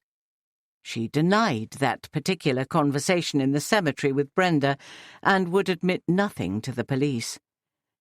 It was perhaps the last time she would feel in control of anything, but in her twisted mind this was reason enough to remain silent. The Derbyshire police reopened the investigation into Harry's death, but the lapse of time hampered the discovery of any new evidence, making a conclusion improbable. It wasn't a satisfactory result for the Chapmans, but they continued to hope that Rachel would, at some point, feel enough remorse to tell the truth. Until then, they could only be patient. Immediately after sentencing, Rachel was asked if there was anything she wished to say. As cool as ever, she turned to face Alice and spoke clearly, her words heavy with venom. "I heard him. I heard my father ask you, why did it have to be Jenny, our own flesh and blood? I knew then that I was never truly yours, that you wished it was me who had been in that car." Alice paled. The words hit her as hard as any physical blow. Sarah put a supportive hand on her friend's arm and squeezed gently. Rachel was silent once more and led away to begin her sentence.